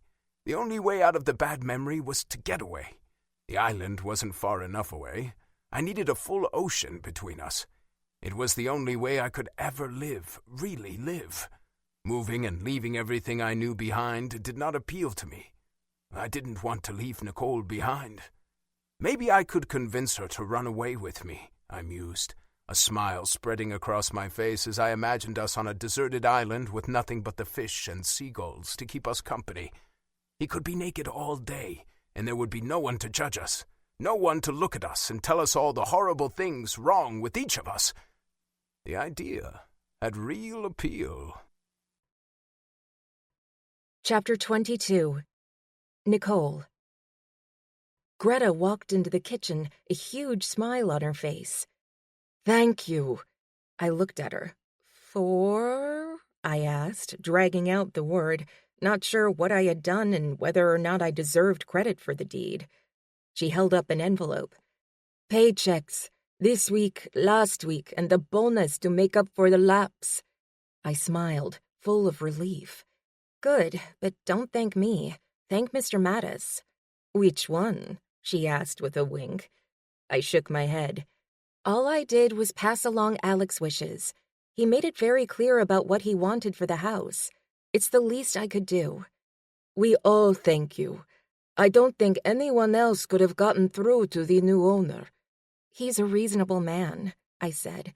"I expect he'll want to carry out his grandfather's wishes. Are you still looking for other employment?" "I'm keeping my ears open," she said a little sorrowfully. "Honestly, there is no need for a full staff.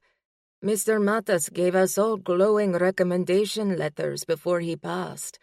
It's the foothold we all needed to find another good job. I don't think he'd want us sticking around just for the sake of sticking around." I nodded. "I do understand." "I've written a letter to the new owner, recommending he keep you on as the head of the staff, and maybe the groundskeeper," she said. "There's truly no need for all of us." "You wrote a letter?" I asked, surprised Rand hadn't mentioned it. "I did." "Thank you. I wish you luck, but I hope you'll be around for a while." "I'll see you tomorrow." "Are you done for the day?" She nodded. "It's just you. I'm giving Maribel a ride into the city. Will you be okay?" I giggled softly. "It'll just be me and the ghosts. I'll be fine." I grabbed the basket of cleaning supplies and headed upstairs to take care of the dusting and mopping. I put in my earbuds, turned on my favorite playlist, and began to sing while I cleaned. I knew it wouldn't be long before I would have to start looking for another job. I doubted I would ever find one I liked as much as the one I had now. What wasn't to like? I was essentially free to do my own thing, listen to my music, and think. I thought about Rand a lot. I thought about Alec, and I thought about my life back home and wondered how my dad was. I didn't know if I actually cared, but I did wonder what his life was like without me in it. Was he happy? A tap on my shoulder nearly gave me heart failure. I spun around, pulling the earbuds from my ears with one hand and the other with my dust rag ready to do what I could to defend myself against my attacker. "Rand!" I shrieked his name. "Sorry, I didn't realize you didn't hear me." "I shouldn't have had my music up so loud," I said. "What are you doing here?" He raised an eyebrow. "Checking in on the property?" "Sorry, of course. I'm sorry. I meant you're here in the middle of the day." He checked his watch. "It's after 3. I didn't realize that much time had passed already. But I guess you would be an expert in the passing of time slipping right on by you." I said, slightly perturbed now that my heart had slowed back to a normal rhythm. What do you mean? It's Friday, Rand, I blurted out. I haven't heard a word from you. I'm not sure what game you're playing, but this hot and cold thing isn't going to work for me. I'm cool with cold, but just tell me. I'm sorry, he said, his voice lacking the usual cockiness. Is everything okay? I asked, realizing everything about him was a little off. It's fine, he said with a forced smile. I'm sorry. Let me make it up to you. Come to my house for dinner. I'll make some of my famous grilled chicken parmesan. My heart immediately went out to him. It was the nurturing instinct I couldn't fight. Famous, huh? I said with a laugh. Famous in my world. I'd love to, I answered. Are you about finished here? He asked, looking down the hallway that was spotless and dustless. I nodded. I am. I was just finishing up with his little statues. Great. I'll be down in the study. Come and get me when you're ready to go. He walked away. I sensed a heaviness around him. Something was off. I would ask him again at dinner and see if he would open up. I wondered if it was grief finally sneaking up on him. I quickly finished my task, anxious to get back to his place. I missed him. I had kept telling myself I couldn't miss him because he wasn't mine to miss. I did anyway. I put away the cleaning supplies and headed down the hall to the study. Rand was sitting behind the desk, reading through a file when I walked in. The look on his face was one of stress, and what I detected was worry. I had the sudden realization the estate might be broke. That would explain the lapse in pay and the look on Rand's face. "I'm ready," I announced. His head popped up, and he quickly closed the file he'd been reading. Great, I'll just put this back and we can go.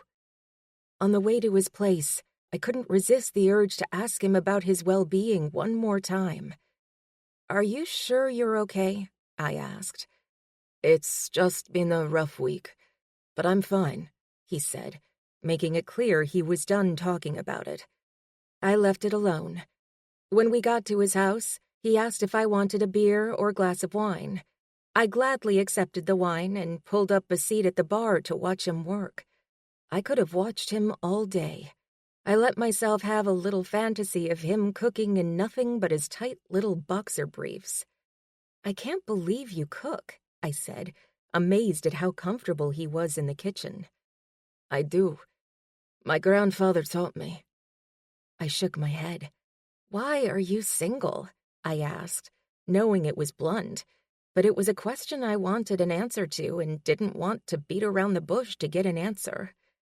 "I'm single because I don't do relationships," he answered easily.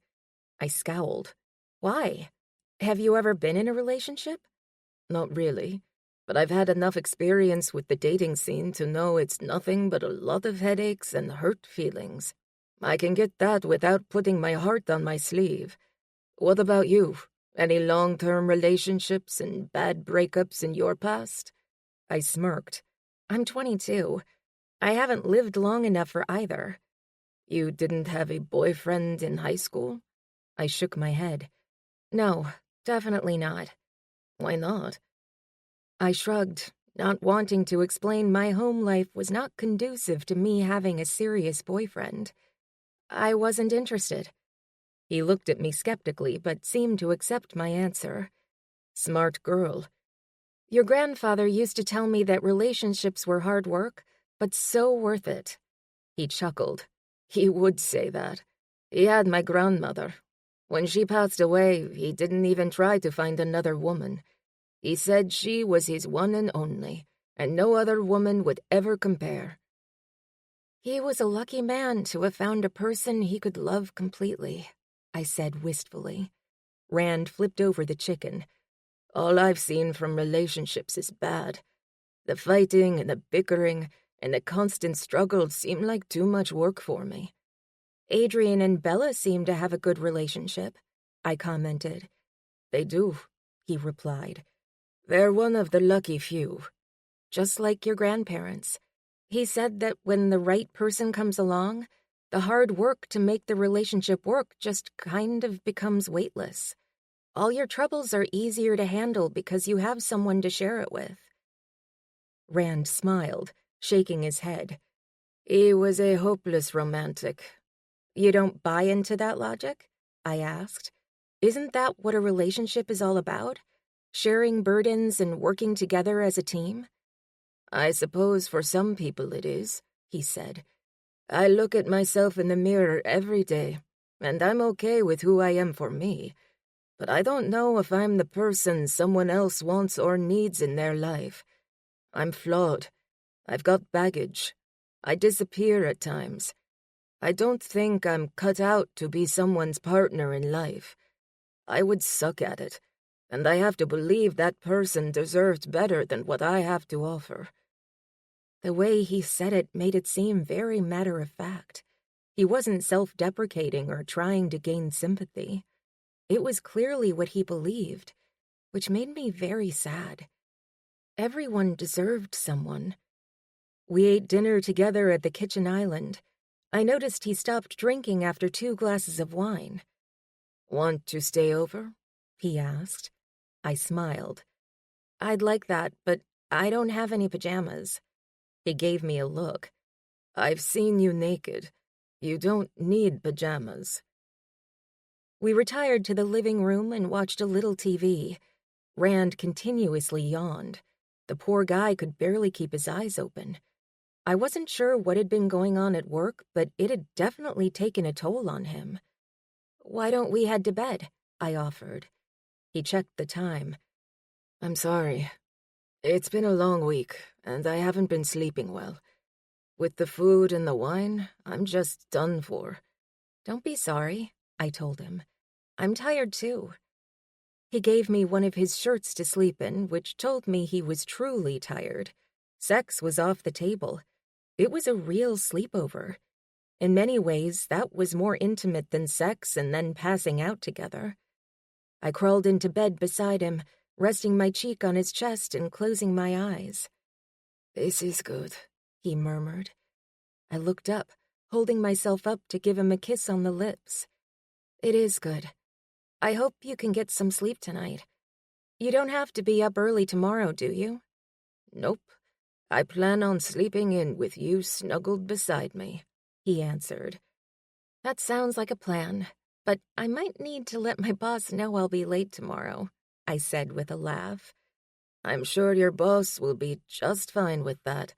I doubt that big, empty house is going to get dirty overnight. Rand? Yes? You know we can be friends, I told him. I thought we were, he said with surprise. Yes, we are, but I mean, you can treat me like a friend and talk to me about things if you want. I assure you I am a vault. Whatever you tell me will not leave this room. Thank you, but I really am fine, he said, his voice a little gruff. Things just got a little hectic. If I need a therapist, I'll hire one. I had pushed too hard. I tended to do that. I could feel the tension in him and wanted to help. If he didn't want to talk about it, I could accept that. I didn't really have a choice. Being there with him was the best I could do. When he was ready to talk, he would. For now, I would hold him and infuse him with my warm, nurturing vibes. Chapter 23. Rand. I shook my head. I didn't know what was happening. My mind felt foggy, blurry, as if I were stuck in a dark cloud. I looked around me, reaching out, trying to orientate myself to what was around me. Then I smelled the salty air. I was on the beach. At first I relaxed. I loved the beach. I spent a lot of time at the beach. I strolled along the sand, kicking at invisible things. The serene feeling evaporated, replaced with something sinister. It was like a heavy cloak. I tried to push it off. I didn't want it on me. I didn't want to be touched by the unseen darkness. My vision was clouded as dark fog closed in around me. Something was pulling me closer to the edge of the water. I reached out my arms, stretching, trying to feel anything. Then the fog cleared, and I saw the waves rolling in. They weren't especially big or aggressive, but something about them made me uneasy. I strained my eyes to see whatever it was that caught my eye on the horizon. Out of nowhere, the sun burst onto the scene. I winced, looking away from the bright light in the sky. The sun was too bright. It blinded me, leaving me seeing spots. I held up my arms, shielding my eyes as I stared out into sea. There was a sense of urgency gripping me, but I couldn't move. I didn't know what I was supposed to be running to or running from. I caught a glimpse of a small hand reaching for the sky a split second before it disappeared. At first, I thought I was seeing things. Then it came up again, waving back and forth. Someone was in the water and struggling. Panic tore through me. I tried to move my legs to save the drowning person. I could swim. I knew how to swim really well. My brain told my legs to move, but nothing happened. I couldn't move. It was as if my feet were stuck in quicksand. I tried with all my might. My legs were solid as tree trunks rooted in the same soil for over 100 years. There was a disconnect between my brain and my legs. I tried to call out, but words wouldn't form. I had to get help.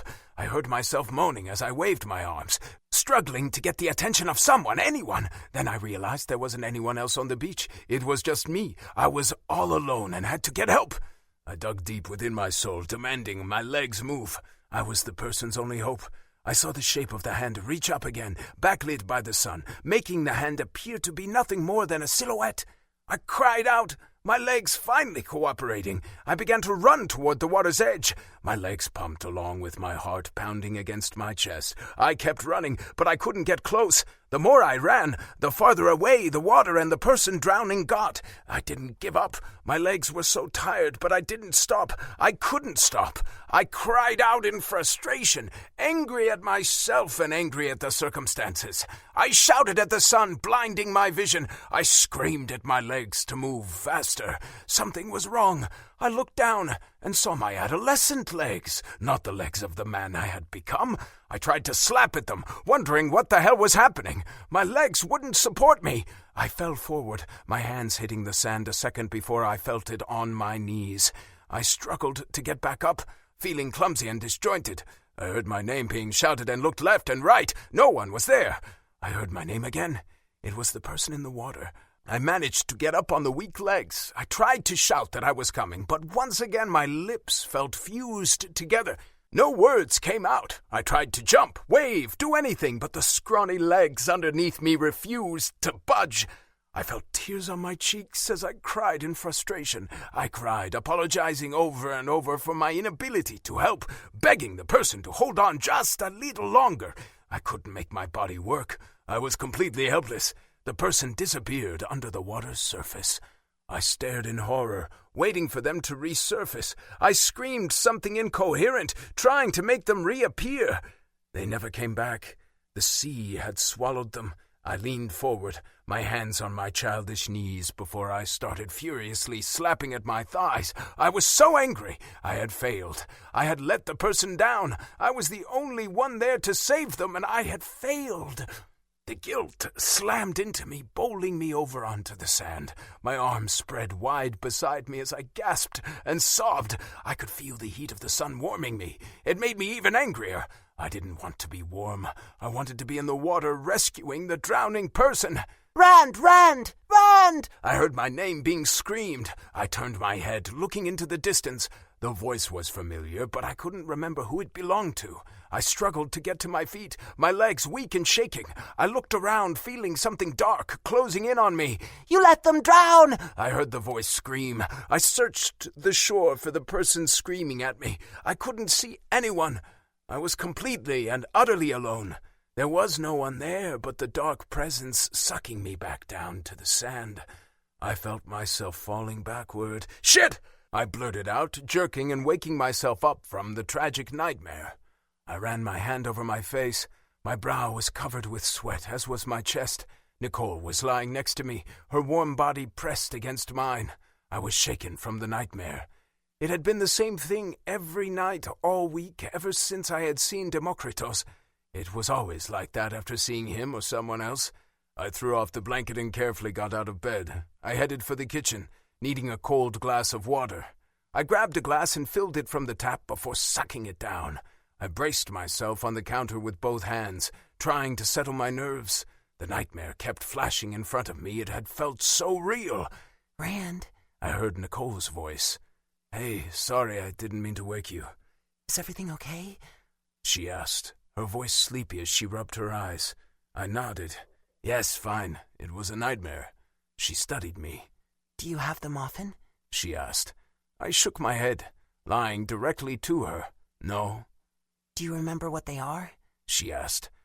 I've heard if you talk about them, it works them out and you won't have them again. I smirked. I doubt that. Is it something you want to talk about? She asked. I shook my head. No, not really. I don't even remember it all that well, just bits and pieces. In my mind, images from the nightmare danced around. I remembered it all too well. It wasn't hard to remember the dream I had been having night after night, year after year. I had learned to block it out. Sometimes I drank to dull the images. I knew she would definitely not approve of that. Maybe some tea? She offered. I shook my head. I'm fine. Go back to bed. I'll be there shortly. Are you sure? She asked in a gentle tone, her hand resting against my back. I don't mind staying up with you for a bit. I appreciated her kindness and her offer of support, but there was little she could do to help me. It was my demons, and all the talking about it in the world wasn't going to make them go away. Nothing could make them disappear. I was destined to live with the nightmares for the rest of my life. I had accepted that a long time ago. I'm okay, really, I told her. I'm just going to step out and get some fresh air. Great, I'll come with you. I turned to look at her and saw the determination in her eyes. She was going to fix me, come hell or high water. It pissed me off and flattered me at the same time. I was happy she wanted to fix me. Then again, she was a natural fixer. Nikki, I whispered, putting my hand against her cheek. She smiled. Nikki? You've never called me that before. Does anyone call you that? She slowly shook her head. No. Then it's mine, I said, my voice low. I get to call you that. I'd like that. I gave her a kiss before taking her hand and walking out to the deck. There were a few clouds in the sky, giving the moon an eerie appearance. I sat down in one of the lounge chairs, my eyes focused on the sea I could barely see. But I could certainly hear it. I knew it was there. Living on the beach had been a personal penance. I listened to the waves crash against the rocks when it was angry, and I shouted back at it. It's really pretty out here at night. It's so peaceful.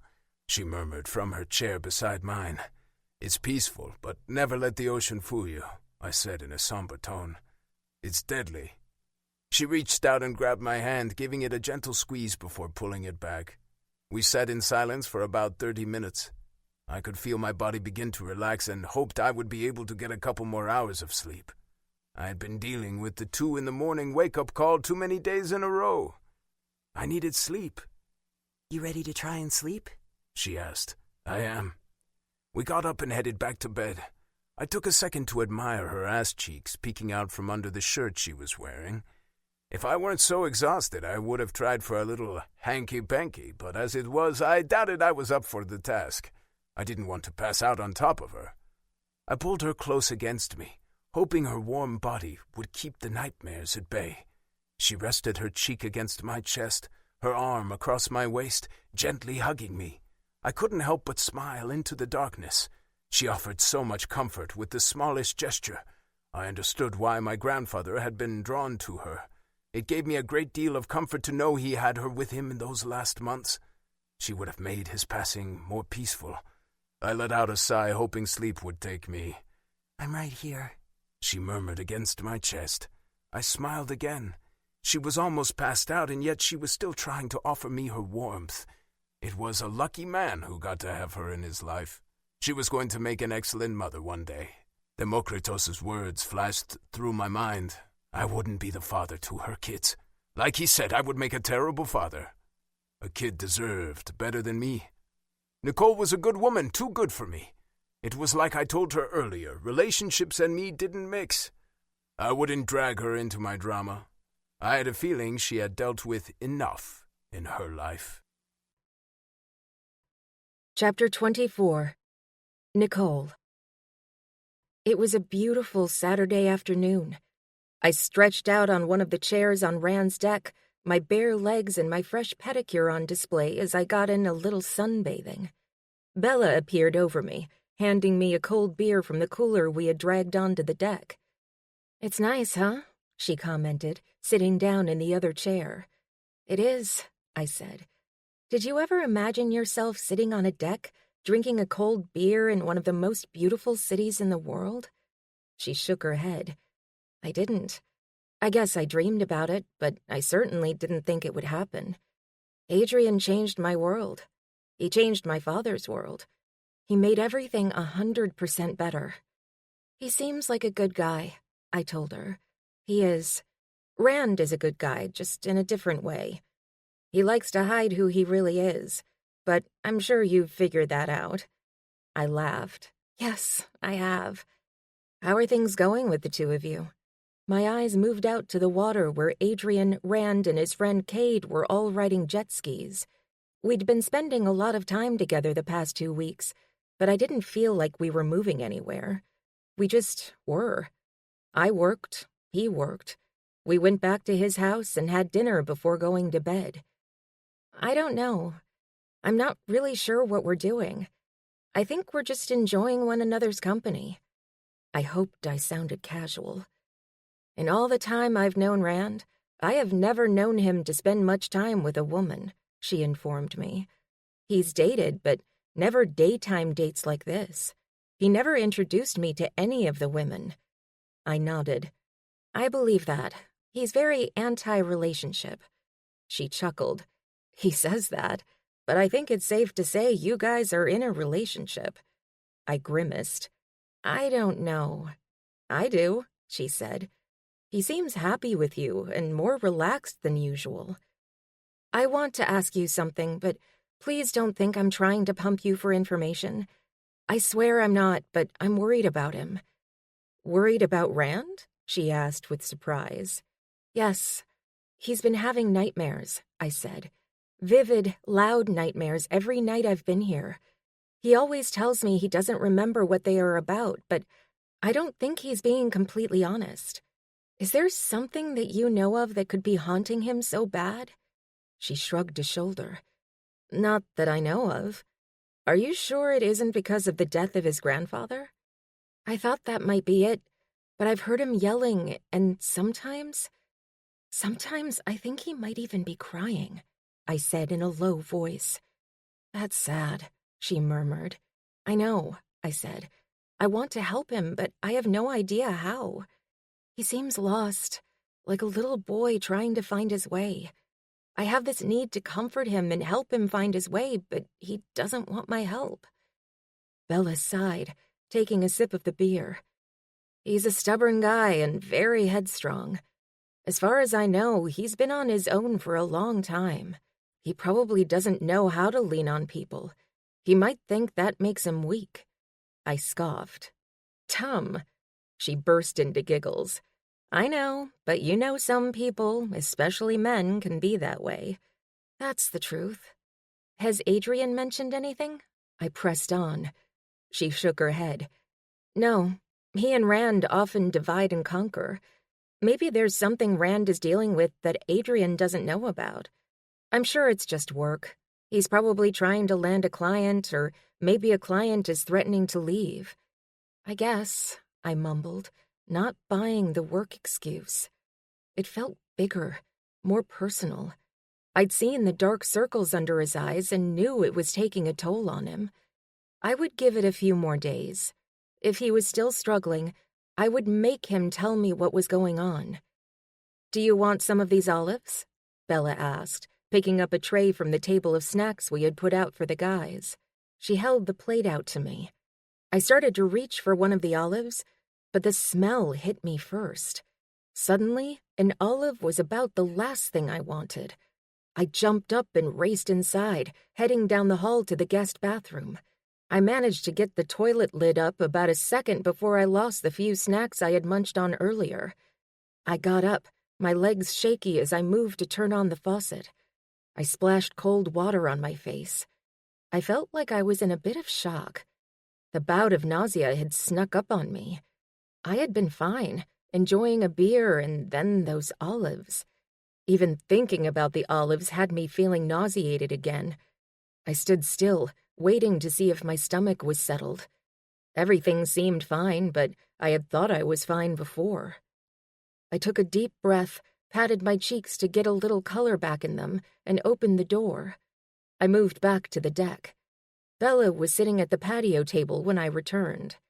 "Hey, are you okay?" "Yes, sorry. I'm not sure what came over me."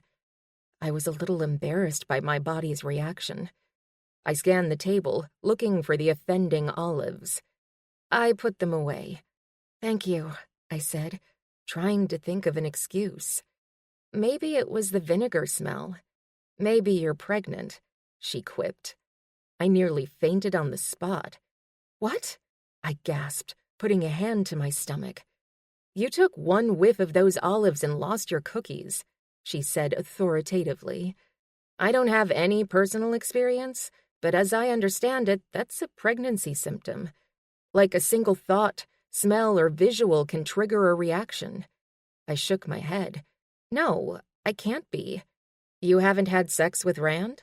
I blushed. "I have, but are you seeing anyone else?" "No." I quickly shot down the very idea.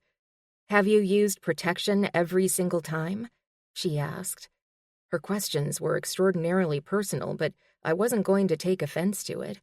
I believed her questions were generally out of concern for my health. "No," I confessed, a little embarrassed. "Then don't you think it could be possible?" she suggested. I flopped down in one of the patio table chairs. "Oh, no. Is this the first time you've been sick?" I nodded my head. "Yes.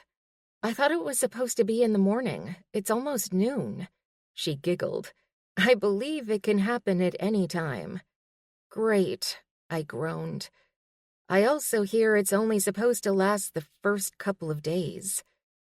I looked out at the water and noticed the guys had parked the jet skis and were coming up. "Please don't say anything to Rand or Adrian. Your secret is safe with me," she said.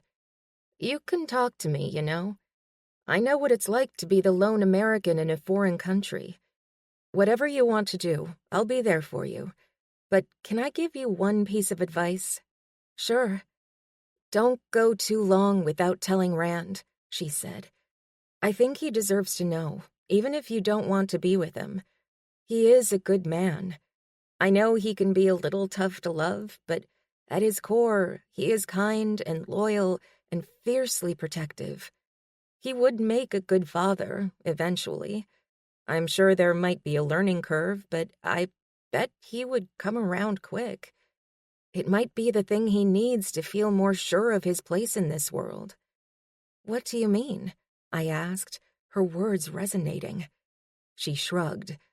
"I don't know, and you can never tell him this, but he reminds me of a lost little boy.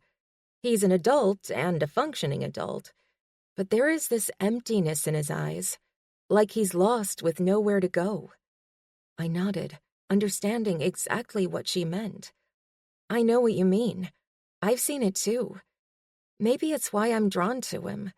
I want to help him. He does seem lost, and I know he's alone. I would love to show him the world isn't as dark as he thinks it is." "You seem to have a bright outlook on life," she said. "Is that inherited from your parents?" My eyes drifted back to the beach, checking to see how close the men were. "No, I inherited nothing from them. At least, I don't think so. I never met my mother, but I know for damn sure I'm not like my father, and I never will be," I said vehemently. Her brows shot up.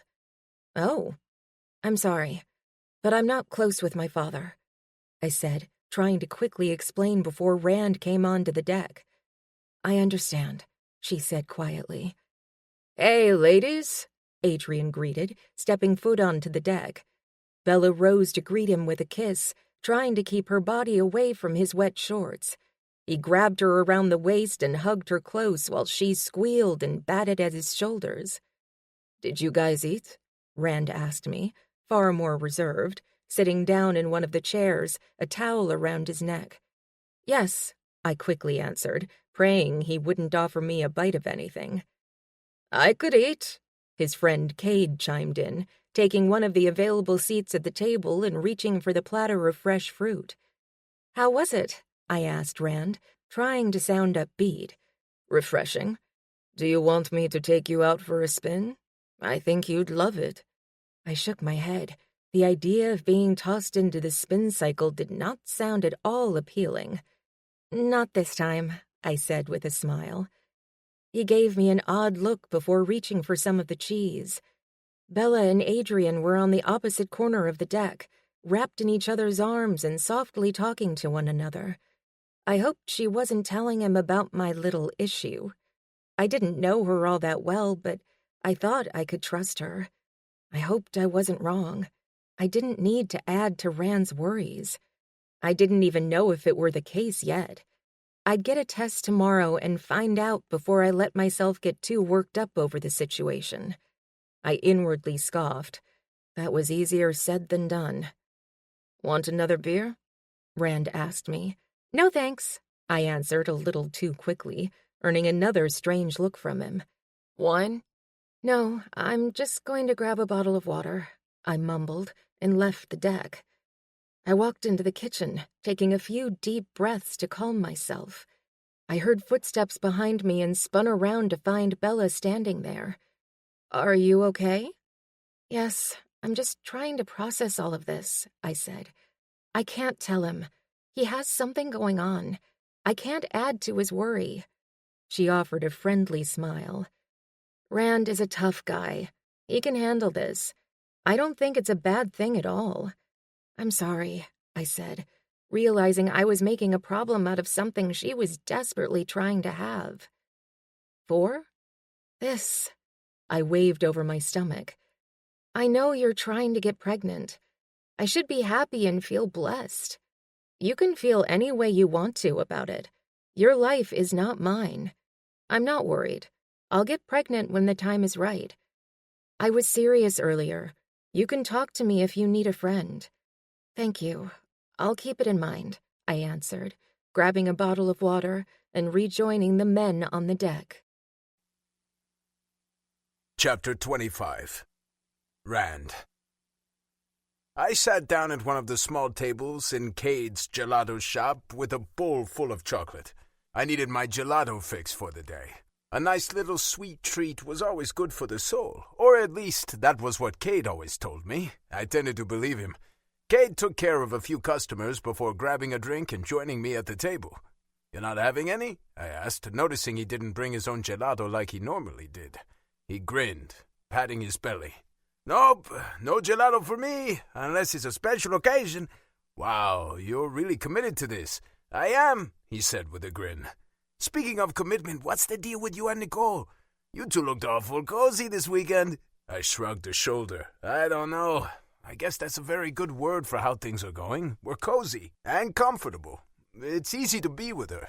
She doesn't make any demands on me and is cool to do whatever. We can hang out on the beach or go to dinner and she is completely on board. She doesn't whine and complain about everything under the sun. She's always checking on me and just, I don't know, it's hard to explain." I stopped, realizing I was rambling a bit. Cade was grinning, a big, goofy grin on his round face that I just noticed in that moment wasn't quite as round. He was losing weight. "That's awesome! I like her. She was very nice, and she is good for you." "Thanks," I said. "I'm not sure it's anything serious, but I like where it's going."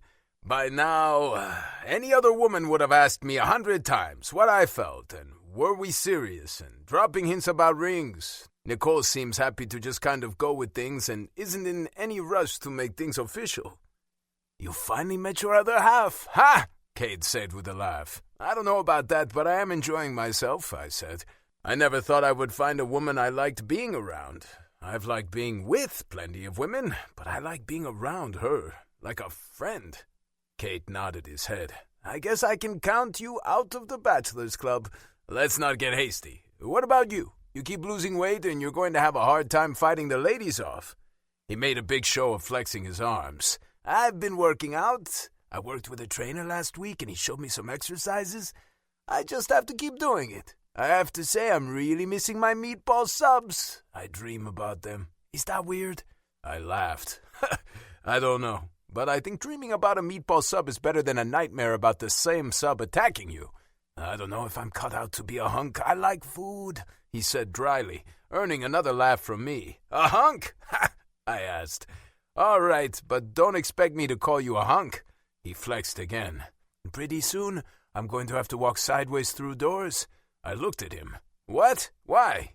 Because I'm going to be as built as you are, he said with a wink before jumping up to help another customer. I rolled my eyes. I can't wait to see that. I took a bite of the gelato, letting the frozen treat soothe my soul. Truthfully, I needed the sugar boost to get through the day. The nightmares were still coming, and sleep was elusive. I was dragging ass most days. If I didn't start getting some sleep, I was going to be going on a diet with Cade. I couldn't keep eating my feelings and sustaining on sugar. My phone began to vibrate across the table. I checked the screen but didn't recognize the number. Rand Matas, I answered in my professional tone. Mr. Matas, my name is Henry Conway. I'm an attorney that worked with your grandfather before he passed. I handled most of his financial affairs, as well as his final estate planning. Yes, I said, not expecting what was coming next to be anything I actually wanted to hear. We've got a situation that needs to be handled fairly quickly, he said. I know this is short notice, but is there any way you could stop by my office today? I looked at my watch knowing I had nothing on my schedule, and decided to rip the Band-Aid off and get it over with. I can be there in an hour. Where are you located? I knew it was going to be something to do with the estate. Maybe I needed to sign some paperwork, or maybe there was a hang-up with the transfer of the deed. Things had been all quiet on the family front, and I believed they had all gone back to their own lives to leave me in peace. The man rattled off his address. I knew exactly where he was. His offices weren't all that far from Great Creek's, which told me he was one of the high-priced attorneys in town. It made sense for my grandfather to only use the best. Then again, it could be a collector coming after the estate for a debt. I had found almost nothing in regard to the finances. I had put in several calls to my own attorney to work on the matter, which he assured me he was handling. I thought about calling him and letting him know about the phone call, but dismissed the idea. I could handle one meeting. I took another bite of gelato before tossing the rest in the trash, waving at Cade as I walked into the humid heat of the day. I got in the car and drove toward the office of the lawyer. When I arrived, I realized it was an estate lawyer. My guard immediately went up. I gave my name to the woman out front before taking a seat. Mr. Matas, you can go in, the woman said with a friendly smile. I walked into the large office, and an older man wearing an expensive suit stepped forward to greet me. Thank you so much for coming right away. There was a choking sound to my left. I turned to find Demokritos standing next to a sideboard, pouring himself a cup of coffee. I inwardly sighed. I should have known. What's this about? I asked, not wanting to spend any more time than necessary with my brother. Why don't we all have a seat? He asked, gesturing to the chairs. The last thing I wanted to do was sit down and have coffee with my brother. Demokritos took a seat, the arrogance oozing off him and making me sick. I sat down as well when the lawyer sat behind his desk, his hands clasped together as he looked from me to my brother. We've got a minor situation, the lawyer started. What situation? I snapped. Your brother, as a representative for your family, has filed to dispute the estate, he said slowly, as if he was treading lightly through a minefield. I smirked. I had anticipated exactly this very thing happening. That's unfortunate because I've already spoken with my attorney and there is nothing he can do about it. The will is binding. The estate is legally mine and there's nothing he can do to change that. I could feel the anger radiating off him. I knew he was furious, and I didn't care. I had known he would try to come after the estate, divide it up and sell it off in chunks to make himself richer. I wasn't going to let that happen. Mr. Conway nodded his head. I agree. However, because this is a family situation, and I hate to see families torn apart by something like this, I agreed to call you in to see if there was a compromise that could be made. What kind of compromise? I asked, not hiding my irritation. Maybe you could give him an interest in a portion of the estate, Conway offered. I smirked. Never going to happen. Asshole, Demokritos grumbled under his breath. Are there some art pieces that you would be willing to transfer to the family? The lawyer asked. I turned to look at my brother, knowing I held all the cards. I pretended to think about it. I don't think so. The collection should stay together. It's what he would have wanted. Demokritos raged. You prick! You asshole! Who do you think you are? I shrugged a shoulder. I'm the guy who inherited an estate, and I plan on keeping it whole and intact. I won't allow you to poach anything from him. If he wanted you to have one of his art pieces or the house in general, he would have left it to you, but he didn't. That's because you brainwashed him, Demokritos spat. You made him believe you were an innocent victim. He took you in because he felt sorry for you, not because he loved you. I refused to let him see how his words stung. All the same, I have it and you don't. If that's all, I have work I need to get back to. Actually, that isn't everything, Mr. Conway said. That got Demokritos' attention. What is it? I asked. I have a packet here for Nicole, but there is no last name. I didn't see anyone in the family with that name. Do you know who this woman might be? I nodded. I do. I'll make sure she gets it. I'm sure you will, my brother grumbled. I'm sorry to see a family torn apart by estate matters, but I do hope you can all work something out, Mr. Conway offered. Demokritos looked at me with the same disdain he always did. His lip curled with disgust as he looked me up and down. If you hadn't been cast out of the family before now, you would certainly have been ostracized after this little stunt. I stared back at him. Then I guess it's a good thing we don't need to worry about you kicking me out of the family again. Demokritos snarled, getting to his feet. This isn't over. I will not let you tarnish his memory. You're the one doing the tarnishing. Let it go. Let him rest in peace. You'd like that, wouldn't you? He said, and walked out the door, slamming it hard behind him. I turned back to face Mr. Conway and could see the pity on his face. I didn't want pity. The packet? I asked before he could say anything about the situation with my family. He opened his desk drawer and handed it to me. You'll make sure she gets this. I nodded my head. Absolutely. We're very close. I'm sorry for your loss. If you need anything in the future, please don't hesitate to call me. I expect your family will be looking for loopholes in this matter. I am very good at what I do, and I don't expect them to find anything, but that doesn't mean they won't keep trying. I got to my feet. Thank you. I expect there will be more attempts. I'm not worried. I took the packet and walked out of the office. I wasn't looking forward to more confrontations with Demokritos, but I expected it was inevitable. I didn't think he cared so much about the money or the collection of antiques my grandfather cherished. It was the simple fact it had been given to me. It killed him to know I might have been loved by someone. He hated the idea of me having anything. Chapter 26. Nicole. I was moping on the couch, trying my hardest to get interested in the book I had picked up at the used bookstore yesterday, but it just wasn't happening. My mind refused to comprehend the words. I kept going back to the incident over the weekend. It hadn't happened again since, and I had almost convinced myself it was a fluke. Then I had gotten on the internet and done a little research. Now I was more positive than ever that I was pregnant. I knew I should get my ass off the couch and go get a test. I just couldn't bring myself to do it. I was scared to know for sure. If I knew for sure, I would be forced to take action. Technically, the action had already been taken, but I still had to come up with a plan and figure out what to do next. "Are you going to sit there all day?" Elena asked, coming out of the bathroom. I looked up at her and shrugged. "Maybe." "What's wrong with you? You never sit there. Is the TV broken?" "No, I didn't turn it on." "You're not reading that book, so what are you doing?" "I think I'm pregnant." I blurted out the words. Saying them to another person made it all feel very real. She flopped down on the couch beside me. "What?" I slowly nodded. "Yep." "Wow, that's, unexpected. I guess I should have explained the birds and the bees and how all that worked." She grinned.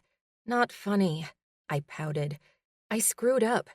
It doesn't have to be a bad thing," she said gently. "Elena, I can't be a mother." "Why not? You'll make an excellent mother. You already mother me to death." She laughed. I shook my head. I never had a mother. I don't know what mothers do. I think it is an instinct, she said. God tells you what to do. I don't know. I can't believe this is happening. What does your boyfriend say? She asked. He's not my boyfriend, I retorted. The man got you pregnant, she said with a grin on her face. You sleep at his house most days, and you spend every weekend with him. I don't know what you call it in America, but here in Crete, we call that your boyfriend. Rand doesn't know, I confessed. She winced. Are you planning to tell him? I shrugged. I don't know. I know he doesn't want to be a father. We've occasionally talked about kids and families, and he always says he isn't made to be a father. I can't dump this on him and expect him to change who he is. She raised an eyebrow. You're not dumping anything. He was a part of making that child. If he didn't want to be a daddy, he should have taken precautions. She sounded very much like a mother herself. I know. I don't know what to do. I'm happy for you. I know you're going to be an excellent mommy. Your little baby is very lucky to have you. I looked down at my stomach. What if... Don't even say it. You are not your father. You will never be like him. You're a kind, gentle person, and your child will be okay. She touched my hand. Genetics don't make you who you are. You make choices that decide who you are. And from what I have seen, those have been some great choices. I looked up at her, offering her a watery smile. Thank you. I'm scared. I'm terrified I'm going to make this child miserable and be a complete failure at the mom thing. I've never even babysat before. I was always too worried to be around children in case, well, you know. Don't be scared, she said. Millions, actually, of babies have been born. You can do this. Whether Rand wants to be a part of the journey or not is up to him, but I know you can do this, and you always have me. She patted my hand before getting off the couch. I have to go to work. Don't sit in here and stress out all day. It isn't good for the baby. She smiled before walking out the door.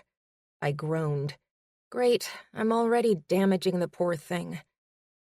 I settled back, trying to concentrate on the book and relaxing. I didn't want my baby to develop heartburn, if it even had a heart. Regardless, I was going to start taking care of myself, eating right, and trying to limit the stress. I didn't know if the latter were possible, but I wanted my baby to have the best start in life. A knock on the door forced me to leave the couch, which I wasn't happy about. I had been enjoying doing nothing, or at least trying to enjoy it. I didn't do nothing very well. I tended to like to be doing something. That something was supposed to be reading. Unfortunately, I'd been staring at the words, none of them really sinking in. Hi, I said with surprise when I saw Rand standing at the door. Hi, you're here, he stated. I smiled, nodding my head. Yes, I am. You found me. Were you looking for me? I went by the house to see if you were there. When you weren't, I came here. He was acting odd. Come in. What's up? I did my best to sound totally casual. I was hoping we could talk, he said. I hated when anyone said they wanted to talk. Talking was never good. Talking meant someone wanted to tell you something you weren't going to like, and by wrapping it up in a little talk package, it was supposed to be easier to deal with. It wasn't. It never was. Sure, have a seat, I said, picking up my book and moving it to the table. It was then I noticed he was carrying a large manila envelope. My brain, that tended to think negatively of almost every situation, automatically assumed the packet was my termination papers. He was making it official and sending me on my way. I was pissed and relieved at the same time. If he was firing me and ending whatever it was we had, I didn't have to tell him about the baby. I could go home and live my days as a single mom. No, I couldn't do that. I wouldn't do that. I would leave and then send him an email and tell him about the baby. He wouldn't be obligated to be a father, something I knew he didn't want, if I was in another country. He'd have a good excuse for not being in the child's life, and we would both move on with our lives. The idea made me miserable. I kind of liked the guy, and I really kind of liked hanging out with him. I especially liked sex with him, which was what got me into my current predicament, but that was not the point. Nicole, he said my name. I blinked, snapping myself out of the little daydream. Yes? Are you okay? Are you sick? No, I'm fine. What did you need to talk about? I spoke curtly. I wasn't in the mood for niceties. If he had something to say, I preferred he just get it out in the open. He handed me the envelope. My grandfather left this for you. What? Me? What is it? I held it in my hand and stared down at the blank envelope. He chuckled. I have no idea. I didn't open it. I guess the tables have turned, huh? What? I asked, looking up at him with confusion. We met when you gave me a letter from him, and now I'm giving you one from him, he said with a smile. Oh, yes, I murmured, wondering what could be in the envelope. It felt heavy, thick with what I assumed was paperwork. I bounced it in my hand to test the weight. Are you going to open it? He asked. I don't know. Nicole, he left this for you. How did you get it? I asked. Was it in his desk? No, it was with his estate lawyer, he answered. Oh. Do you want me to open it for you? He offered. I shook my head. No, I can. I took a deep breath, preparing to read a letter from beyond the grave. The idea made me panicky, anxious. I was sure I would burst into tears, and I didn't want to turn into a gurgling idiot in front of Rand.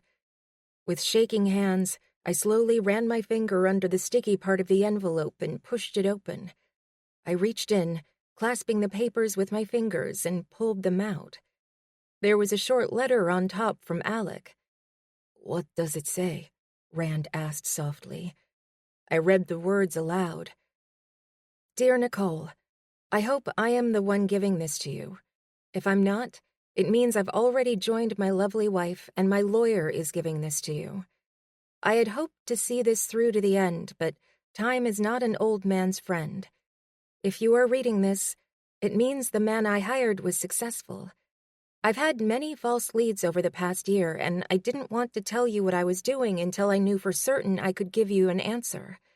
Since you're reading this, you have an answer. Your mother has been found. My vision blurred as I shook my head. Your mother? Rand asked. I thought she died when you were a baby. I shrugged my shoulder. I don't know. I mean, I thought that's what happened, but I didn't know. He looked for my mother? Shock made my head swim. I thumbed through the paperwork, which was essentially the paper trail my birth mother had left behind. There were copies of email communications back and forth between the lawyer and the investigator, along with instructions from Alec. I couldn't believe what I was reading. You didn't know he was looking for her? Rand asked. No, I didn't know it was an option. I assumed she was dead. Did your father tell you she was dead? He asked, clearly confused by my own confusion. I sighed, running a hand over my face. Sometimes. It's complicated and a really long story, but I never knew for sure. I don't remember her at all. There weren't any pictures of her in the house. I assumed she died. This means she was alive all this time. The realization slammed into me. I could feel tears streaking down my face, but I was helpless to stop them. It was all so much to take in. I didn't know how to process it. I was hurt and so angry I could have screamed. My grandfather can be a very determined man, Rand said. I'm sorry he wasn't the one to be able to give this to you. I put the papers in my lap and looked at him. I don't understand. I have no words. I'm so confused. He reached out and pulled me to him, holding me against his chest as my world spun out in front of me. Everything I thought I knew had been a lie. I couldn't make sense of it. None of it made sense. How? Why? Those two questions kept echoing through my mind as I tried to come to terms with the fact I had a living, breathing mother back in the United States. As this quiet moment unfolds, let the soft music guide your thoughts into a calmer space before the story returns.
States.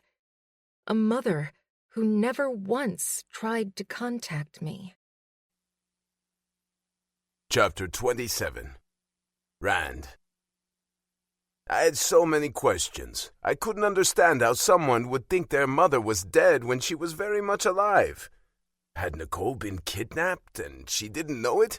Maybe her mother had abandoned her and her father was trying to protect her. Telling a little girl her mother was dead was pretty harsh, but there had to be a reason for it. I couldn't even begin to wrap my head around the situation and imagine Nicole was having a harder time than I was. I wondered what made my grandfather think to look for the woman. She'd obviously given him some clues about her life that sparked his curiosity. That was very typical of him. He'd get an idea in his head and research it until he knew every last detail. She had likely said something that made him want to find the woman. I wondered what those stories were. It heightened my own curiosity about her. "Your mother," I started, having no idea how to even approach the subject or what questions to ask. "Did you know her name?" I knew her name, but I wasn't sure if it was real or not. My dad didn't like talking about her, and he told me so many different stories, I never knew what was real and what was made up. I remember having some conversations with Alec about her, but I never thought he would actually go looking for her. Her answer only added more questions to the growing list. I see. Is this good news or bad news? I figured I'd start there and base my questions and comments around the idea of cheering for her or comforting her. She rubbed her face. I don't know. I just need some time to process it all. I'm just kind of overwhelmed right now. I need to read through all the paperwork. I can't believe he did that. He never mentioned it to me, not even once. How could he keep that a secret from me? I think he wanted it to be a surprise. He wouldn't have done anything to hurt you. I know he wouldn't do it to be mean, but he knew it was a part of me that I didn't want to revisit. I'm sure he had a plan. I insisted. He was probably planning some big surprise. A good surprise. She looked up at the ceiling. Arg! This is all so much. Don't you ever think there's a point where you've had too much? I think we can handle so much more than we think. My grandfather used to say our breaking point is the only way we can find out how strong you are. Once you know, you keep pushing on. I don't want to, she said. I don't want to know how strong I am. I just want to ride the wave and have it easy. Why don't we go grab a late lunch? I offered. We can watch a movie, go swimming, shopping, whatever you want to help get your mind off this. Let the shock wear off, and then you can start processing it. I'm okay, she said in a soft voice. I'll be fine. I smirked. Woman, you are talking to the king of the I'll Be Fine Club.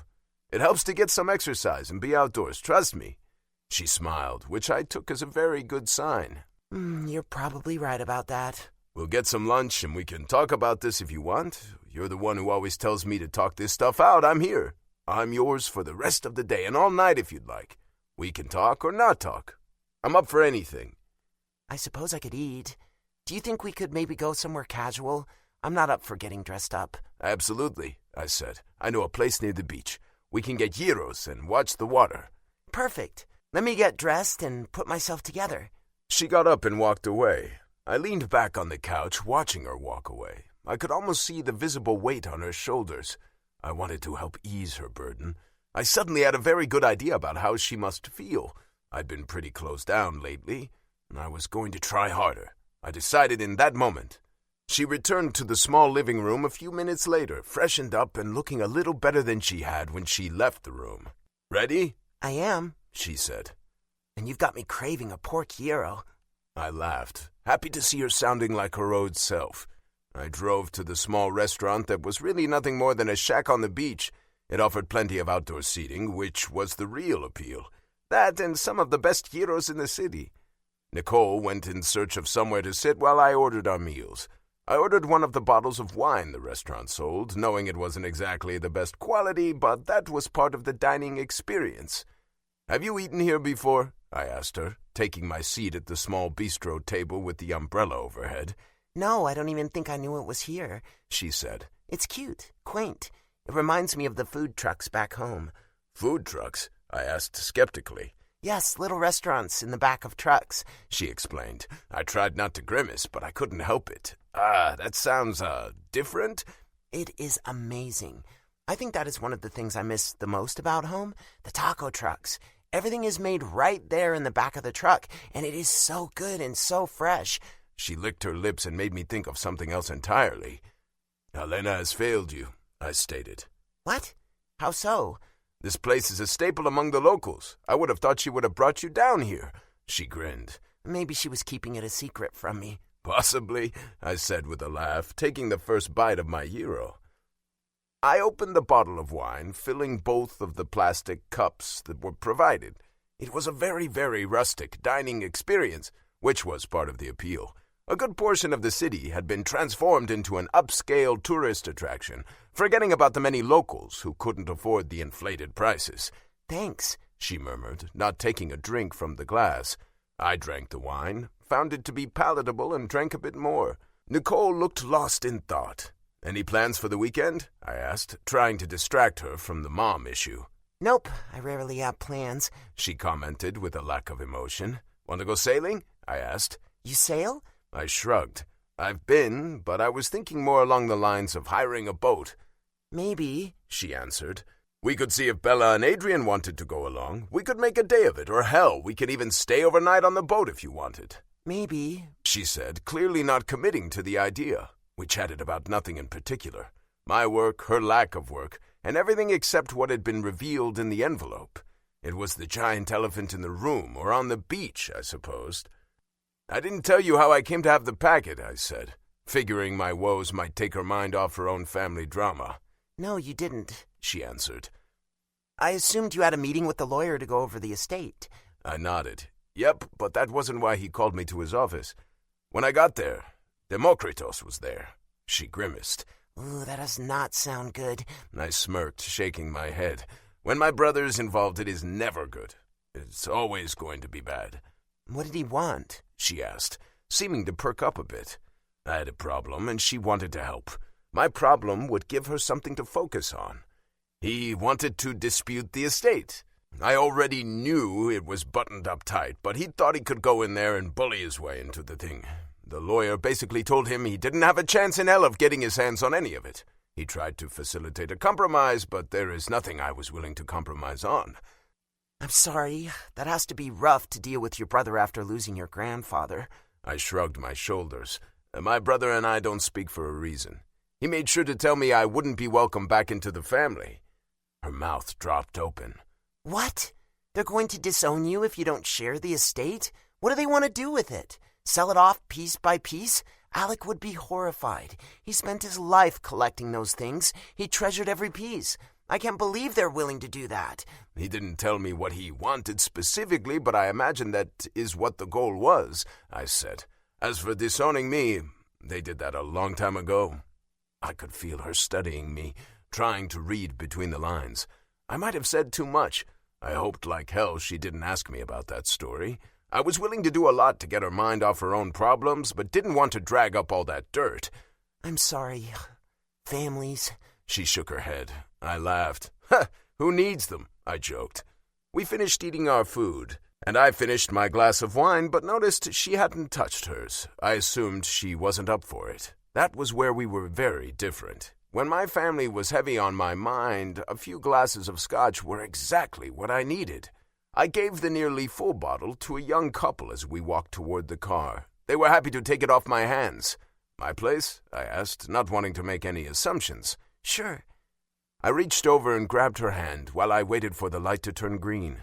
It was something she had done for me many times, and it made me feel better, and I hoped it would do the same for her. When we got back to my place, she walked to the picture windows and stared out at the water. Something about the ocean provoked deep thought and contemplation. I wrapped my arms around her from behind, dropping a kiss on the back of her neck. It's going to be okay. We're going to figure all of this out. She turned her head, looking into my eyes. We? She asked. Yes, we. Me and you. We're a team, whether you like it or not. You're stuck with me. I dropped a kiss on her cheek. She smiled, slowly turning in my arms and wrapping her arms around my neck. I'm not sure what to think about that. I think you should think it's a great thing. You and I will make a formidable team. I think I like the idea of being part of your team, she whispered. You know what we do on my team?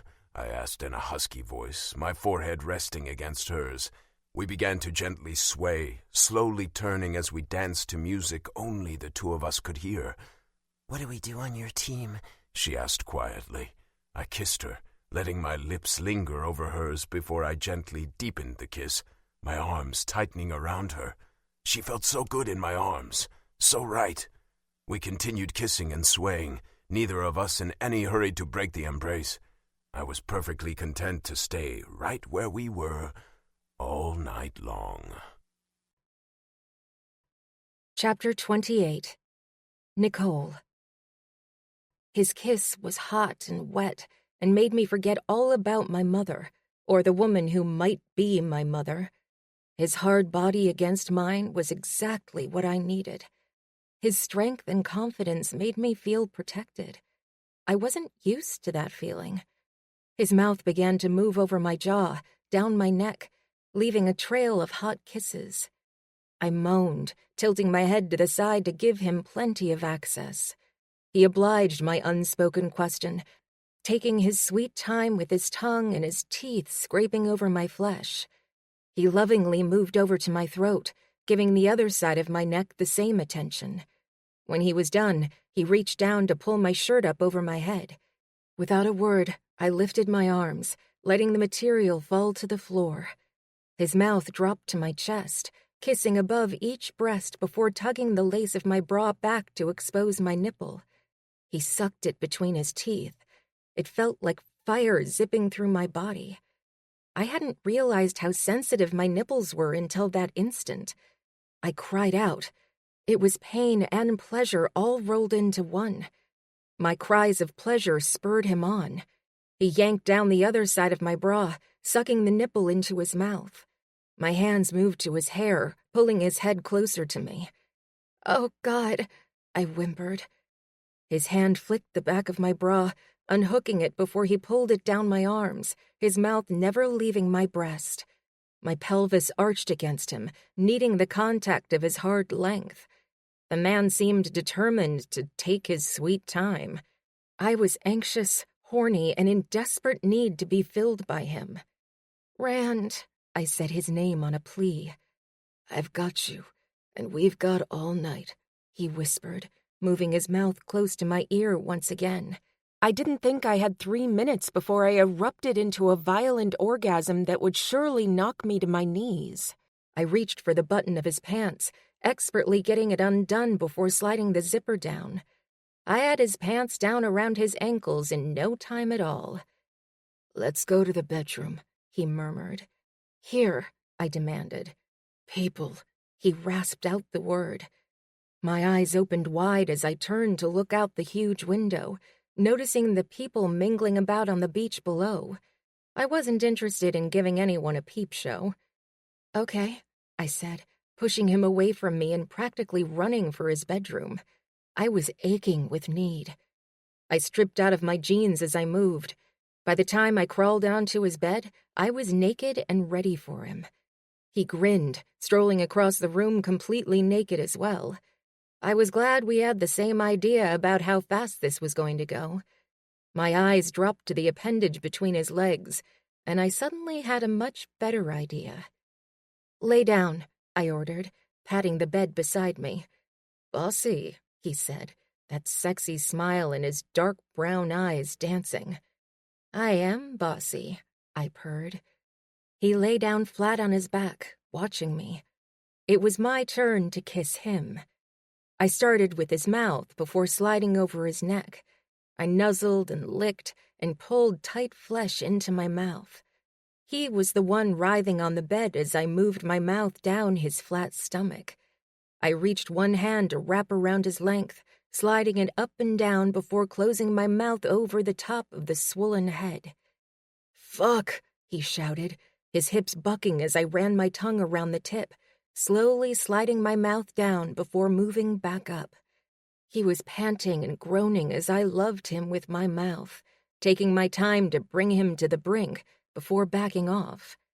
I looked up his body and stared at the beautiful man I was making love to with my mouth and felt like the luckiest woman in the world. His eyes opened and he stared back at me, heat and desire flashing as his nostrils flared. I held his gaze, bringing my mouth to the tip of his cock while he watched me. My tongue darted out, barely touching the tip. "God damn it, I can't," he shouted, using his abdominal muscles to sit up, pulling me up and over his body in one swift move. My hands grabbed his from around my waist and pinned them to the bed on either side of his head. I liked the feeling of power I got from being up high. I looked down at him before dropping my mouth to kiss him. I felt him try to move his hands from under mine, but I kept them right where they were. He gave in to my demand and let me kiss him as I pleased. I moved my body, positioning myself over his swollen cock and pushing until he was parting my folds and entering my body. I stopped when I was about halfway down his cock, both of us straining at that point. I watched the ecstasy cross his face. He lifted his head, his hands still pinned to the bed, and looked down his flat stomach to where we were joined. "Watch." I breathed the word as I slowly slid down, taking every last inch of him inside my sheath. "Shit," he rasped, his head falling back against the bed. "Ride me, Nikki, please." I moved ever so slowly, rotating my hips and rising up on my knees until just the tip was inside me. His face twisted in painful pleasure as I slid down him and rotated over him in the opposite direction. "Like that?" I cooed. "Oh, God, I'm dying here," he groaned. "Don't die, not yet. I'm not through with you yet." "Fuck me, please, Nikki, please," he begged. I kissed him, moving back and forth as the spiral of pleasure began to work through my body. I was barely holding on, not ready to relinquish the control, but my body had other plans. I couldn't stop the orgasm from breaking over me. It was hot and wet and had me spasming around him. "My turn," he growled, using those killer ab muscles of his and sitting forward, grabbing my face in his hands and kissing me as if he were a man starving. In a flash, he was rolling over with me getting pinned to the bed. I smiled up at him as he moved over the top of me, finding my entrance slick and waiting for his return. He easily glided inside, my body still spasming and weeping with the climax. "I want to fuck you for hours and hours, but you turn me inside out," he grunted, his words tight, his eyes squeezing closed. "I can't. I have to go." "Go, baby, go. I'm right here." I encouraged him to rid himself of the pain he looked to be in. I knew that pain and frustration, and wanted him to experience the same ecstasy I was still riding high on. His thrusts became faster and harder as he took my words to heart. I loved watching him find his release. His face always twisted into a fierce scowl, and then it was nothing but pure bliss and serenity as he slowly relaxed. He shouted, raising his head to the ceiling and letting himself go deep inside me. I reached up and held him close, letting his head rest against my chest as his breathing slowly returned to normal. In that moment, I felt connected to him, beyond the obvious physical connection. I truly felt he was a part of me. I supposed he was, with his baby possibly growing inside me, but again, it was on a deeper, more personal level. He moved his weight off me, laying on his side, his face mere inches from mine. I turned my head to face him, our noses nearly rubbing together. I loved our pillow talk moments. I loved when it was just me and him, and the world around us didn't exist. It reminded me of the game I used to play with my friends. The floor was lava, and the only safe place was the bed. He and I were alone on an island with only the two of us there for each other. "Did you mean what you said?" I asked him. He grinned. "I probably said some pretty vile things in the heat of the moment. If I said something that offended you, I'm sorry." I giggled, slapping at his bare shoulder. "No, not that. Although I do love your dirty talk." "Oh, you're going to have to refresh my memory. I tend to say a lot. I'm sure if I said it to you, I was serious, but you'll want to remind me." "You said we. You said me and you were a team. Is that how you really feel?" He gave a small nod. Any bigger and he would have knocked me in the forehead. "I was very serious about that. I'm here for you. Whatever you want to do, I'll be right there with you. Thank you. I don't know what I'm going to do, but I cannot tell you how much it means to me that you are willing to go through this with me. I have Elena, but there's just something about you that makes me feel invincible. I was being brutally honest and scaring myself just a little. Hey, you don't have to make up your mind right now. This is something that can wait a few days or a few weeks. There is no one else I'd rather be on the team with. You're my girl. He reached up to touch my cheek. His words melted my heart. Thank you. We'll talk about it later. I don't want to think about it right now. I like to let things simmer a bit before I do anything that requires a decision that could be life-altering. Absolutely. It's early. Do you want a drink? We could have a little nightcap and watch the sun go down. I'm okay with just watching the sunset, I replied, not wanting to address the other situation that was sure to come up soon enough. I figured we could tackle one hurdle at a time. I needed to find the right time to tell him, and I needed to make sure it was a real thing before I crossed that bridge. I wasn't anticipating a huge celebration party from him, but I was hoping there would be some acceptance. I pushed all of it aside. I had the night. I was going to pretend the world was perfect. He and I were going to lay back and enjoy a beautiful sunset and then crawl into bed together. That was what I wanted to focus on. Nothing else mattered for at least the next 12 hours. Chapter 29. Rand. It was just after 8. I was going in late so I could spend a little more time with Nicole. I knew last night had been all about forgetting her worries. When the sun came up, those worries always came back with a vengeance. They were never really put away for long. She seemed to be in better spirits, or she was putting on a really good show. "Bacon?" I asked, tossing a few strips into the hot pan. Duh, who says no to bacon? She asked sarcastically. I laughed. You never know. You say no to olives, and in grease, that's right up there next to some of the worst sins a man can commit. She shuddered, her brow furrowing and her mouth twisting. Don't even say the word. You're going to ruin the taste of bacon. I don't think that's even possible, I joked. She was sitting on one of the stools at the center island, lazily kicking her feet as she watched me cook. I liked cooking, and I especially liked her watching me cook. Got any clarity about the situation? I asked casually. She sighed. I don't know. It's still so overwhelming. I can't believe my mother is alive and well. Part of me still thinks it's a joke or a mistake. I mean, anyone can change their name, and there are probably hundreds of people with her name. The investigator might have found the wrong person. I shrugged. Possibly, or it could be her. Did you review the paperwork? She slowly nodded. I did. And? She let out a long sigh. It could be her. The places she lived match where I lived with my dad when I was little, and her age seems right, but I don't know. I looked up the town where she lives. It is in some tiny place in West Virginia. It's like she was trying to hide. What if she doesn't want to be found? I didn't have the answer. I wished I could tell her it was all a big mistake, a misunderstanding. I couldn't come up with a good reason why the woman would have left a daughter like Nicole behind. It made me angry for her. I wondered if Alec had tried to reach out to the woman. I could see him trying to arrange a surprise meeting that would leave lots of happy tears and explanations, and the start of a new relationship.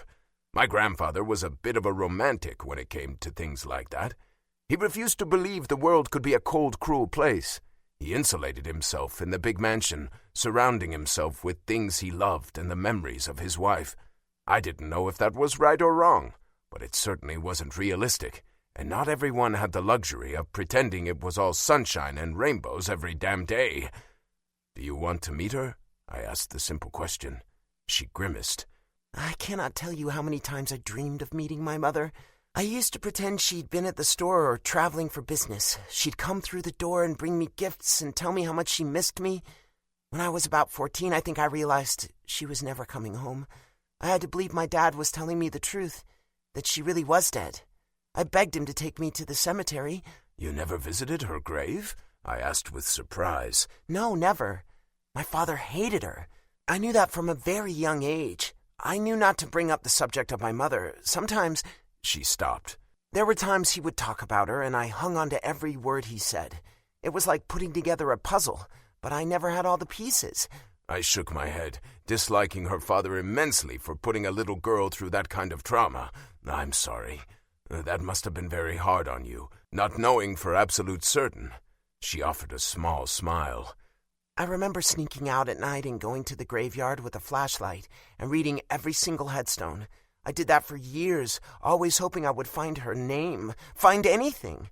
I knew if my dad knew what I was doing, he would have been furious. I'm sorry. I know that sounds completely inadequate, but I really don't know what else to say. Don't be sorry, she said. This isn't your fault or mine. I'm blaming my parents. I was serious, I said. I will support you in whatever you decide. If you don't want to meet her, I get that, and I'll support you. She groaned, rubbing a hand over her head and mussing her already tousled hair. To have this drop in my lap, it really boggles my mind. It's like I can't get my head around it. I can't believe it's real. I keep thinking it might be a joke or a mistake. I don't want to get too emotionally invested just to have it all be a huge mistake. I cannot begin to imagine what you must be feeling, I said. I'm blown away. And it wasn't my mother or my life. Maybe seeing her, meeting her, might give you some closure.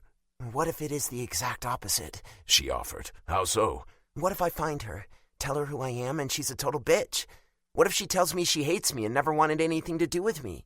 I think that would hurt worse than the fact she walked out on me, left me with my dad without ever looking back. She had a point. The woman had left her child. That was unforgivable in my book. Maybe she wasn't cut out to be a mother. Maybe she was an addict or just a bad person in general. Your father may have made her leave in order to keep you safe. She nearly choked on the orange juice she was drinking. No, that is definitely not how that went down. I waited for her to explain what she meant. I knew she had a rough relationship with her father, but she had never elaborated on it. I think the only way you are going to know for sure is to ask her. She's the only one who can tell you what happened all those years ago. You can speculate all you want, but don't you want to know the truth? I could see the indecision on her face. I want to, but then the part of me that is self-preserving is like, don't do it. It could end badly. Do I really need that in my life? I thought about what I would do. I felt like I knew Nicole well enough to give her the push I could see she was looking for. Nicole, it is probably going to be one of the hardest things you will ever do in your life, but I think you have to reach out to her. If you don't call, write, or visit her, you are always going to wonder what if. I don't think you will ever be able to have any real peace in your life if you don't make an effort.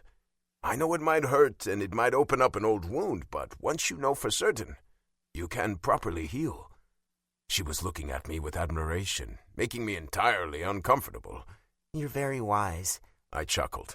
Thanks. If only I could take my own advice. Isn't that why they say doctors make the worst patients? She giggled. I wasn't sure what that meant, but it sounded right. I guess so. So, a wise one, do you think I would make a good mother?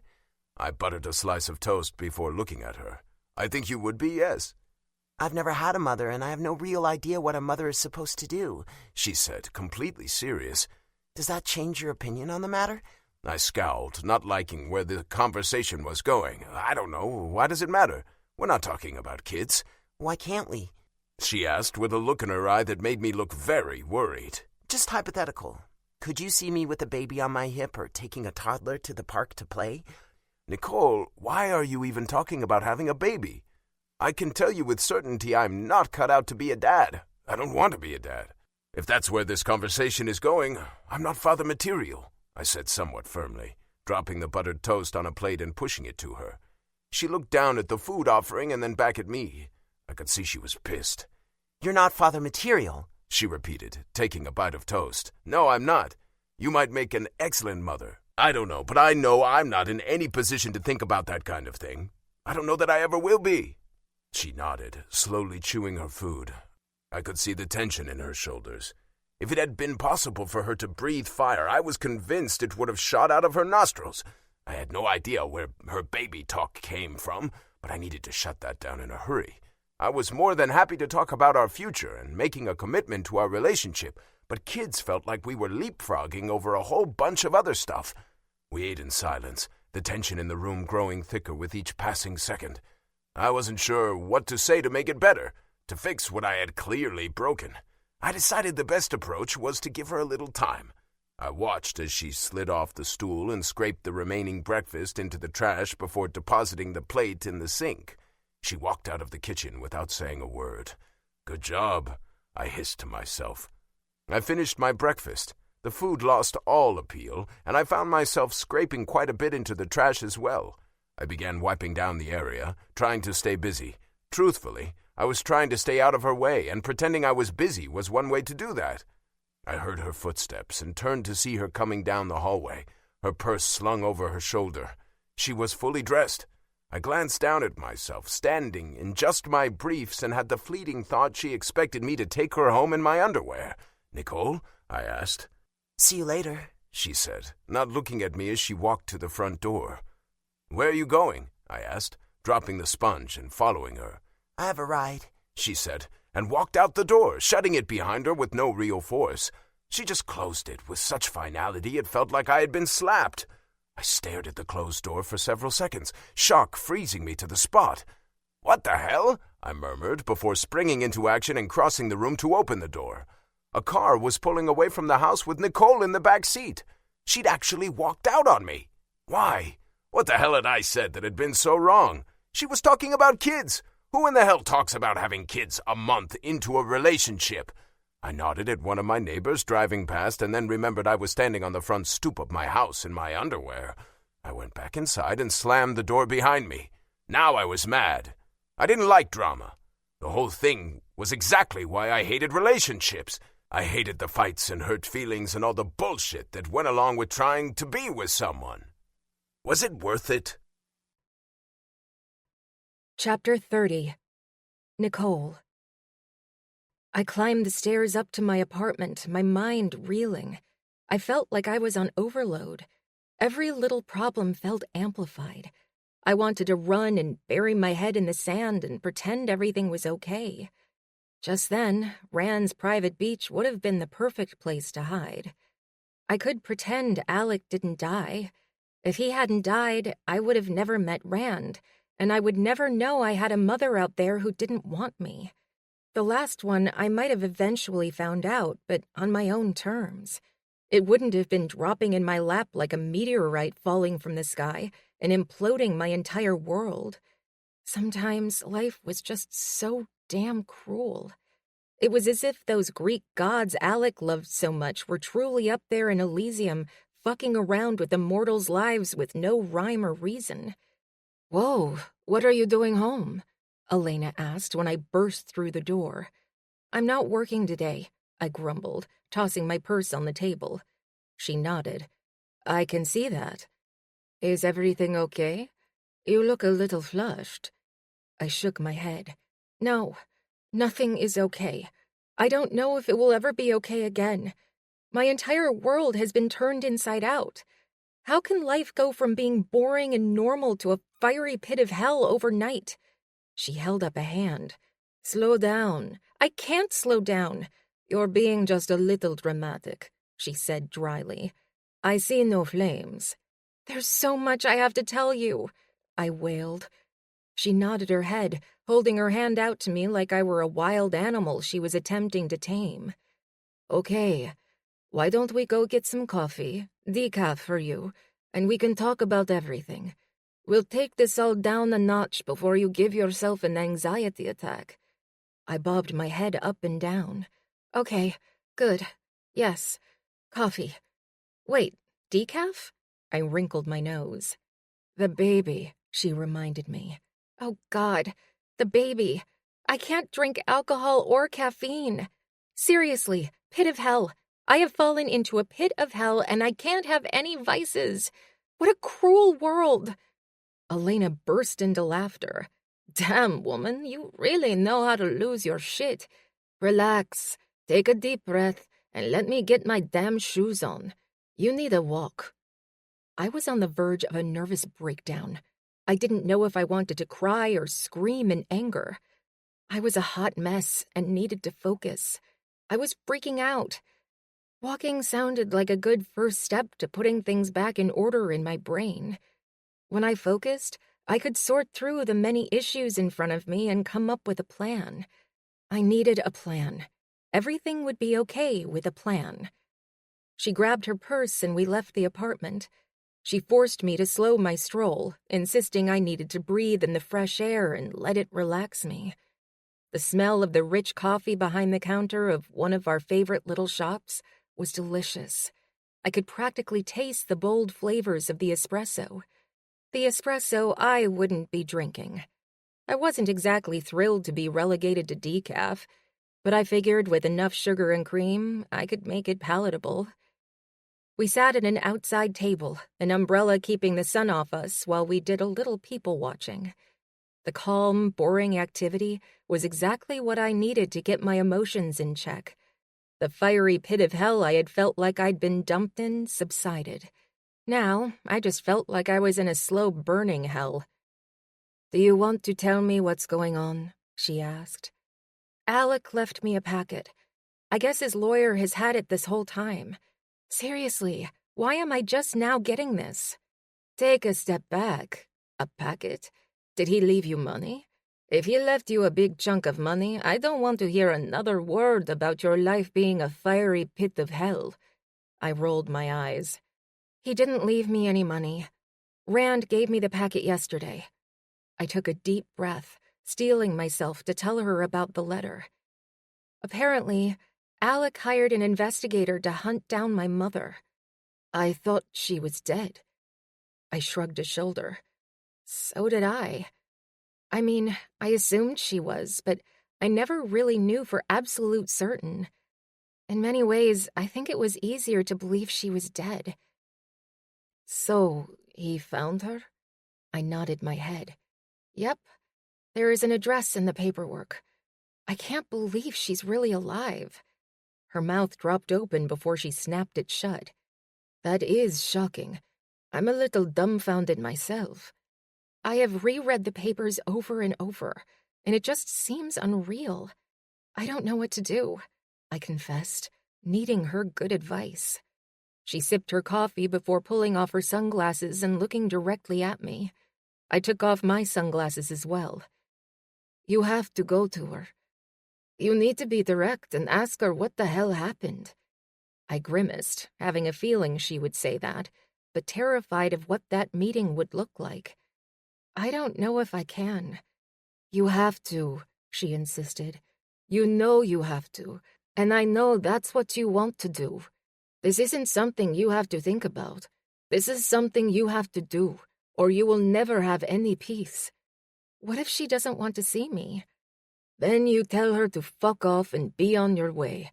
At least then you will know she's a horrible person, and you can officially close that chapter in your life.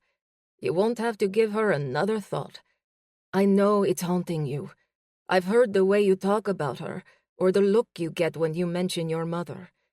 You need to do this for yourself. It isn't about her. It's about you. You can look the woman in the eyes and ask her why she abandoned you. I doubt she's going to have a good answer, but you'll know, and you'll be able to move on. You have a bright future in front of you. Don't let this woman haunt you. You're right, I said. I know you're right, and deep down I know I have to confront her. It's something I have thought about a lot. I go from hating her to wanting to love her. It's understandable. You've been through a lot. No one can blame you for being angry. What you lived through. She stopped talking, shaking her head. I'm angry with her for leaving you in that situation. I asked Rand if he thought I would be a good mother. His answer was he doesn't want to be a dad and that he would be terrible at being a father. I waited to see her reaction. Did you tell him about the baby? I shook my head. No way, especially not after that. She smiled. It wasn't the response I was expecting. Nicole, you have only been seeing him for a very short time. You told me you didn't know if it was serious. It isn't surprising that he says he doesn't want to be a father. I think it's pretty common for young, single men to balk at the idea of being a daddy, until it happens. Maybe, but he was very adamant about not wanting children. She shrugged. Then so be it. I know you'll be a good mother. Women raise babies by themselves all the time. In the grand scheme of things, that is not your biggest concern right now.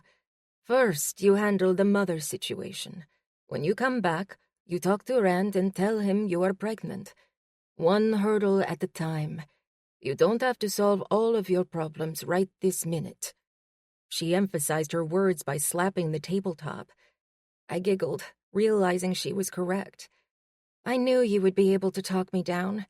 I saw it as this mountain that had to be conquered overnight. Baby steps. Mom, then becoming a mom. I smiled, feeling much better already. You have a long journey ahead of you, literally and metaphorically. Whatever you decide to do, you do it for you, not for Rand or your mother or anyone else. You have to listen to your gut. Her eyes looked straight into mine.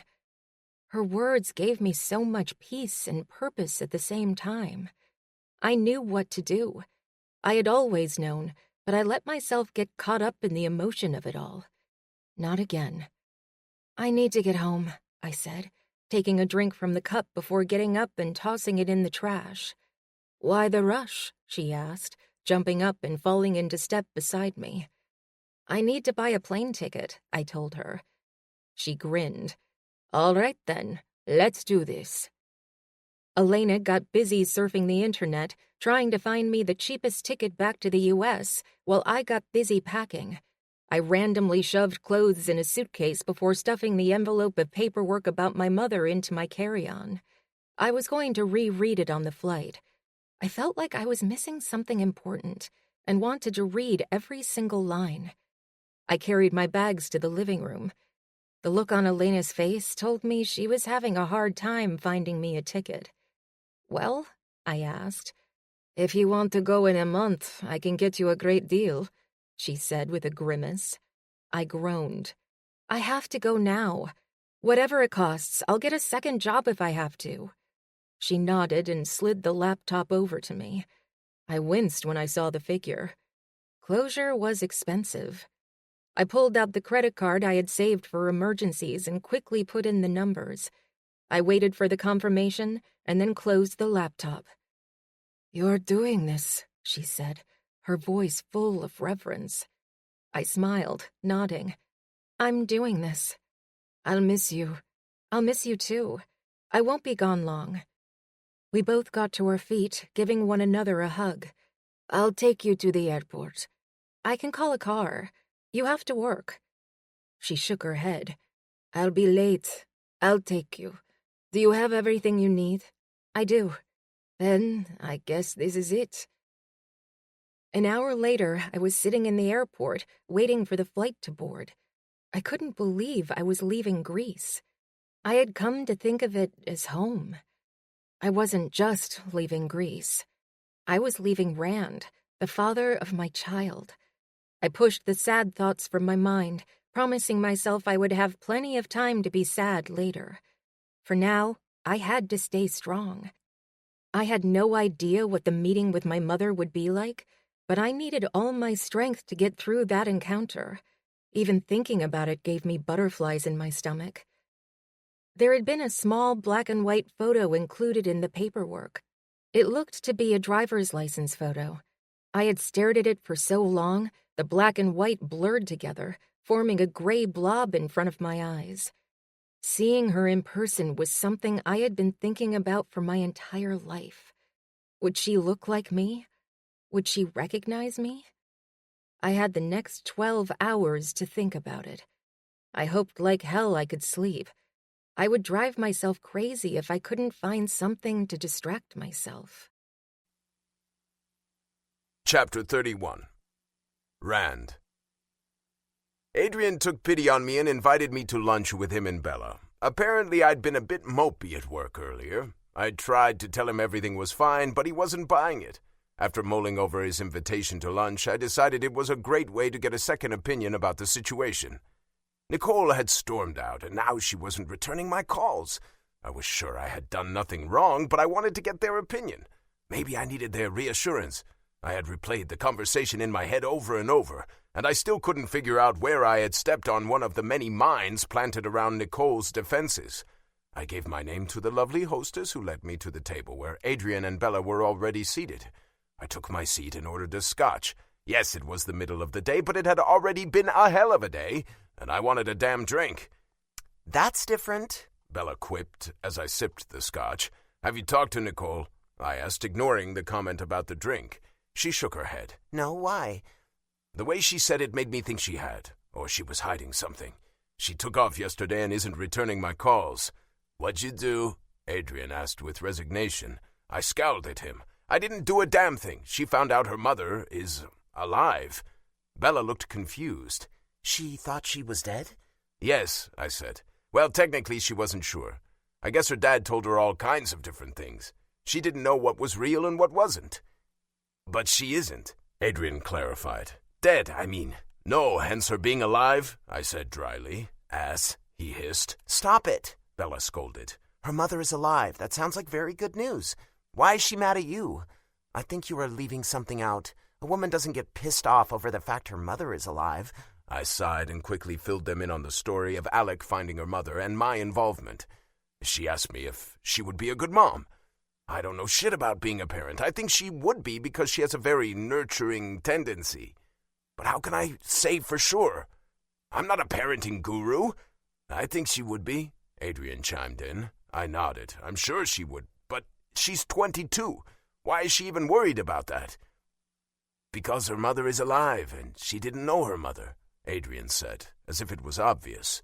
"So what does one have to do with the other?" I snapped. Adrian looked at Bella as if she would know. "Because she wants to know if she inherited her mother's parenting abilities." I shrugged a shoulder. "How could she? She didn't know her mother was alive," I reminded her. "No, but I can imagine she's thinking about nature versus nurture," Bella answered. Adrian and I exchanged a look. "Nature versus nurture?" I questioned. "Nature means she is biologically predisposed to be like her mother," she said hesitantly.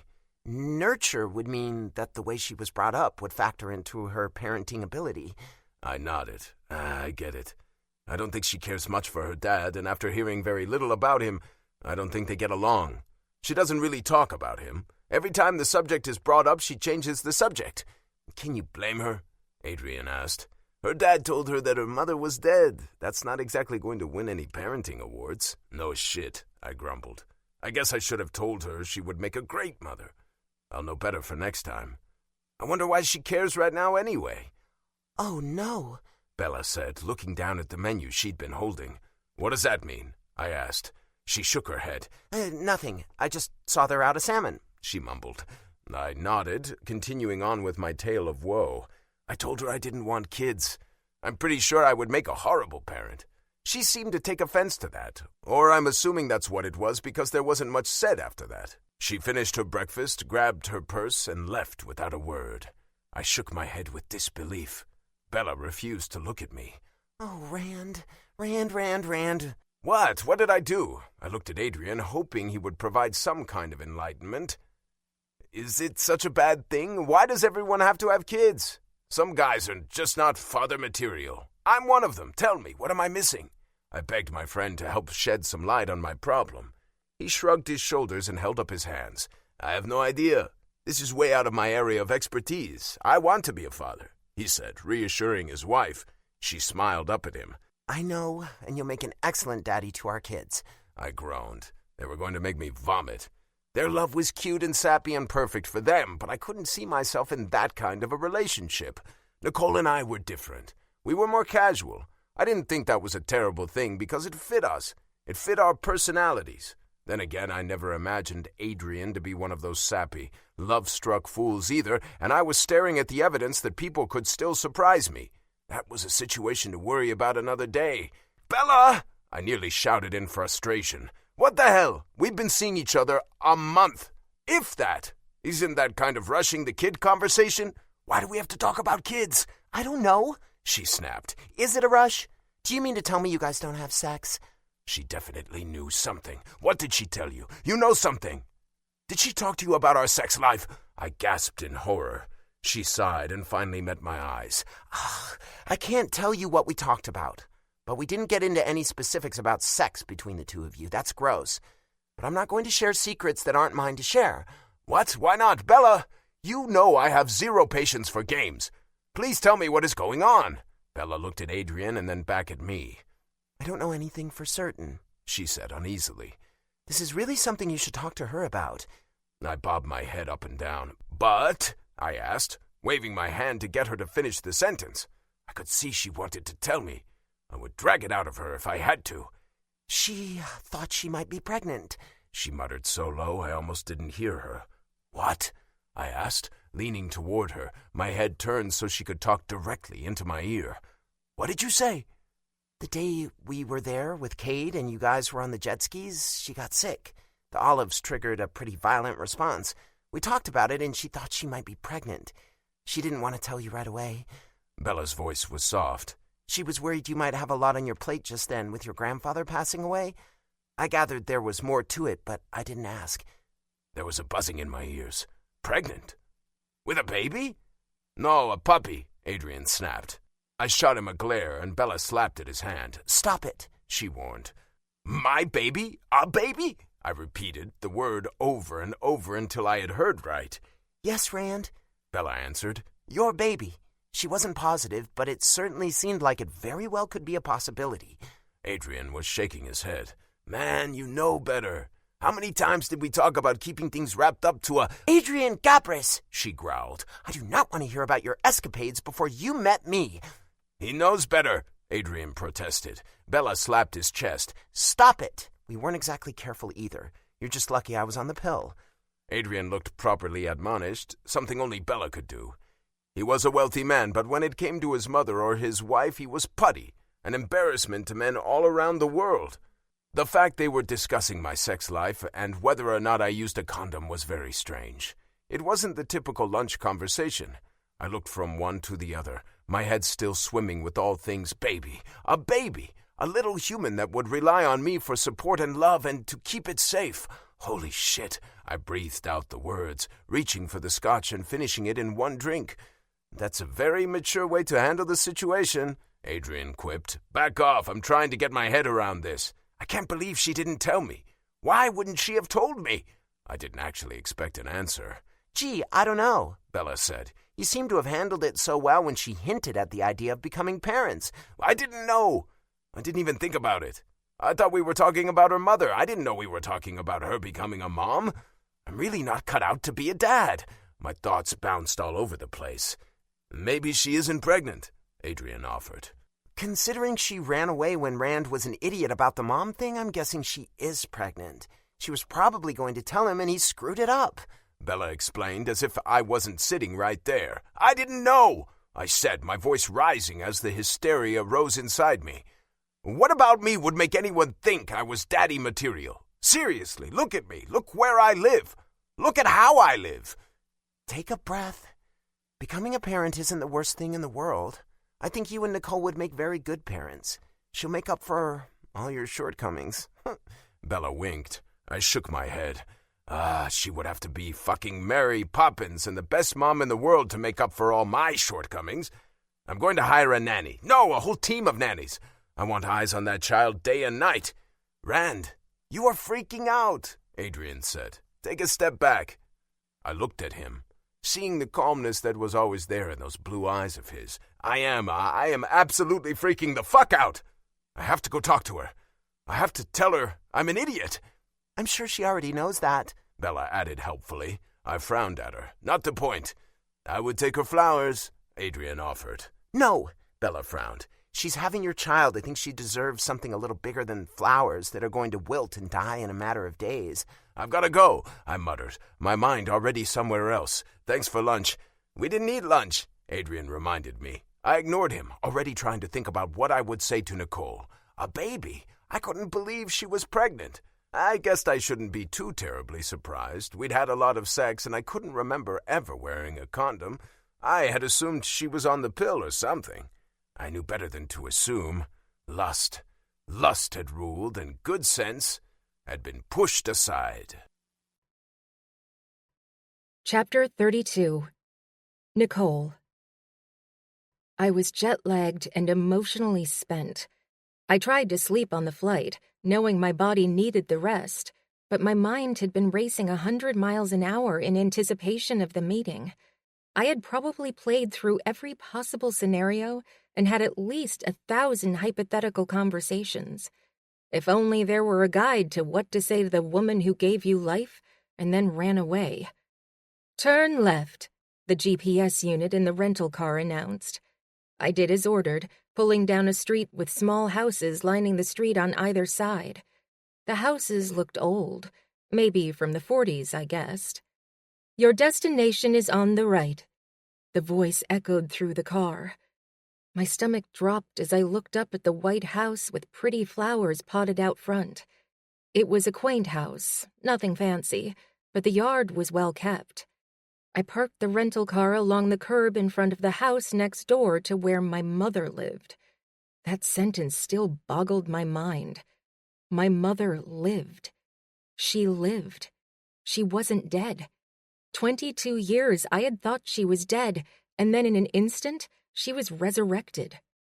I took several deep, calming breaths, steeling my nerves and preparing myself for what I knew would be a life-changing experience. Assuming she was home.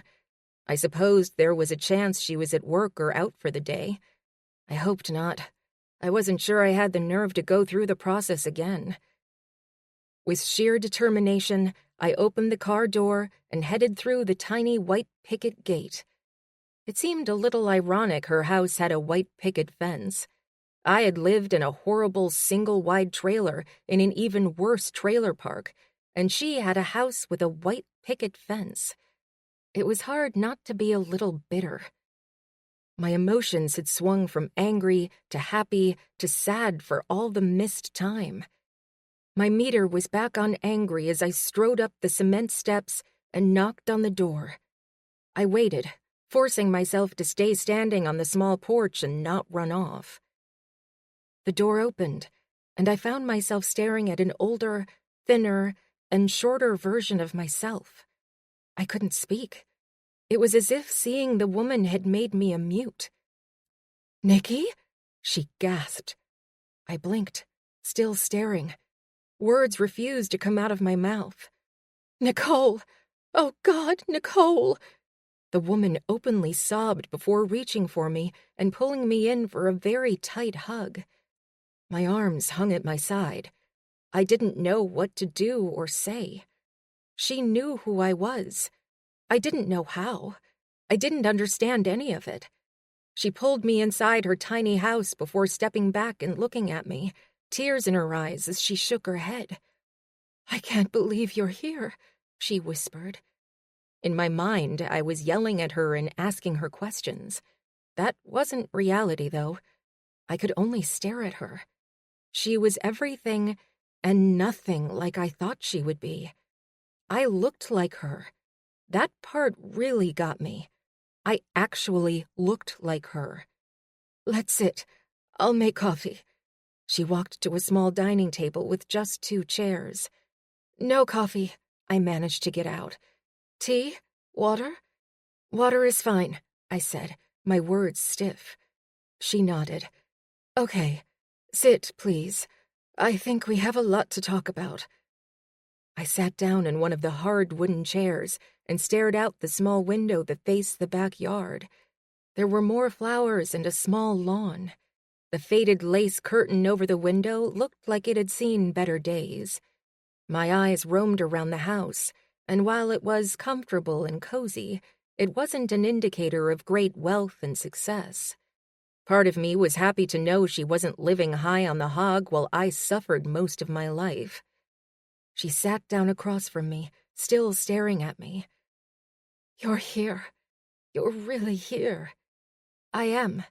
Why?" She reached out and touched my hand. "I'm so sorry. I cannot tell you how sorry I am for leaving you. I thought I was doing what was best for you." "You left me?" I repeated. Well, I had figured out she had left. To hear her admit it was like a knife to the heart. "I had to," she whispered. "He would have killed us both." You knew he was abusive, and you left me with him? I asked, rage burning deep in my gut. He was never violent towards you. He loved you. I knew he did, but he hated me. One day, I had a late shift at the restaurant. I came home from work, and the two of you were gone. He left a note that said not to follow, or he would kill you. I believed him. I knew he would kill you to hurt me. I shook my head. Why didn't you call the police? I was terrified he would follow through with his promise to kill you if I tried anything. I did search for you. We lived not too far from where I live now. I lived in West Virginia? I asked with surprise. She smiled and nodded. You did. We all did.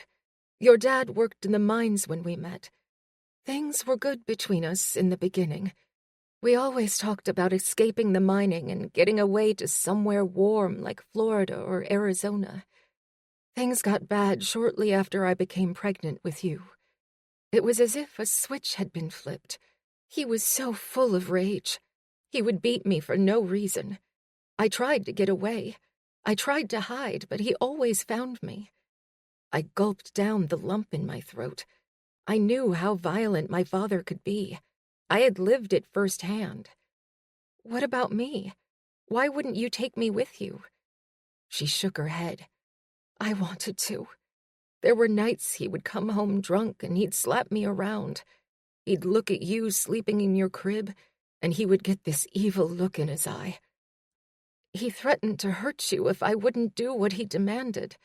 He was a sick, twisted man. I believe he hated me. He didn't hate you, but you were a weapon he could wield against me.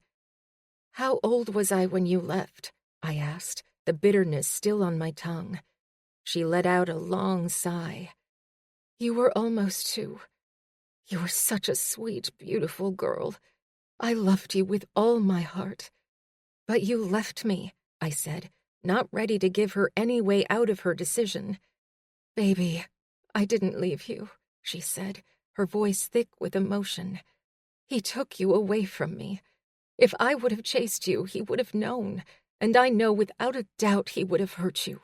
He would have followed through with his promise to kill you. I couldn't live with the thought of him hurting you because of me.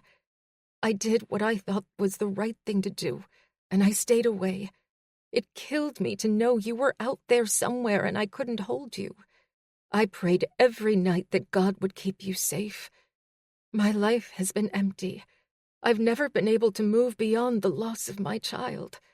Even if you weren't gone from this earth, you were gone to me, and it absolutely destroyed me. Tears were running down her cheeks as she held my hand in hers. I understood her fear. He did it to me, I whispered. Did what? She asked, her face going pale. He told me if I ever left, he would find me and kill me. I'm so sorry. Did he... She didn't ask the question, but I knew what she was saying. I nodded my head. He beat me. When he was drunk, it was worse. When I got older, I learned to hide better. She burst into open sobs. I no longer felt the need to cry when I spoke about my childhood. That part of me was dead. It was like I was talking about someone else. The pain I had felt in those moments when he would slap me or kick me was gone and forgotten. I'm sorry. Oh, God, I'm so sorry. I didn't know. If I would have known... You'd come and find me and get us both killed? I asked her, my voice lacking emotion. Whenever I spoke about my father or the life he'd given me, that was how it was. I had shut it down, blocked it out, and refused to feel anything for him or that life ever again. It took up too much real estate in my brain to let those memories in. Is he still alive? She asked, her voice full of hate and anger. I shrugged a shoulder. I'm sure he is. You got away? I nodded. Almost 3 years ago. I've been living in Greece. Her eyes widened before she broke into watery laughter. I guess that's one way to put some distance between the two of you. I smiled. Yep. He didn't have a passport, and I'm sure with his record, no one was going to let him on a plane. I'm sorry. I should have tried harder. I failed you. My heart hurts thinking about the pain you endured. It's fine. It's over. She slowly shook her head. You're a survivor, but it is never over. I lived it. I know what you went through. Those scars are always there. Little things will always trigger a memory. You lived with it a lot longer than I did. You don't have to pretend to be anything other than what you really are. Her words nearly got to me. She was right. So many things triggered a violent memory that would leave me shaking and terrified. I'm working through it. I don't think about it or him. She offered a small smile. That's a good first step. Have you talked with anyone? What do you mean? A counselor. Have you been able to talk with a professional to help you deal with the trauma? I wrinkled my nose. No. I'm seriously okay. I have a great friend who pulled me out of that hellhole. I'm doing fine. I really am. Okay. I won't hound you. I can't believe you're really here. So many nights I have dreamed about seeing you again, holding you and being your mom. I've missed you. Tears welled in her eyes again. Where have you been? Where did he take you? Texas, I answered. All over Texas. Oh, she said, nodding. I did ask around here, discreetly of course, but no one had any idea where he was. When he left, I think the entire town had a party. He was not well liked. I can't imagine why. He is such a nice drunk. I wish I would have seen the signs before I ever let myself get together with him. As happy as I am to have you, I hate that you were born into such a disaster. It wasn't fair to you. I pray you can understand my reasons for being absent from your life. I swear I thought I was doing what was best for you. Her eyes pleaded with mine. I'm not sure what to think right now, I told her. This has all been very overwhelming. I thought you were dead all this time. She slapped a hand over her mouth. Dead? He told you I was dead? I nodded. Usually. When he wanted to be especially mean, he told me you left me because I was a bad girl. He said all kinds of things meant to hurt. When I got a little older, I learned not to ask about you. I never knew what the truth was. I only found out a couple days ago.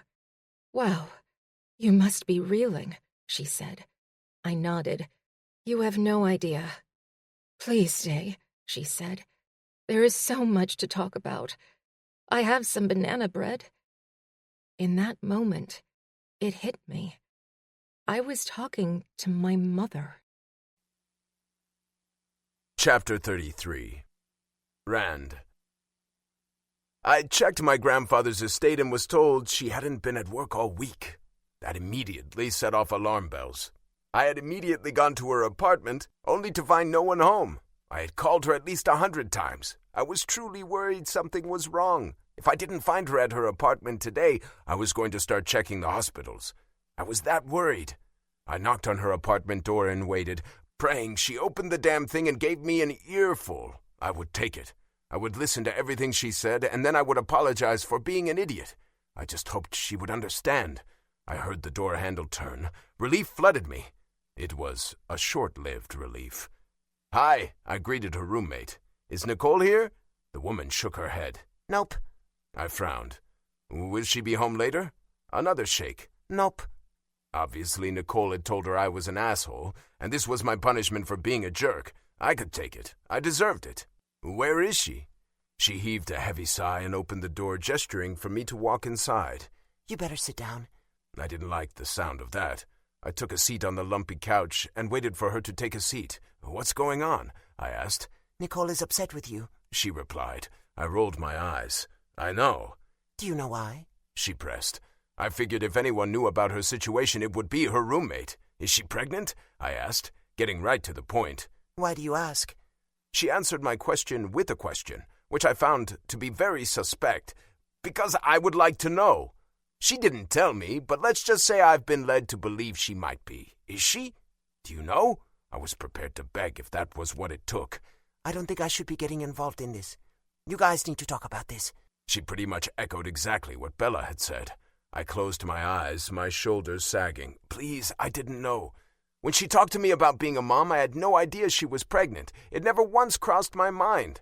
I know I sounded like an ass, and I just want to talk to her. I want to apologize, but I don't know if she's pregnant. Why won't someone just tell me? Why don't you ask her? Try talking to her. I've tried. I burst out the words, frustration making me crazy. Oh? She said, looking a little surprised. You called her? I nodded. Yes, hundreds of times. Okay, maybe not hundreds, but a lot, and I left messages. She knows I'm trying to reach her. She hasn't been to work. I've checked. I came by yesterday, but no one was here.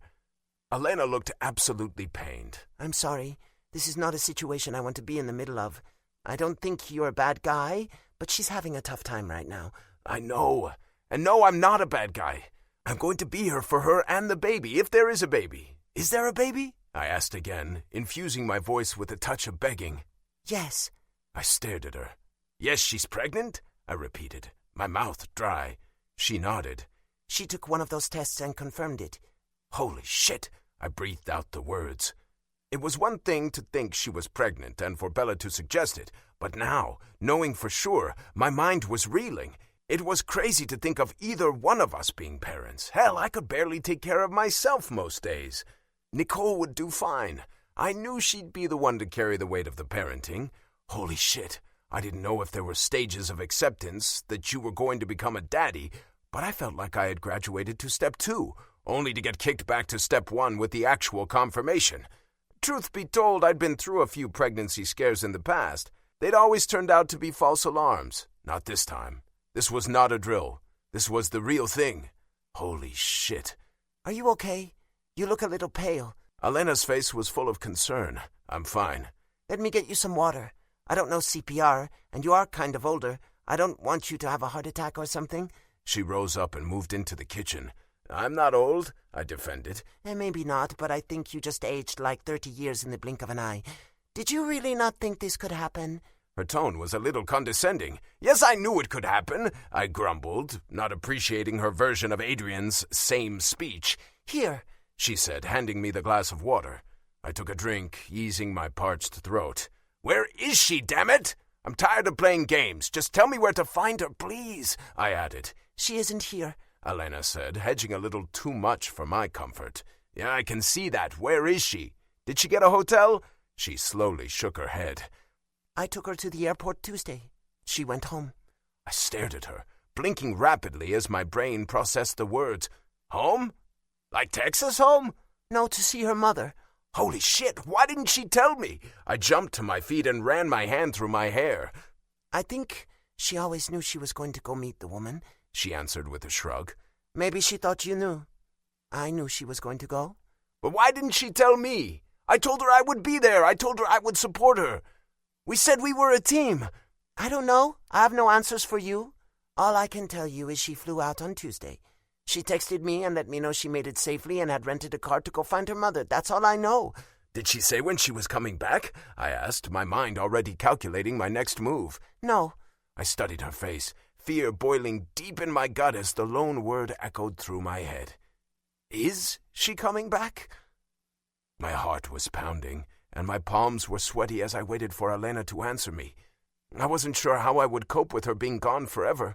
She couldn't be gone forever. I forbade it. She was carrying my child.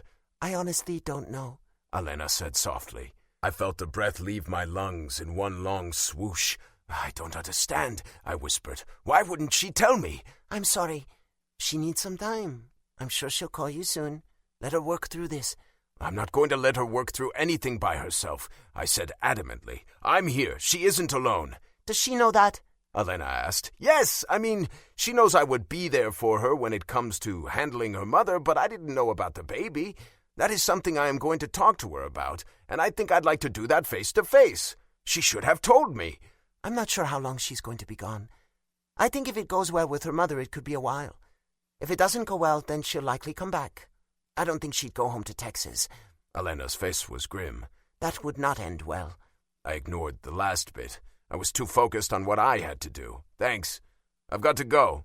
If you talk to her, don't tell her you've talked to me. I walked around the couch and made my way toward the door.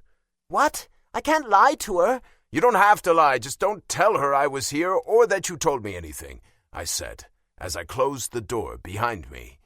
I jogged down the stairs, my phone in one hand, the keys to my car in the other. I hit the button to unlock the doors, climbing in and calling the airline at the same time. I booked myself the first flight out of the city, only irritated it was still going to take me a day to get to her. I had no idea if I would even find her. I had a vague memory of the address in West Virginia, but I couldn't afford to take a chance. I called the attorney as soon as I got off the phone with the airline. I rushed home, quickly tossed some clothes in a carry-on, and headed for the airport. I hoped I wasn't too late. Something was telling me to hurry. I couldn't explain the feeling, but I had to get to her, and fast. I hated knowing we were on different continents. I hated being apart from her. I wasn't sure when it happened, but I had come to expect her to be around. It was startling to realize I was in a relationship, an actual, real-live adult relationship. I understood how it happened to Adrian. One day you're a bachelor, and the next you want to spend all your time with one woman. It was definitely a sneak attack, but a good one.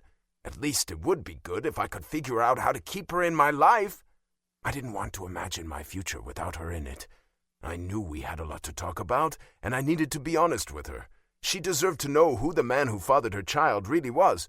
If she would have me, then I would do everything I could to be the man she needed to get through the whole child-rearing thing. I could do it. Demokritos could fuck off. I wasn't going to let him dictate my life. My past was not my future, I repeated to myself, something my grandfather had told me often. I couldn't let my past keep me from living. It was time to figure out how to move on, and I was hoping like hell Nicole would be beside me as I did. Chapter 34. Nicole. It was strange to watch my mother cooking me breakfast. Strange and surreal. I almost whipped out my phone to take a picture of the moment to remember forever. Then I realized it wasn't a memory I would ever forget. I had slept in her guest bedroom last night after she'd insisted I stay with her. I didn't exactly have a huge slush fund to dip into, and the closest hotel that was remotely worth staying at was over 20 miles away. I had been exhausted after my travels and finally took her up on the offer. I didn't regret it. "You don't have to go through all the trouble," I told her. She turned to look at me, a huge smile on her face. "Hun, this is not trouble. This is something I have dreamed about doing for 20 years. I will very happily stand here and cook 20 meals for you. I owe you at least 1,000 meals. No, you don't. I did fine, as you can see," I said dryly. "You're beautiful. You are absolutely gorgeous. Thanks." She piled up several pancakes with bacon and fluffy scrambled eggs on a huge plate and delivered it to me. My eyes nearly bugged out of my head. "I hope you're hungry. Do you want some juice?" She bustled around the tiny kitchen. "Yes, please, but I can get it." No, you sit. I cannot tell you how much of a treat this is for me. I feel like I'm in one of the many dreams I've had over the years. Sometimes I would wake up and I could smell whatever it was I had been cooking for you in my dream. My heart ached, and I cannot tell you how many times I would wake up with tears on my cheeks. She delivered my juice. She moved back to dish up her own plate before taking a seat across from me. "I used to wake up with tears on my cheeks a lot too," I whispered. "I'm so sorry," she said again. "Don't be. Let's keep moving forward." She smiled, her eyes lighting up. "I like that plan. Eat up before it gets cold." I nearly burst into tears. It was a very simple order, but I had longed to hear my mother say that to me. Hell, I would have been happy with my dad saying it to me. It meant someone cared about my well-being. I took a bite of the pancakes and moaned with ecstasy. They were light, fluffy, and amazingly good. "These are delicious," I told her. "Thank you. I love cooking," she commented. I chuckled. "Rand did too." I blurted out. She raised an eyebrow. Rand? He is no one. I managed to get out, realizing I didn't know what Rand was. I see. We were quiet while we ate more of the breakfast. In that moment, I had clarity. I knew what I wanted. Mom? Can I call you Mom? I asked. Tears sprang to her eyes. Oh, God, would you please? I smiled. Yes. I'd like to have a relationship with you. I want to get to know you, but I have to warn you up front, it won't be easy for me. I have a lot of things I'm still struggling to cope with. Oh, honey, I know you do. You are such a strong woman. I wish I could take credit for that, but I know you are the person you are because of you and only you. I want to know everything. I had to force myself to stay out of your room last night. I had so many questions. I still have so many questions. I want to know everything. I want to know how your first day of kindergarten was and what kinds of grades you got in school. I want to know what your favorite color is and whether you have allergies to anything. Over the years, I have tried to guess all those things.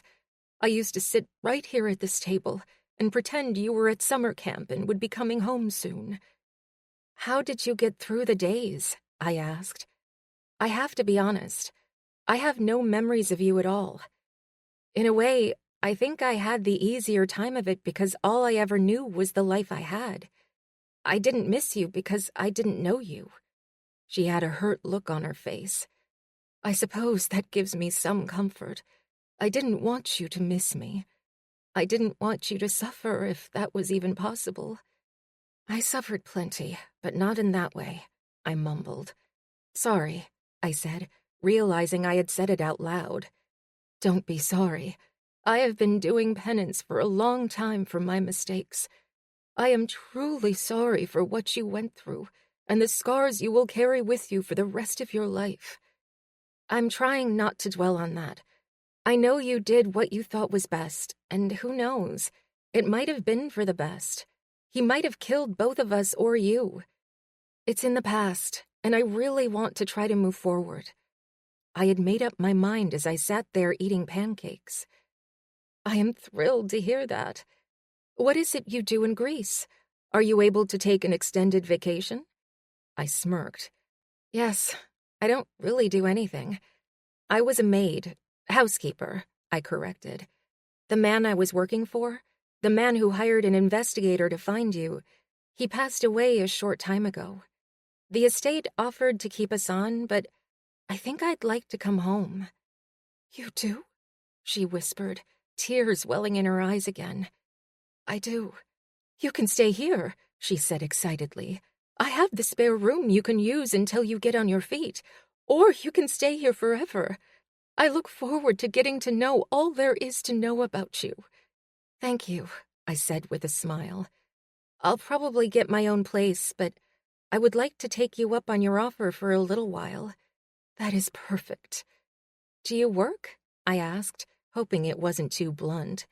Yes and no. I make junk art. Have you heard of it? I wrinkled my nose. I don't think so. What is it?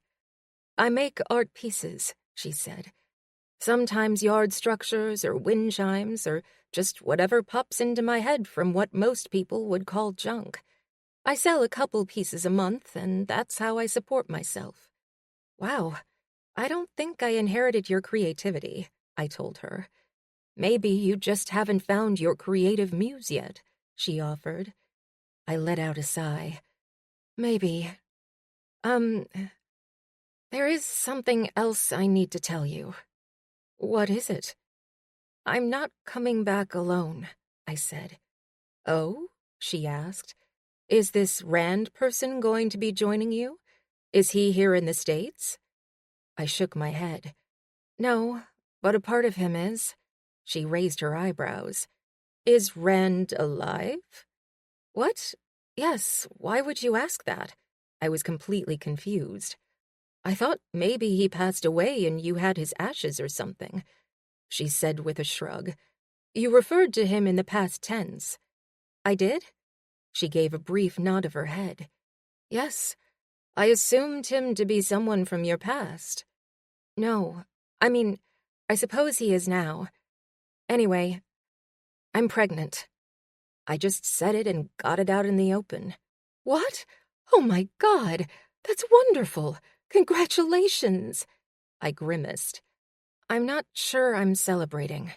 Her smile faded. Oh, I see. Well, that's okay. We'll get through it. I'm here for you and the child. I guess my grandchild. I'm going to be a grandma. Yesterday, when I got out of bed, I wasn't even a mother, and now I have 2 blessings. Life is good. I smiled, happy she could have such a positive outlook on things. Thanks, I told her. So, Rand, huh? She asked. I nodded my head. Rand, we can talk about the details later. You finish eating your breakfast. You're eating for 2 now. She clearly enjoyed being able to lecture me. I grinned and took a bite of the crispy bacon. I think I like the sound of that. We'll go to the grocery store later and get some healthy snacks for you. I remember when I was pregnant with you, I craved carrots. Do you like carrots? I giggled, shrugging a shoulder. I guess. They aren't my favorite, but I eat them. I wonder what your craving will be, she murmured, getting up from the table and carrying her plate to the sink. It was the first time since the idea I might be pregnant came to light that I looked forward to the coming months. It was the perfect way for me to bond with my mother. I knew we had a lot of work to do, but I had a feeling it was all going to work out just fine. There was already an easy rapport between us, like we'd known each other forever. The blood bond was strong. I'll help you clean up, I volunteered. She shook her head. Oh, no, you don't. You sit right there and let me take care of you. I'm not an invalid. You're my guest, she insisted. I grinned. Not if I'm going to be staying here. She burst into laughter. Oh, you're sassy. You get that from me. I think my dad called it a smartass, I told her. She nodded. We have that in common. He thought I was a smartass, too. Technically, he wasn't wrong. He hated that I was smarter than him. I never showed him my report cards. I always signed his name. If he would have known I was even remotely good at school... I didn't finish the sentence. Did he still drink? She asked quietly. Yes, a lot. Too much. He was a mean drunk, she said. I don't know what happened in his life, but he had some demons. Yes, he did, I said with disgust. He inflicted those demons on me and the walls and the guys at the bar. Did he hurt you? I've been afraid to ask. I know the answer, but I need you to tell me. I shook my head. You don't need to know the details. She grabbed both of my hands in hers and looked at me with eyes the same shade as mine. I do. I need to know. Yes. She pursed her lips together. Often? No, he was more emotionally and verbally abusive than physically, I told her, old memories fighting to come to the surface. She dropped my hands, put her arm around her waist, and bent over, breathing hard as she gulped in deep breaths of air. I'm sorry. I wasn't there to protect you. I should have been there. Mom, please. I can't keep reliving those memories, I told her firmly. I want to stay here with you, but I need you to promise you won't bring this up again.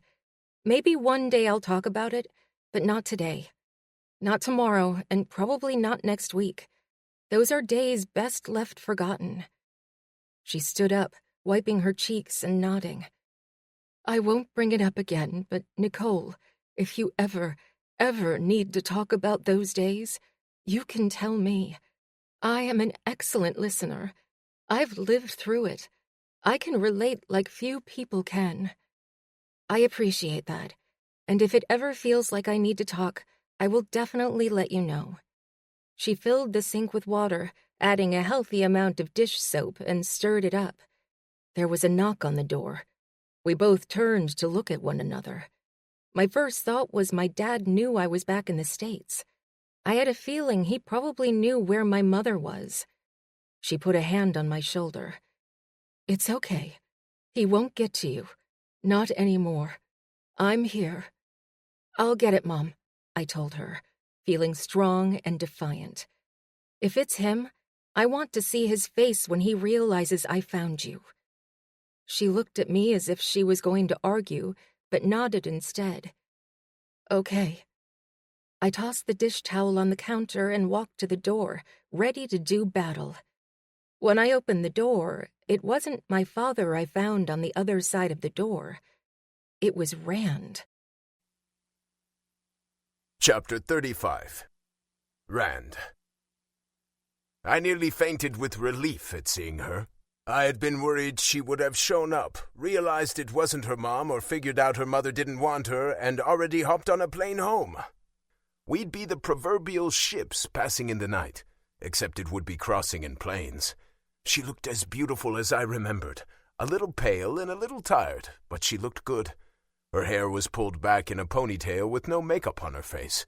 She was wearing a wrinkled shirt with a pair of bright red lips emblazoned across the front and a pair of plain jeans. She had never looked prettier than she did in that moment. My eyes had been starving to see her, my ears craving the sound of her voice. It was better than getting a cold beer at the end of a long, hot day in the sun. "Hi," I said when she said nothing. "What are you doing here?" she asked with clear surprise, her voice higher than usual. I offered her a bright smile. "I came to find you. I want to apologize, and then I want to talk." "You came here?" she asked. I looked down at my feet and then her. "I suppose I did." "Rand!" she hissed. "Sorry, I couldn't resist," I teased. "It's the jet lag." "It's fine. I suppose it was a dumb question. I can't believe you're here." "I would have been here earlier had I known you left Crete," I said, trying not to sound angry, but I was a little pissed. Hurt, really. She looked down at her feet before looking back up at me. "I'm sorry. Things are a little crazy." "I get it. I have so much," I started before getting cut off. "Nicole, is everything okay?" I heard a woman say from inside. "Yes, everything is fine," she shouted over her shoulder. "Your mother?" I asked. She nodded. "Yes, I can't believe you're here." "I know you need some time here, and I'm okay with that, but I'm hoping we can talk. We have a lot to discuss." She raised her eyebrow and studied me before I saw the moment realization dawned. "You talked to Elena?" I nodded. "I did." "She told you?" she breathed. "Yes and no," I said. "I was already informed before that." She scowled. "Bella!" I grinned. "How many other people know?" "Just my mom." A woman who looked like a shorter, older version of Nicole showed up at the door. She looked me over, up and down, before looking at Nicole. "Hello," I greeted her. "Nicole, is this man selling something?" she asked. Nicole sighed and shook her head. "Oh, no, Mom. This is Rand. Rand, this is my mother." I extended my hand. "It is nice to meet you." Come in," she said. "We just finished breakfast, but we can sit and talk over coffee. Or, juice. He knows," Nicole muttered. The woman grinned. "Perfect. Come in." I shook my head. "No, I don't want to intrude. You two have a lot of catching up to do. I only wanted to come by and see if Nicole was here. I have a hotel room in town." "It's fine," Nicole said. "You can come in." I smiled, fighting the urge to pull her into my arms. "I'm pretty exhausted. I'm going to go back to the hotel and take a nap. If you get a chance, will you stop by? Room 240? "There's no reason for you to run off, Rand," her mother said with a smile. I looked into Nicole's pretty blue eyes. I found her. "I can rest easy. I'll leave you two alone now. I'll be in town for as long as necessary. Take your time here, but if you can, I'd really like to talk." "Okay," she whispered. "I'll see what I can do." I nodded, turning my focus to her mother. "It was nice to meet you. I hope we'll see each other again before I leave. I really hope the two of you have a nice visit. The beginning of a special relationship." She nodded, grinning from ear to ear. "I think we will, on both accounts. I promise I won't keep her all to myself. I understand the two of you have a lot to discuss." "Yes, I believe we do." "I'll talk to you later," Nicole said. I gave a brief nod before turning and heading back to the waiting taxi I had hired at the airport. It was going to cost a small fortune, but I didn't care. I got in the back seat and leaned my head back as relief washed over me. I had found her. She was okay. She seemed to be getting along with her mother, which was amazing. I hoped she would come by the hotel soon, but I was ready to wait it out. I would wait for days, weeks if I had to. I needed her to know I was serious. The cab driver dropped me off at the hotel. I grabbed my single bag and quickly checked in. I was exhausted and ready to kick off my shoes and relax. I made it to my room and was thoroughly unimpressed with the accommodations, but I hadn't been expecting much from the small town. I supposed I could call it quaint. I dropped my bag on the queen bed in the center of the room and took a seat in one of the 2 chairs in the room. Either the chairs were deceptively comfortable, or I was that tired. I closed my eyes, giving myself a few minutes to just take it all in. I was in the United States.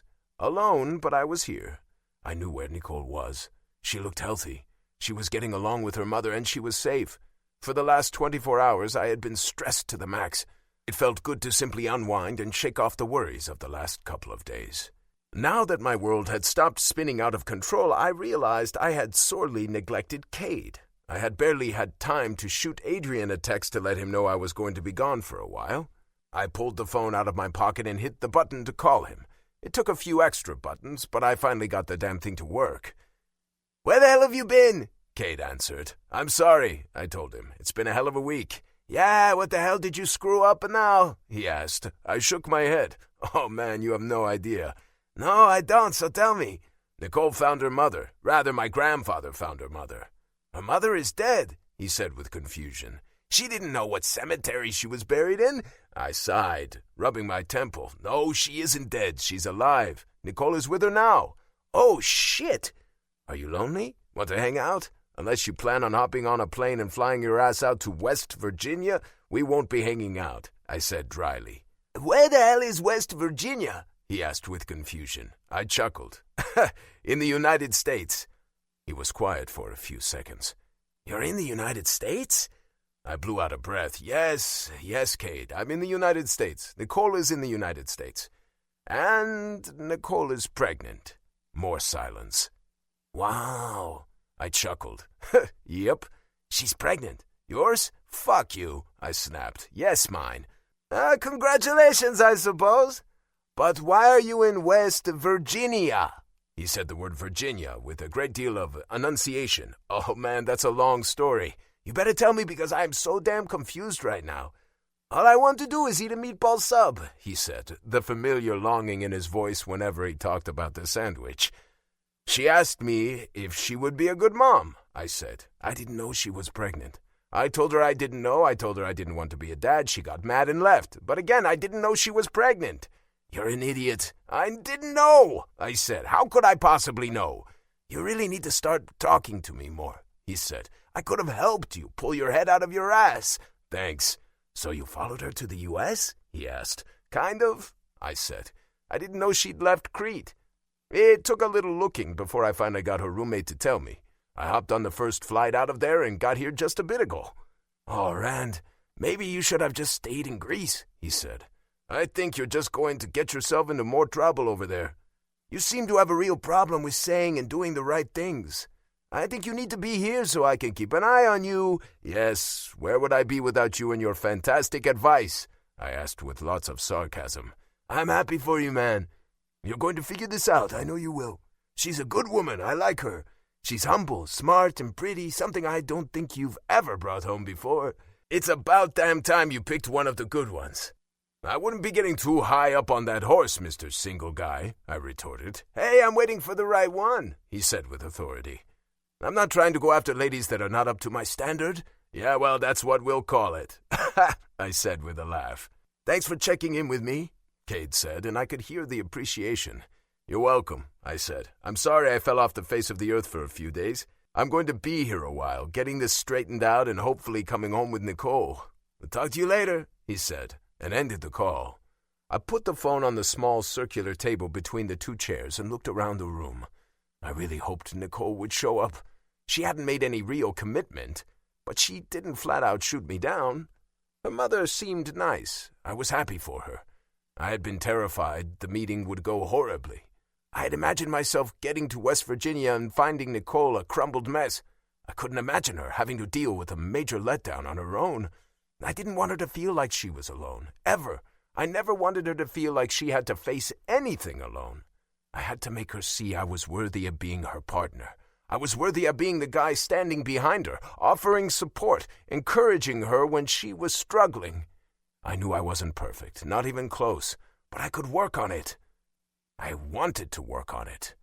I wanted to be a better man. Chapter 36. Nicole. I went back into the kitchen where my mother was pretending to be busy with the dishes. I picked up the towel and began to dry the dishes in the rack. We worked in silence for several minutes. I couldn't believe he'd come all the way around the world to talk to me. I had begun feeling guilty about the way I had stormed out and realized I might have overreacted just a little, but in the moment it was my initial reaction. "He's very handsome," she finally commented. I giggled, knowing she'd been holding that in. "Yes, he is." "He traveled all the way here from Greece," she stated. "Yes, he did." We finished the dishes and moved into her living room. "Why did you leave him?" she asked softly. I sighed. "Because I don't know if he's the man for me." "Why do you think that?" "He doesn't want children," I told her. "He's convinced he will make a horrible dad." She nodded. "I see. And you're worried he might be like your father?" I grimaced. "I don't think he could ever be like that, but I think about my life, and I don't want that for a child. What if the right decision is to have him not be a part of the child's life? I don't want to make my child miserable by giving him one inadequate parent and one parent who doesn't want him or her." "Wait, are you saying you're inadequate?" she asked. "I have zero ideas of how to be a good parent," I said, expressing my biggest fear. "I don't mean this as an insult to you, but I truly have nothing to go on. I don't have any experience. I don't know how I'm going to raise a child." She took a deep breath, exhaling before speaking. "Okay, first of all, you're going to make an excellent mother. You are a kind woman. I can see that just from the short time we've been together. Second, I know bad men.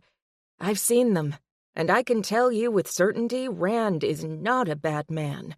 He might be a little naive, but not bad. You've seen bad, Nicole." "But you didn't think Dad was bad," I pointed out. She looked remorseful. "I didn't think he was bad because I refused to let myself see the signs. I didn't have the best childhood growing up. I think I wanted to believe he was different. I saw the good in him, and that's what I chose to hold on to. I didn't let myself think too much about the bad. When he'd get drunk and would get mean, I blamed the alcohol. The next day, he would be better, and I could tell myself it was just that one time, or it was just when he drank Jack Daniels. I think when I got pregnant, it gave me clarity. It was as if the rose-colored glasses had been removed, and I saw him for who he really was. By then, I was in a situation I didn't know how to get out of." "I cannot imagine how terrifying that was for you. Were your parents around to help you?" I was completely clueless about her entire side of the family. She gave a slow shake of her head. "No. My mother passed away when I was in high school. She had liver disease. My father, he was a piece of work. He died at the ripe age of 42 when he wrapped his car around a tree after a night of heavy drinking. I had no one. It was another way for him to control me. I had nowhere to go, no one to protect me, no one to defend me." I shook my head, feeling guilty for all the horrible thoughts I had about her over the years, and even on the plane ride home. "I'm sorry." "No, don't be. I'm not to be pitied. You are going to be an excellent mother, and I know you probably think I have no business offering my help, but I can help you. I know how to change a diaper, and I'd be happy to get up for the late-night feedings. You might not trust me to care for your child right now, but I hope with time you will see I'm not that scared, naive woman I was all those years ago. I'm stronger now. I think you were strong then, I told her. Thank you, she said.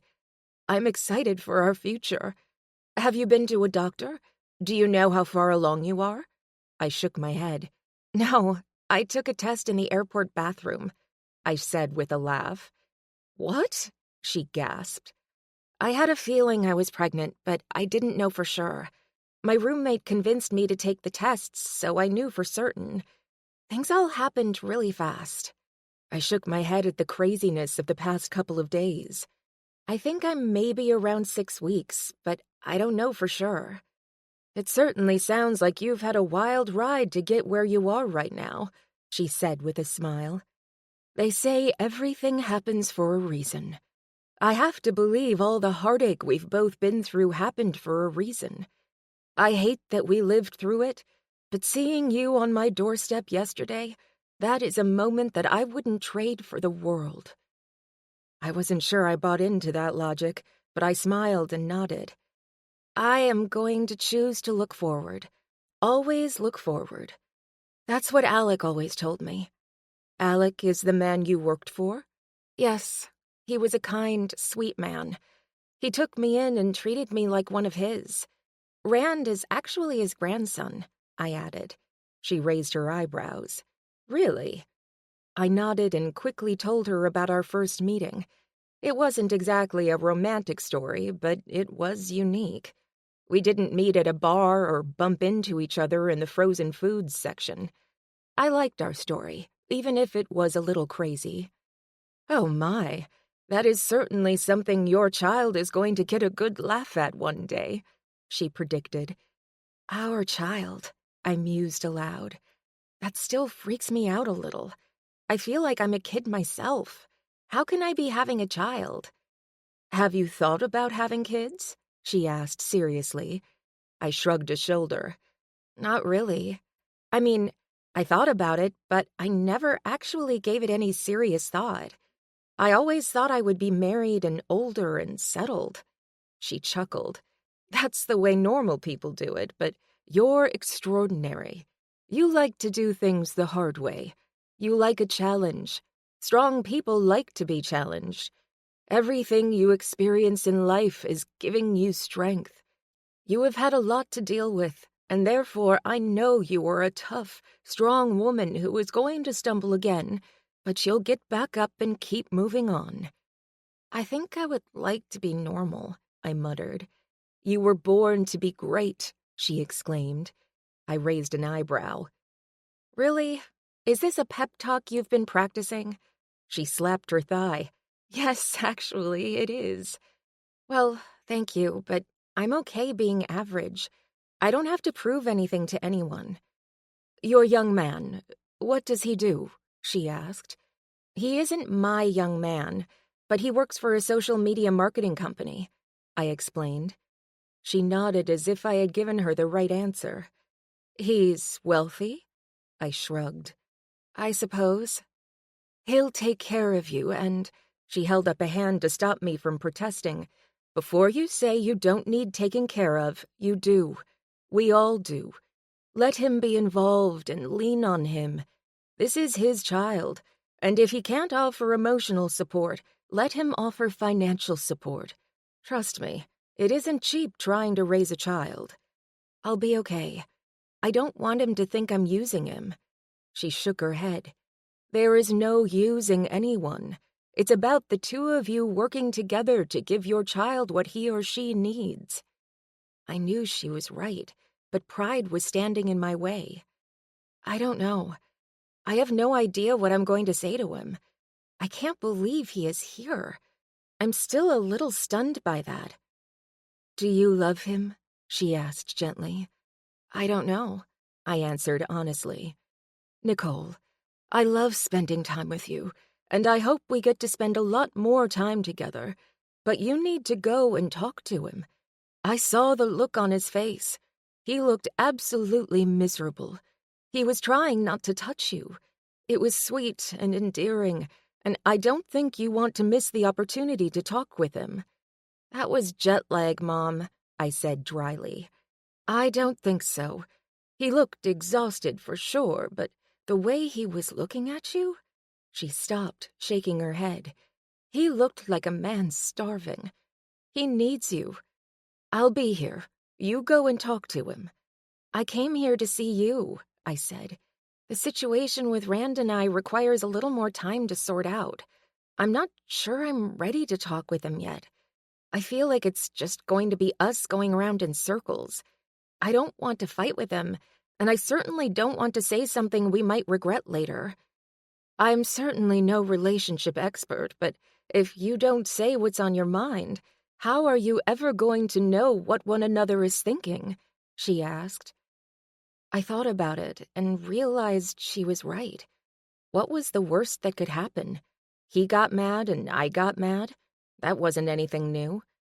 I guess the worst would be him walking away and saying he never wanted to see me again and never wanted to have anything to do with our child.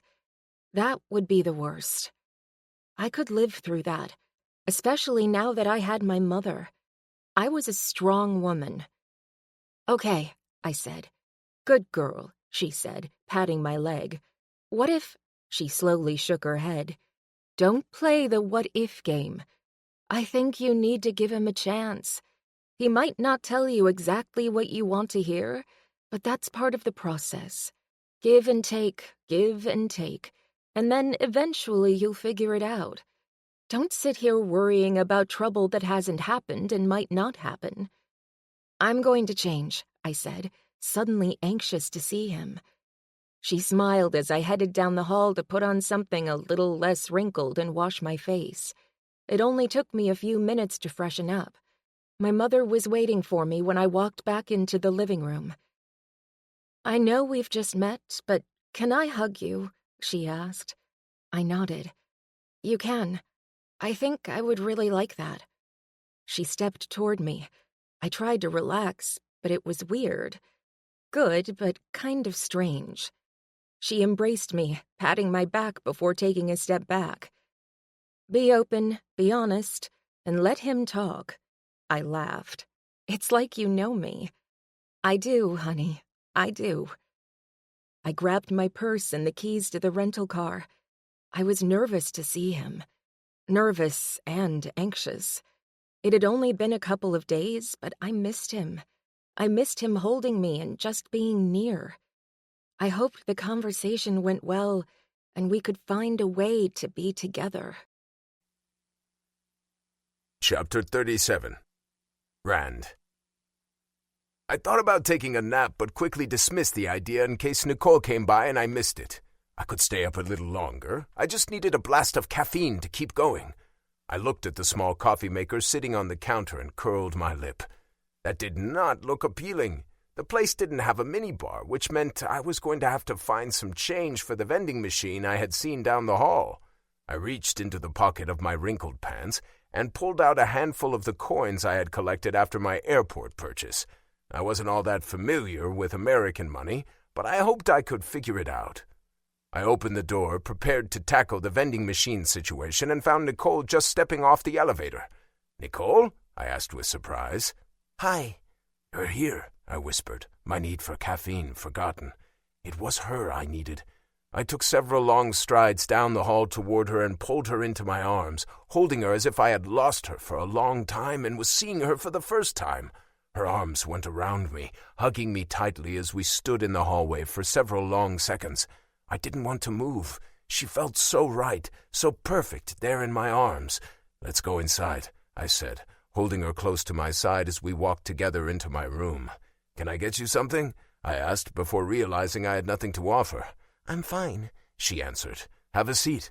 I gestured to one of the chairs. I sat in the empty one, unable to stop looking at her as I drank in the sight of her. She'd changed and put on a little makeup since I'd seen her just a little bit ago. She looked beautiful, but she looked beautiful then. Maybe I was a little sappy because I wasn't sure she would come, but I was thrilled she had. "I can't believe you're here," she said, looking at me. "I wanted to talk to you. I couldn't find you there, so I came here," I answered as if it were no big deal. We could have talked when I got back, she replied. I shook my head. I wasn't sure you were coming back, and I didn't think this was something that could wait. I'm sorry I didn't tell you. Technically, I didn't know for sure until about 5 minutes before I boarded the plane. I was scared. I reached across the table and grabbed her hand. You don't have to be afraid of me, ever. I didn't react the way you wanted me to, and for that I apologize. Nicole, I was being honest when I told you I didn't know if I would make a good father. There are some things about me you don't know. So tell me. I nodded. I think we both have some secrets to tell. We both have things in our past that are hanging over our heads and making it difficult for us to fully trust one another. Would you agree? She slowly nodded. I would. I want to be a good dad, but I am terrified I will fail in my duty to protect any child, including my own, I said, the words feeling thick on my tongue as I tried to get them out. I knew it was time to unburden myself, but I was scared, terrified. Talking about the past wasn't easy. I chose not to think or talk about it because that was the easy way out. If I wanted her in my life, I had to take the high road. Tell me, she whispered. I cleared my throat. I had a little sister, I said, trying to keep the emotion out of the story. I could give her the facts and just the facts. Okay, she encouraged. What happened? She died, I answered bluntly. I'm sorry. I had to get the story out, but I couldn't do it with her touching me. I pulled my hand away and went to the dark void I had created in my brain. It was where I went when I needed to detach myself from a situation. Not just any situation. The situation. We were at the beach. My parents, Demokritos, and my little sister, Kara. I said, the memory filling in like a blurred camera lens coming into focus. My parents and Demokritos had gone down the beach to get something to drink, I think it was. Before they left, my mom told me to keep an eye on Kara. I always watched Kara. We spent a lot of time on the beach, and I knew she knew how to swim. I was on the shore building a sandcastle. Kara was in the water, splashing around and playing with a doll. How old was she? Nicole asked gently. 6, I answered. 6 years old. Go on, she encouraged. I was building the castle, and the waves crept up, destroying the edge. I moved back from the water's edge about 10 feet to give myself plenty of time to get it built before the tide came in. I saw Kara running in and out of the water, jumping over waves and playing like she always did. She knew better than to go past her knees. My parents had always warned us to be careful and to pay attention. I got focused on the sandcastle and almost forgot I was supposed to be watching her. I heard her splashing and shouting like she had been. I looked up and saw she was in the water, much farther than her knees. I shouted at her to come back to shore. She was yelling at me to come and get her. I thought she was playing. I once again told her to get out of the water. Then, as I was looking at her, a wave snuck up behind her and knocked her forward. I froze. I couldn't move. When she resurfaced, she was farther away from the beach and splashing around. I did nothing. I stood there watching my little sister drown. Oh, Rand, Nicole whispered, reaching out and taking my hand in hers. I heard my parents and Demokritos shouting, I said, the words monotone as I finally told her what I had been keeping to myself. Not even Adrian or Cade knew about Kara. My dad ran into the water with Demokritos right behind him. My mother came to stand by me, screaming at me. She yelled at me for not watching Kara. My brother and father tried to get her, but with every roll of the waves, she was pulled under. I don't know how long they fought the water, but it felt like an eternity. My ears were ringing from my mother screaming. I don't think I moved a single muscle the entire time it was all happening. When my father finally carried Kara's lifeless body from the water and laid her on the sand near me, my entire world as I knew it ended. She was dead. I had let my little sister drown and had done nothing to help her. You were a little boy, Rand, Nicole assured me. You likely would have drowned as well had you tried to save her. I shook my head. That's not what my parents or Demokritos felt. They were furious with me. I don't think Demokritos has actually spoken to me kindly since that day. My parents, they tried to pretend like they loved me, but every time they looked at me, I could see the anger and disappointment on their faces. As time went on, they shut me out. There weren't any hugs or the usual support a child got from his parents. When I was a teen, I went to live with my grandfather. I'm so sorry you had to go through that. And shame on your family for holding a child responsible for their mistakes, she snapped. I took a deep breath and mentally pushed the memory back into its box. Oddly, it didn't feel as burdensome or heavy in my head. It was like telling her had freed me from some of the weight. Anyway, Demokritos made it very clear I would be a horrible father. My parents insinuated the same throughout the years. They always talked about Demokritos having children and carrying on the family name, but they told me it was probably better if I didn't. My mother told me some people weren't meant to be parents. I took that to heart. I believed that for over 20 years. When you brought up the idea of being a parent, that's why I said what I did. Rand, that one moment that happened when you were a little boy does not define you as a parent. I don't believe that for 1 second.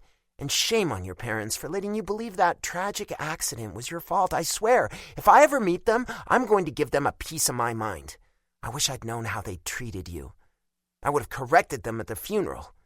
I smiled, feeling all warm and fuzzy over the idea of her defending me. It caused a huge rift in the family. My grandfather and father had a falling out shortly after the incident. He told them they were killing me as sure as Kara had died. My parents not only disowned me, but my grandfather as well. That explains why he left the estate to you, she stated. I shrugged. I suppose, but I still don't feel like I deserve it. You do. Nicole, I told you that story because I owed you an explanation, and in a way I feel like you deserve to know who the father of your child really is, I said, looking into her blue eyes. She shook her head. I know exactly who you are, and you're not that scared little boy who lost his sister. You're a good man who will fly around the world to have a conversation. You're not what they say you are. I will love you and our child, and I will walk through fire to prove I am worthy of being in your lives. I'm going to screw up a lot along the way, and I'm probably going to make some pretty stupid mistakes, but I promise I will keep trying. I don't want to lose you, and I never want to lose my child. Please, I'm asking you to give me a chance to prove I can figure this parenting thing out. I watched the expression on her face. She got to her feet. I stood as well, trying to read what she was thinking. I didn't have to wonder long. She put one hand on my cheek and smiled. I would love to go on this parenting journey with you. I felt relief wash over me. I grabbed her face with my hands, holding her steady while I kissed her the way I had been longing to since I'd first seen her at her mother's house. Her hand dropped from my face, her arms wrapping around my waist as she pulled me close and hugged me tightly. Our tongues explored one another's mouth in a leisurely fashion as if we were relearning each other. It wasn't long before the kiss turned into a need for more. I needed her more than I needed air in that moment. I had to commit myself to her, and the only way I knew how was to show her with my body. I had to seal our relationship with a marking of my territory, in a sense. She was mine, and I needed her to know it. I wanted her to feel me deep inside her, and know that I was not going to ever let her go without one hell of a fight. I stopped the kiss and took a step back, staring into her eyes. My eyes dropped to her red lips and then went back to her eyes. I need you in every way, I told her.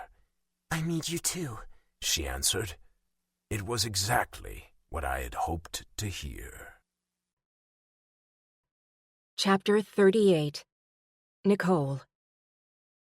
The man was perfectly gorgeous and sexy as hell, but that wasn't what I liked the most about him. It was his sincerity.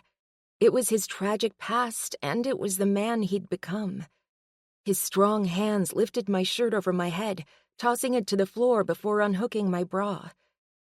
Unlike he usually did, he didn't put his mouth to my breasts or touch them at all. His hands moved to undo my jeans before leaving me to strip them off. He took several steps back, not touching my nude body at all. I suddenly felt very self-conscious under his stare. It was the middle of the day. I was nude and he was fully clothed. "Rand?" I questioned him. He looked into my eyes and smiled. "You're beautiful. I cannot wait to see the changes in your body as you grow with my child inside you." The words were sweet and possessive and had me wanting him more than ever. "Can we talk about that when you're naked?" I asked. He grinned. "If I'm naked and you're naked, There will be very little talking. I smiled, feeling a little flushed despite the cool AC in the room and my complete lack of clothes. I want to see you. The words were enough to spur him into action. He stripped off his clothes, revealing that perfect body that could have rivaled the Adonis Alec had told me about. Rand was my Adonis. He stepped toward me, reaching out and running a fingertip down my arm. I loved when he did that. It was so basic and yet so intimate. He showed his restraint and always had a way of sending fire flashing between my legs. My breasts felt heavy, aching to be touched by him. My entire body felt tingly. He slowly walked around my body, the single finger touching my skin as he traced a circle around me. By the time he stood before me again, I was damp with need. I cupped my own breast, offering it to him. Passion flashed in his eyes as he watched me gently knead my breast. He nodded at my other hand, telling me to use it to cup my other breast. I quickly did what he asked, moaning with pleasure as I caressed my breasts, thinking about his hot mouth on my nipples. I rubbed my knees together, needing the friction to satisfy the craving between my legs. He watched me for several seconds before reaching out one hand and gently pulling my hand away, before dropping his mouth to my nipple and sucking it between his lips. I cried out. The anticipation and the longing for his mouth on my flesh had me hot and wet and close to climax. My head dropped back, my hands reaching for his hips to hold myself up when my legs felt weak. I couldn't help but grind my hips against him, feeling his hard length rub over me. Suddenly, I had to have him. I had to be filled by him. I moved harder and faster, rubbing my core up and down his hard length, sending myself into a flurry of ecstasy. Rand hooked one arm low around my waist, yanking my body against his. His hand squeezed my ass before his mouth opened against my neck. He sucked my flesh into his mouth, all the while pressing himself against me as I wiggled and squirmed until I found the spot. My cries of pleasure filled the room as I began to move against him, purposely grinding hard against him. In a flash, I erupted into a sweet climax, rocking against him as his arm held me like a vice. When he released me, it was only to walk me to the bed. He gently pushed me backward, my body still spasming with the release when he pushed one finger inside me. "Damn," he whispered with reverence. I moaned, the invasion of his finger triggering a second half to the orgasm. He stood next to the bed, one finger pushed high inside me, and his other hand squeezing my breast as he drew out the orgasm. I reached for him, my hand squeezing his bicep as I pulled him over me. The finger had been great, but I wanted him. I wanted him deep inside me. He quickly obliged, sliding over my slick folds and planting his body inside mine. He looked into my eyes. "You're mine," he stated in a way that told me he was absolutely serious. I nodded my head. "I'm yours." "I want you like this again and again," he groaned, moving his hips against me. "Yes, me too. I want this," I murmured. The feeling of him inside me made it difficult to talk. "Look at me, Nicole," he ordered. My eyes opened as I stared into those rich brown eyes. "I want you." "You have me," he rasped the words out. "You have all of me." I leaned up and kissed him, infusing the passion and desire I felt for him in the kiss. I rested my head back on the bed and reached up with one hand to stroke over his cheek, cupping the firm jawline before sliding it over his bare back. "Now, make love to me," I ordered, my eyes falling closed as I let myself get lost in the moment. He did exactly as I asked, driving into my body and giving me 2 more orgasms before he finally took his own. I held him close to me, not caring about the weight on top of me. It was a good weight. It told me I was cared for. "I'm squishing you," he murmured close to my ear. But it feels so good, I answered in a lazy voice. Baby, I can make you feel good in other ways, he teased, kissing my neck before rolling off me. I hated to lose my Rand blanket, but it wasn't for long. He pulled me against him, both of his arms wrapped around me and holding me close to him. I sighed with contentment. Rand, earlier, you said you would love me? I asked.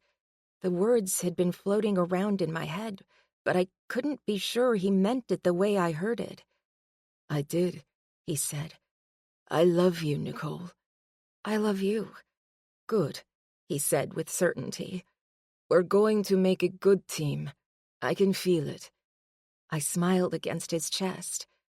I was happy, but there was still a weight on my shoulders. He'd been completely honest with me, and I hadn't been with him. I knew how much courage it had taken for him to tell me what had happened to him when he was a little boy. It was my turn. Rand, I have to tell you something, I said. I'm listening. You can tell me anything, but don't feel like you have to. Whatever it isn't going to change my mind about you or wanting to be in your life with our child. My dad, I started, the words getting lodged in my throat. He isn't a good man. I gathered that. Do you want to tell me why? He's an alcoholic, and not a nice one. I see. He could get very violent when he was drinking. I guess it wasn't only when he was drinking, but the alcohol brought it out more than usual. I could feel his body stiffen. His breathing changed as well. Did he hurt you? He asked, the words tight and barely controlled. Yes. Fuck, he growled. God damn it, the son of a bitch. I closed my eyes, reliving some of the injuries. He wasn't just physically abusive. He loved to torment me, scare me with the threat of violence. He enjoyed keeping me in a state of terror. He made fun of me about everything. His buddies would sit around and talk about my body and all the things they hated about it. I lived in fear one of them would do something to me. Is he still alive? He asked. I imagine he is. I don't honestly know. I haven't talked to him in almost 3 years. Elena saved me. One night, my dad had come home drunk and things got a little out of control. I told him I was moving out. I was 19 and ready to go. As much as he hated me, he didn't want me to go. I think he liked having me there to bully. It made him feel powerful.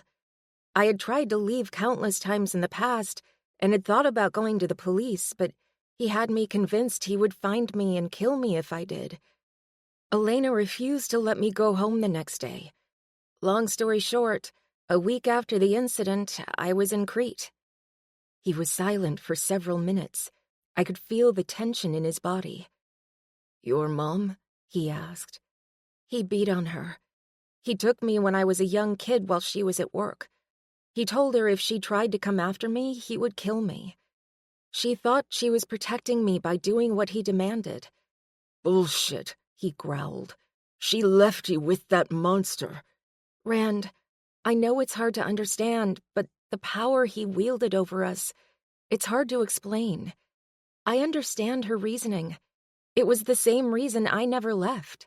He made it very clear he would kill if pushed to do so. I found it a little strange to be defending my mother, but I understood exactly what she'd gone through. He blew out a long breath. I won't let him near you ever. I will kill him if he tries, and that you can absolutely believe. I smiled, loving that he was protective. It felt good to have someone want to protect me. Rand, there's one more thing, I said, not sure how it was going to go over. You're going to be an excellent mother, he said. I chuckled. Not that, but thank you.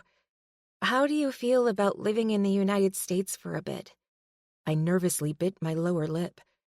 Is that what you want to do? He questioned. I think so. I'd like to get to know my mom.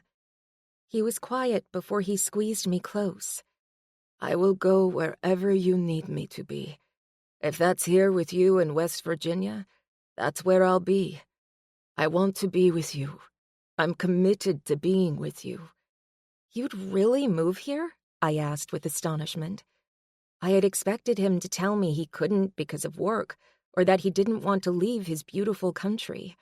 I had been preparing myself for a long-distance relationship or leaving my mother after just finding her. I'd do anything for you, Nicole, he said adamantly. Anything you want or need. All you have to do is say the word, and I will do everything in my power to make it happen. I want you to be happy and safe. I will protect you with my last dying breath. Your father will never touch you again. Thank you, I whispered, overcome with emotion. Don't thank me. It's not a job. It's what I want to do. You're mine, Nicole, and I will take care of you. I giggled. I'm glad you said that because I do have something I need taken care of, I said in a sultry voice, my hand sliding down his chest. He chuckled deep in his chest. I would be very happy to take care of all your needs, my love. Chapter 39. Rand. Greece. 2 months later. With my hand on the base of Nicole's back, I gently guided her through the crowded restaurant toward the table in back where Adrian and Bella were sitting. I could see the two of them in deep discussion. The love they had for each other was so evident on their faces. I wondered if Nicole and I looked like that when we stared at each other. I hoped so. I wanted everyone to know I was in love with the most beautiful woman in the world. Hi, guys, Bella greeted with a huge smile. We went through the motions of hugging and saying hello before we took our seats. You two look like you were in deep discussion, I commented. We were just talking about what it's going to be like with you out of the country, Adrian replied. I raised an eyebrow. Oh, and? What's the verdict? It's going to be a lot quieter, Adrian quipped. Stop, Bella admonished. He's going to miss you. I'm going to miss your face around the office. We'll still see each other almost every day via telecommunications, I reminded her. I know, but it won't be the same, she pouted. You guys have to come and visit, Nicole told her. Bella laughed. Ha! You know we will. The waitress came by to get our drink orders. I politely declined the wine list and asked for waters for Nicole and myself. She gave me a funny look but didn't say anything. Did you get the living situation figured out? Adrian asked. I nodded. Yes. We just signed the papers for a house near Nicole's mother. We move in on Monday. Adrian shook his head. I can't believe you're moving away. It's for the best, I said with a shrug. Nicole needs to reconnect with her mother, and I'm not about to stay here while she does that. I think it's very romantic, Bella said with a bright smile. So do I, Nicole said. I think a fresh start will be good for both of us. Any more trouble from your brother? Adrian asked in a serious tone. No, I mean there have been a few messages, but I ignore them. Good. You have a new life and a new family. Bella gave a firm nod. Speaking of, how are you feeling? She asked Nicole. Good, really good, Nicole said. I'm officially 16 weeks pregnant. We're going to get an ultrasound in a couple weeks and get a peek at our little one. Bella didn't stop smiling. That is awesome. Are you going to find out the sex? She doesn't want to, but I do, I said. I want it to be a surprise, Nicole argued. I rolled my eyes. The pregnancy was a surprise. One surprise a year, she scoffed. We'll see. I might change my mind, but for now I like not knowing. I don't blame you, Bella said. I think I'm going to wait to find out as well. I heard Nicole gasp. I immediately put my hand on her back. Are you okay? I asked, suddenly worried. Her eyes were wide. Did you hear what she said? She squealed. I looked at Bella, then Adrian. They were both grinning like fools. I shook my head. I don't know, what did I miss? I felt like I was missing something huge. They all had huge smiles on their faces, and Adrian looked like his head was going to explode. She's pregnant, Nicole said with a smile. I looked at Bella, my mouth hanging open. What? Are you serious? Bella nodded. I am. How far? Nicole blurted out the words. 8 weeks. I looked at Adrian, who looked like he'd just won the entire world in a lottery. Congratulations. Looks like we're going to do this fatherhood journey together. He nodded. Looks that way. Our kids are going to grow up together, Nicole cooed. No one pointed out the fact our children were going to live on different continents. Nicole and I hadn't talked a lot about the future, but I knew she wanted to be home in America, and I was okay with that. I wanted to be with her, and I didn't mind leaving Crete and the memories behind. Do you have morning sickness? Nicole asked. Bella shook her head. Not a lot, and I hope it stays that way. I was lucky and only had it a few times. I hope it goes the same for you. We chatted a bit more about our unborn children before Adrian and I quietly separated ourselves from the women's conversation and talked about the business. Are you sure you're going to be able to handle things without me? I asked, feeling a little guilty for leaving the home office. You can do just as much from behind your computer there that you did here, he said easily. You'll be able to have meetings with clients in America and hopefully expand our operations. I won't be working as much, I reminded him. He nodded. I think I might be taking a step back as well. I'm going to start looking internally to see if we have someone ready to step up and take on some more responsibility. Good plan. You need to spend time with your family, as do I. We made our money and the company is in a good position. It's time for us to focus on living instead of just making money. I agree. Bella does too. I smiled, looking at my friend and taking a rapid trip down memory lane. We've come a long way together. Yes, we have, he said. I'm looking forward to this next chapter of our lives. I do hope you'll stay in touch and don't just say it. I'm still working, I told him. I'm still with the company. Of course I'll stay in touch. He nodded before returning to his meal. There was a sense of closure, like we had come full circle. We'd been a couple of headstrong, cocky kids when we'd started this adventure together, and now I felt like we were men. Real men. The four of us walked out of the restaurant together. Take care of him, Adrian said to Nicole. He's my brother. Nicole smiled. I will. We'll see you guys soon. You'll have to come for a visit. Come in the fall when the leaves are changing colors. I've never personally seen it, but my mother says it is absolutely gorgeous. I'd like that, Bella said, smiling. Adrian could use a break from all the sun and sand. There were more hugs all around and a few tears before Nicole and I climbed into the back of the waiting car. The next stop was Elena's apartment. I knew it was going to be incredibly hard on Nicole. All I could do was offer her comfort. I'll wait here, I told her. She smiled and nodded. It won't be long. We've both agreed it isn't a real goodbye. Take your time, I said. She got out of the car and headed upstairs. I looked around, thinking back to the first day I'd come to her place. It all felt like it had happened years ago. We'd both changed and grown so much since those first days together, and now we were embarking on a life-changing experience. It was less than 5 minutes before Nicole got back into the car. I had the box of tissues at the ready and handed them to her, only then realizing there were no tears. You're not crying, I said, more than a little surprised. No, I'm not. Why aren't you crying? I asked. Because I'll see Alana soon, she answered. We're coming back? She shook her head. Nope, she's coming to me. She probably would have stayed in the U.S. much longer if it hadn't been for her needing to rescue me. She's anxious to get back and see the country. Good. That makes me happy. Now it's time to see Cade, she said. I slowly nodded. He's at his shop. Perfect, she exclaimed. While you two are saying your goodbyes, I can feast on gelato. I laughed, leaning over to give her a kiss. Yes, you can. Cade was none too happy when we walked through the door. He grumpily dished up gelato for Nicole, glaring at me the entire time. I couldn't help but smile. Nicole took her gelato and found a table to stuff her face, as she put it, while Cade and I stepped outside. I hate you, he grumbled. You know I love you, man, I told him with a grin. Why America? Because that's where she lives, I pointed out. She lived here, he pouted. She can keep living here. You can always come and visit, I said. We'll keep in touch. I have to do this. I don't know what the future holds, but this feels right. She's my world, and I'm not going to risk losing her because I can't pack a bag and move. I need this. Fine, but this sucks. I slapped him on the shoulder before pulling him in for a bear hug. You're going to be fine. Stick to that diet.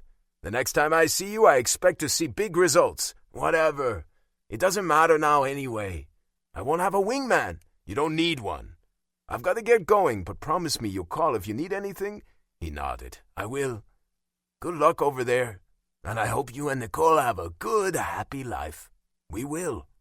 Nicole and I were back in the car, all of our goodbyes said. It was heavy on my heart, but it felt right.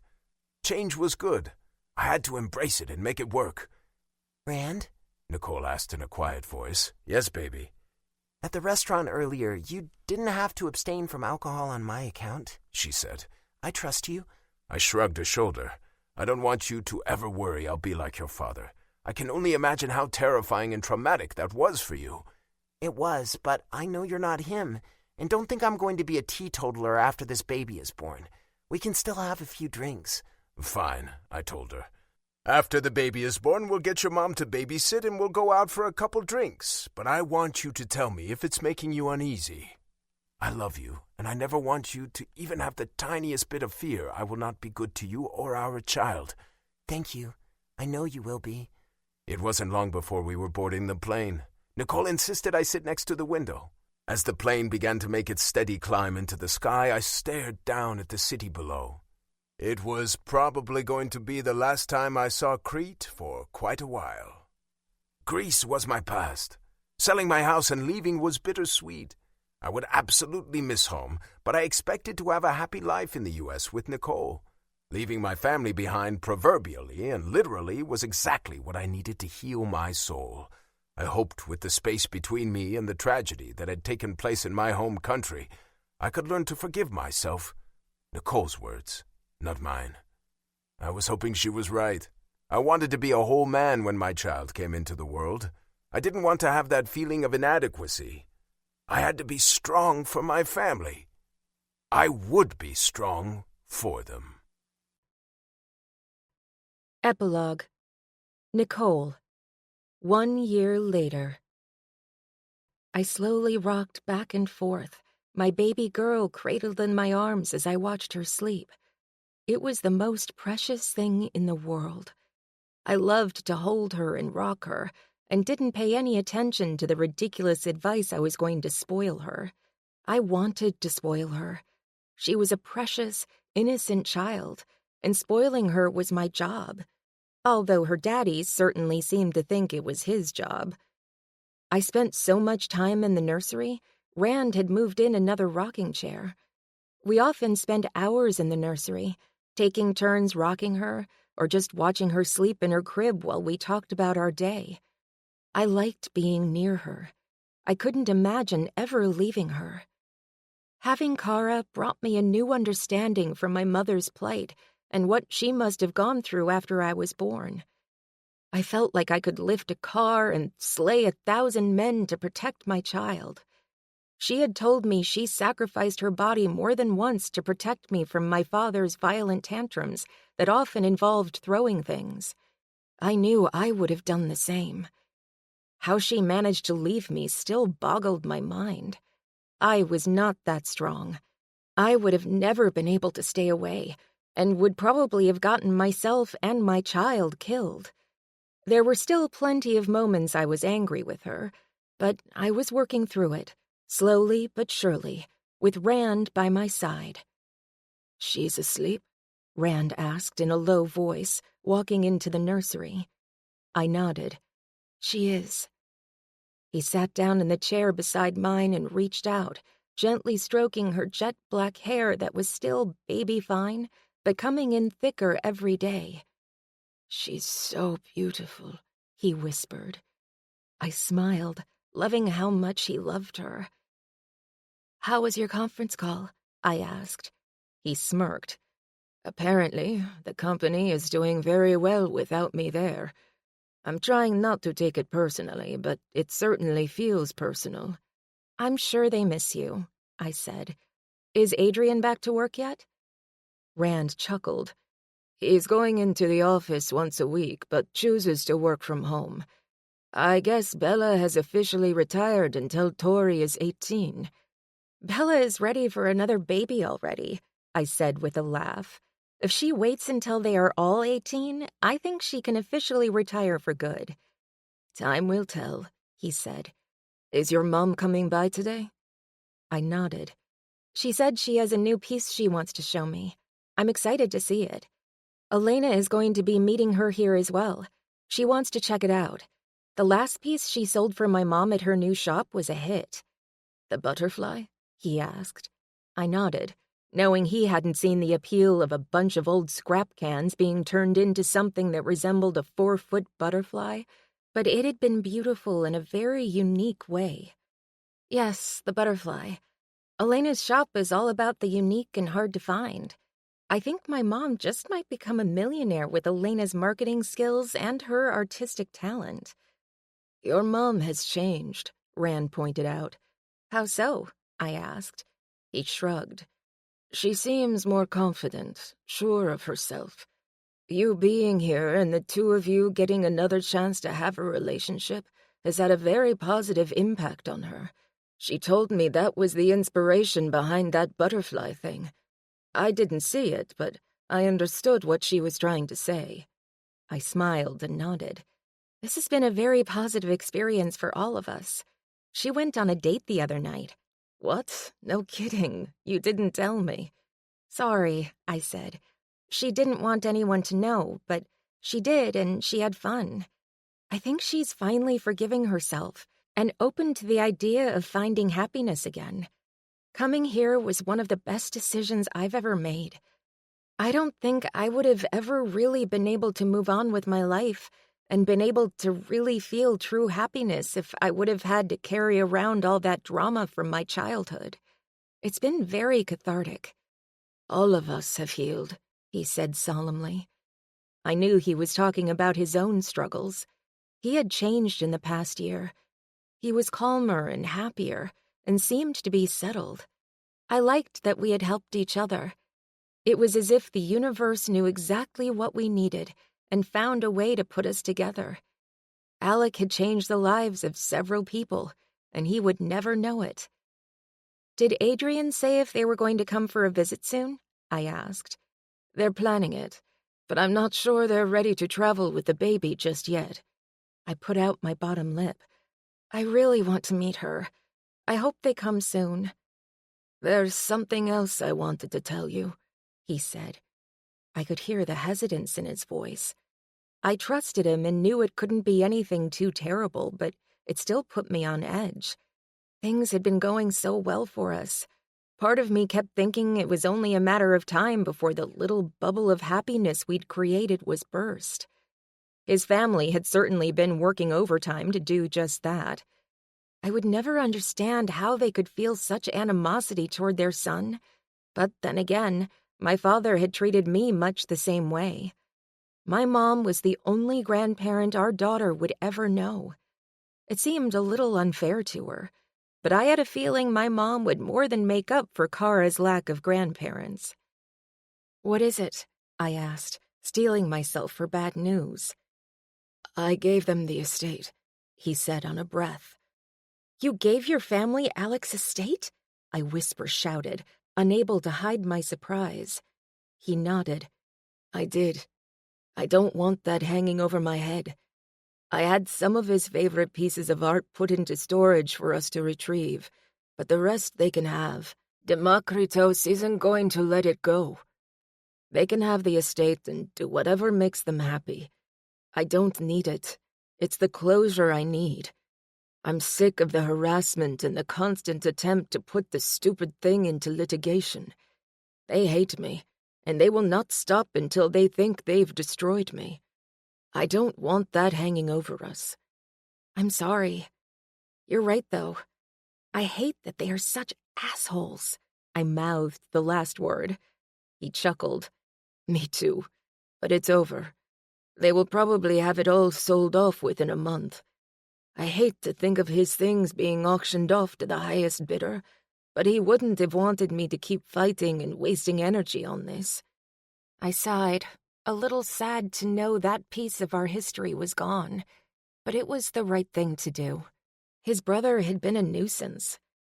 You're a good man. You took the high road, and I couldn't be prouder of you. I hope they get whatever it was they were looking for and leave you alone. You are a bigger man than I would be. Thank you. He has no reason to call me ever again. It's done. I have accepted the fact I don't have a family, and I'm okay with it. I have my own family, and that's where I choose to focus my energy. Our life together is far more valuable than anything in that house.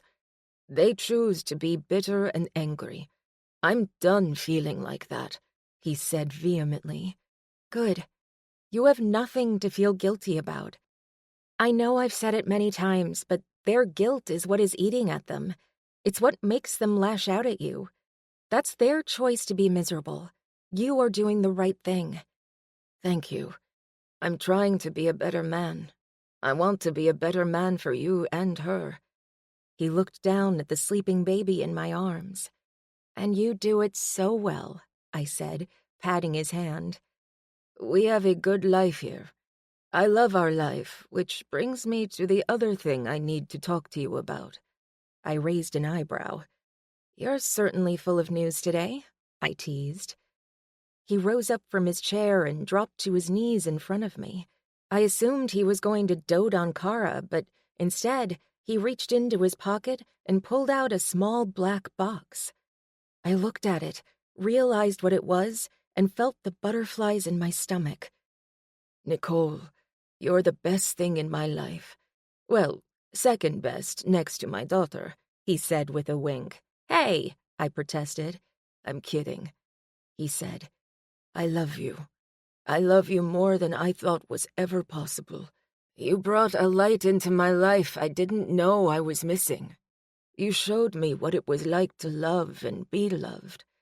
We were two very broken people who came together and somehow managed to help one another heal.